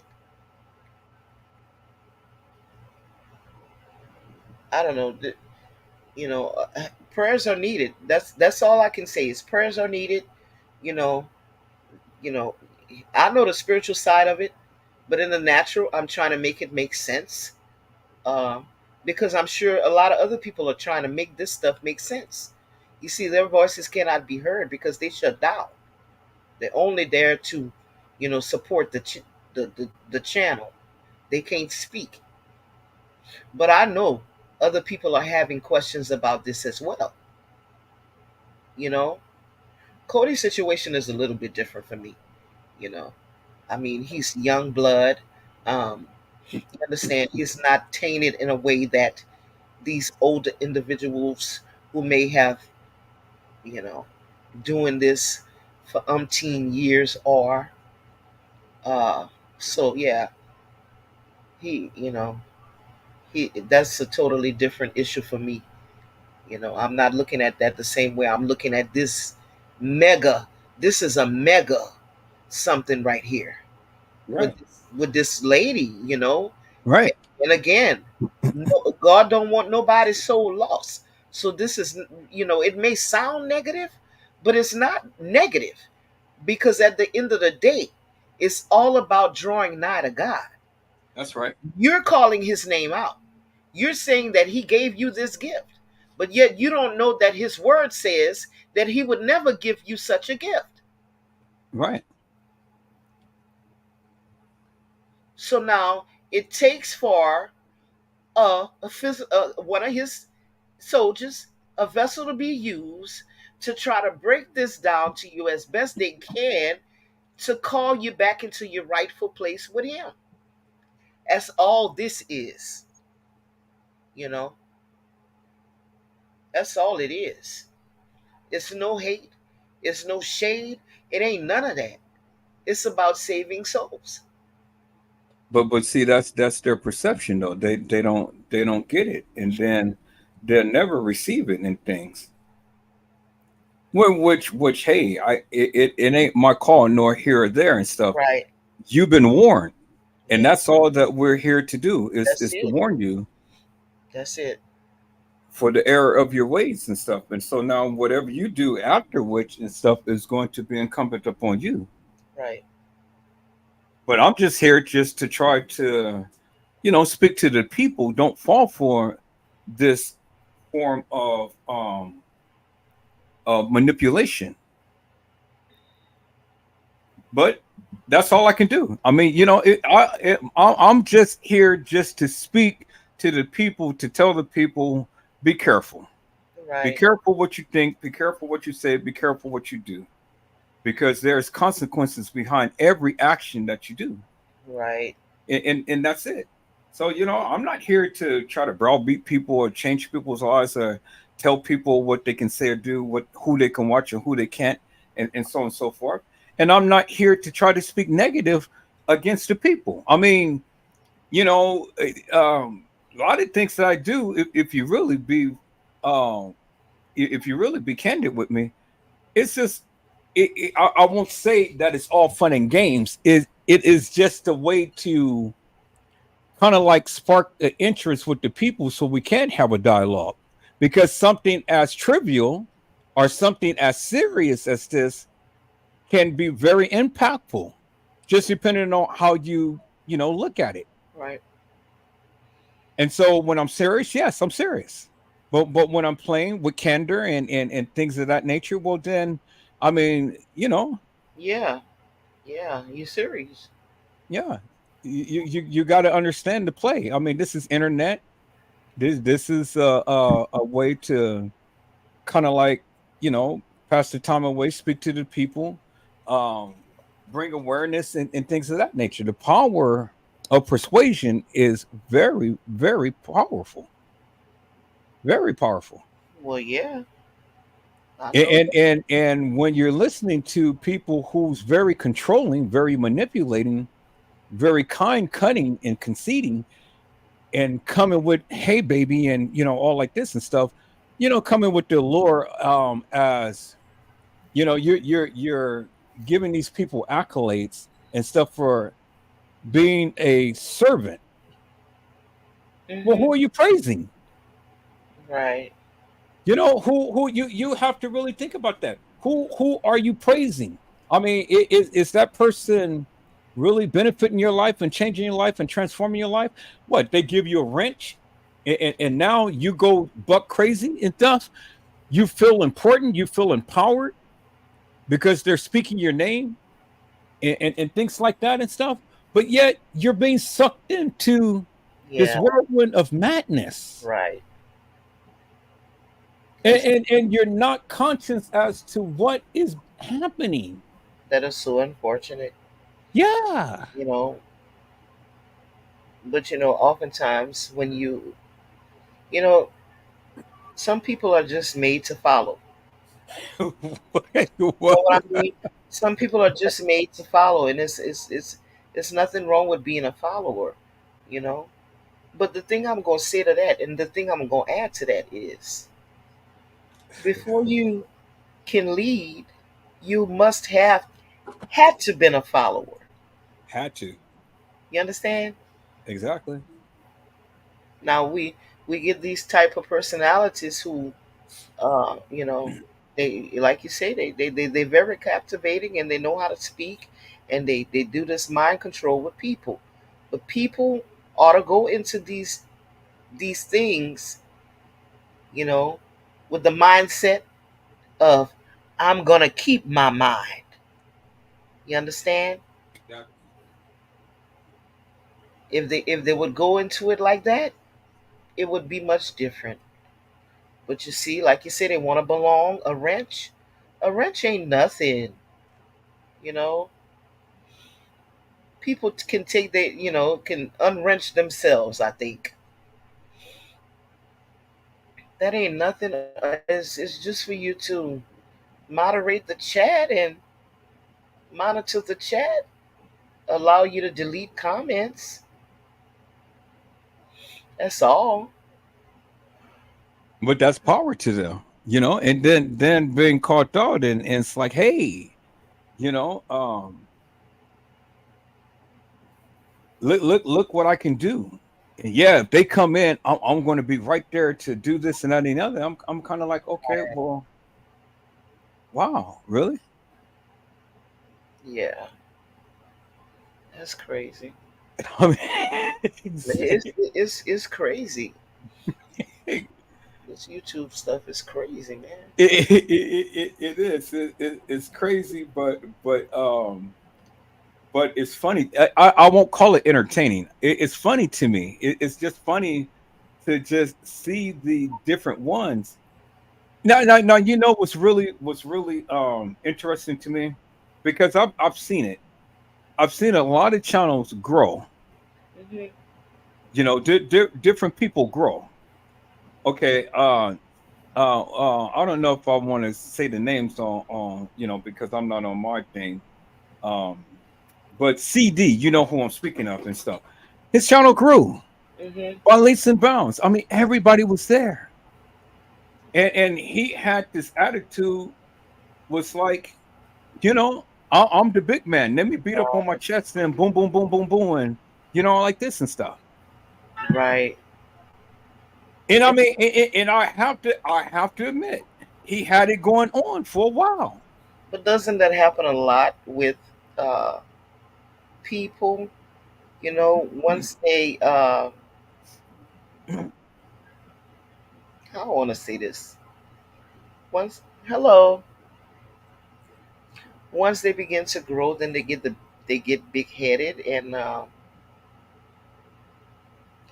it causes a different type of a personality to come out, you start seeing another person in them. That happens a lot with people. Good night.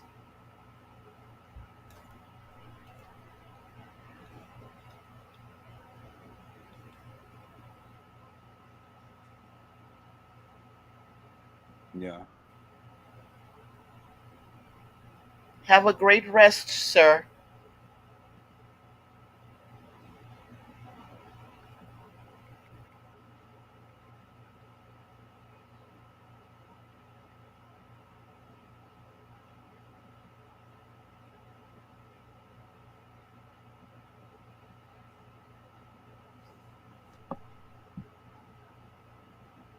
Yeah.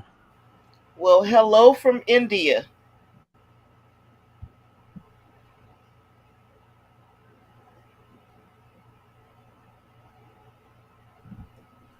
Hmm. We're having a conversation. Oh, you're on the phone? No, there's somebody in my chat from India. Oh, oh, okay.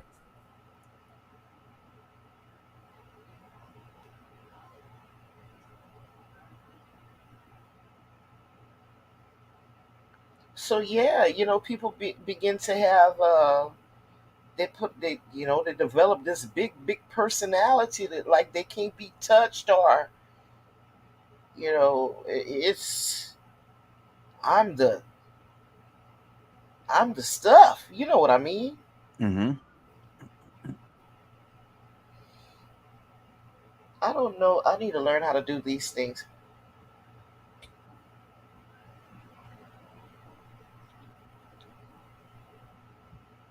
The fascination and things of YouTube is remarkable. I mean, you know, you have to. Oh, let's see. You can text it to me. Okay. Bye bye. Oh, you did it? No, I didn't. I'm waiting.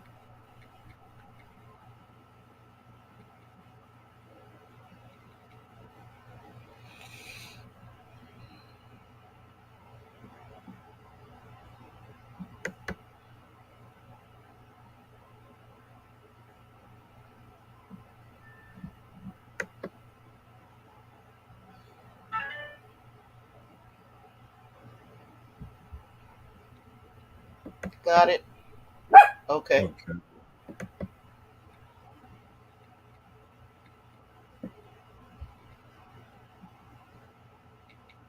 All right, I got it. Yeah. I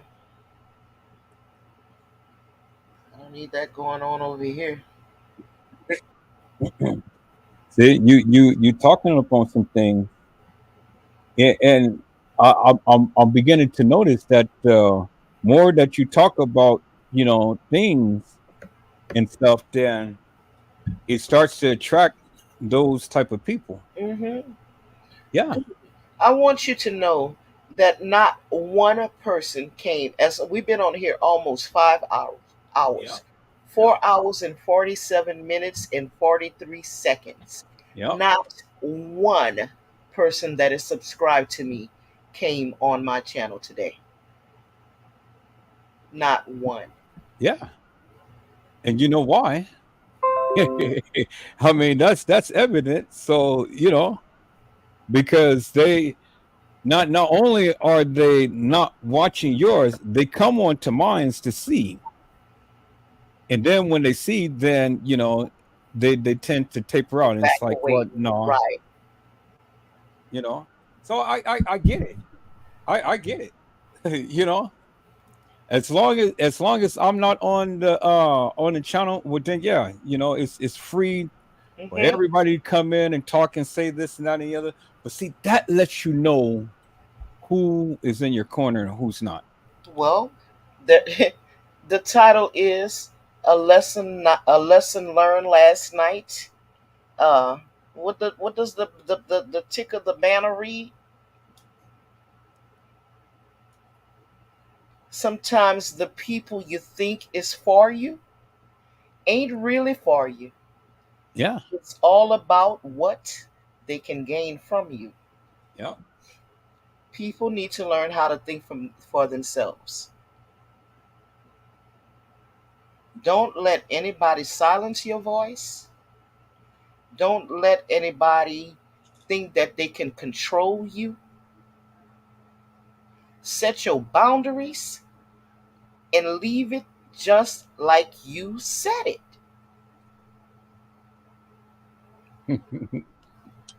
If people fall away from you, they was never meant to be around you in the first place. Come on.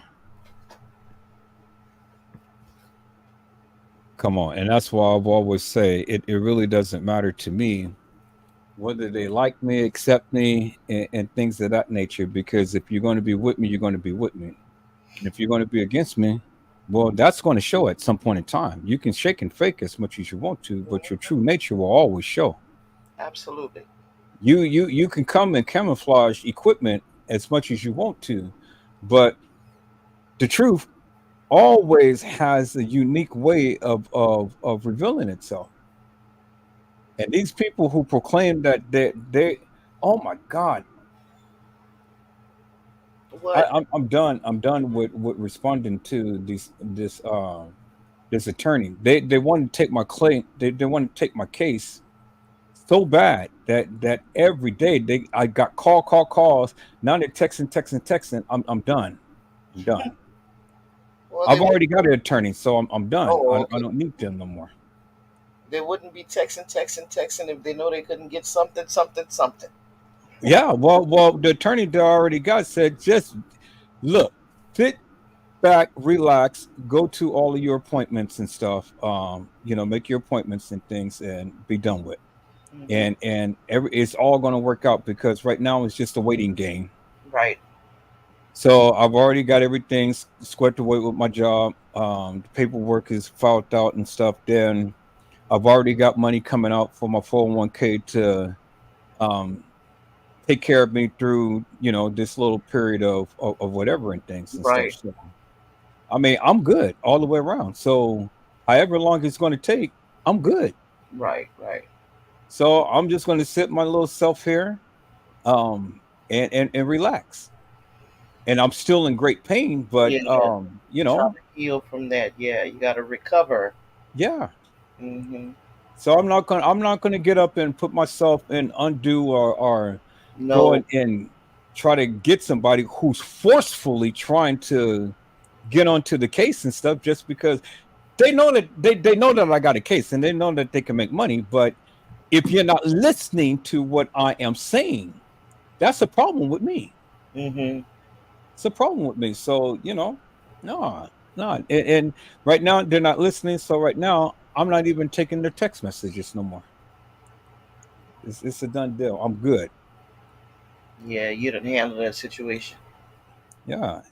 Everything, all of my paperwork is filed. Everybody is notified and stuff. Um, I got my approval and things. I'm good. Yeah.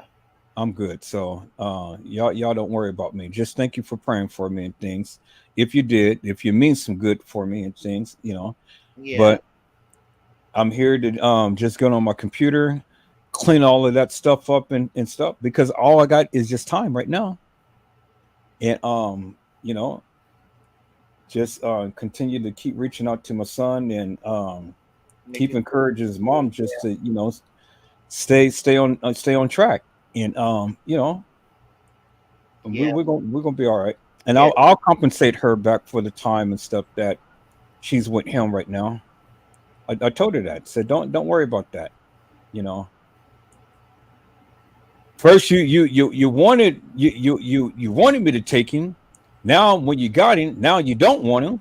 And so make up your mind. Yeah. I understand. Yeah. So hey, But yeah, no, right now, I think he would be best with his mama. Because a woman, men this is not as nurturing. Not saying that you wouldn't nurture your son, right, because I know you would. But a woman's touch, right. and when a child is sick, I agree with you leaving him with his mama. Yeah, and he'll heal a lot faster and better. You know, Yeah. So that's what that is. Hmm. But we've been on here for 5 hours. Yeah. So What? Well. If you're going down, I'm gonna go back up because I'm not finished. you're not finished yet. Oh, I know. Listen, I know you about to talk about me, baby. I know you gonna put it on me.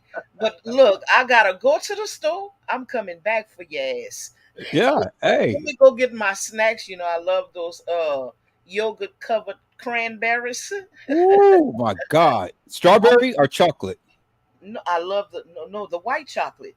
White chocolate. Okay. Yeah, that's the ones I like. I'm gonna get me some like that. I'm not gonna get me no soda. I'm gonna get me some those little packet of things that you put in a bottle of water. Oh, It's like that little. Kool-Aid, Right. but you don't have to put sugar or anything in it. It's already sweet. Right. I've learned to like that. So, I'm going to get me a few little things. I'm trying to eat a little bit more healthy as much as I can, because when you get older, you have to watch certain things. Right. So, I'm going to go get my little snacks, but I'm coming back for you because I know you're going to talk about Fresh Source TV, baby. I, Hey. I Hey. feel it in my bones. I gave you a run for your money today, huh? Hey. You know the play. Uh, I know you are. Fresh Source TV, ma'am, come to the panel, ma'am. Hey, you know the play. This is what I try to tell the people. Why y'all getting mad and all bent out of shape and all like this? It helps your channel. It helps you. It helps your channel. You talking about helping the channel, but I know I said some things that might have said. Now, why is she saying that like that? That threw you off guard a little bit. You didn't know I was coming like that. Well, But when you but get on see, that channel, and I know you're a very respectful person, you ain't really said what you really wanted to say. well, I mean, but see, you gotta remember, I'm not on my channel, so That's you what I know. just said. I just said it. I just said it. Wait till he get on his channel, boy. He goes, he's coming for me. He coming for me. So, baby, y'all could get ready. But you know what? Fresh Source is in that mood too, boo. It's gonna be Hey, another Fresh Source versus Edward Joseph tonight. understand the play. Come on, when you're not at home, you got to keep on your best behavior. Right, right, right. When But you when you at home, take off your shoes and throw it up against the wall and do whatever. Hey, do what you do, shoot your shot. shoot your shot. That's it. That's it. And when the people hear that you shooting your shot and no holds barred, okay, well then, hey, that makes a difference. But when you're on somebody else's house, You gotta you got to keep that level. I right, mean, you rev it up a little bit, but you don't go over, and go overboard with it. right, right. I Yeah. got you. But look, let me go to the store. I'm coming back. Oh yeah. I'll be back. All Well, right, Mr. thank you for Edward. having me on your channel. I greatly appreciate that. And to all of the people who's here, who's watching, this is Cooking with D. I'm not going to close out like I normally do because it's not my live. We're just live streaming from her channel. But we're going to leave it with Cooking with D to close out the channel. Okay, and then meet us over on Edward Joseph's channel because we'll be back. Oh, yes.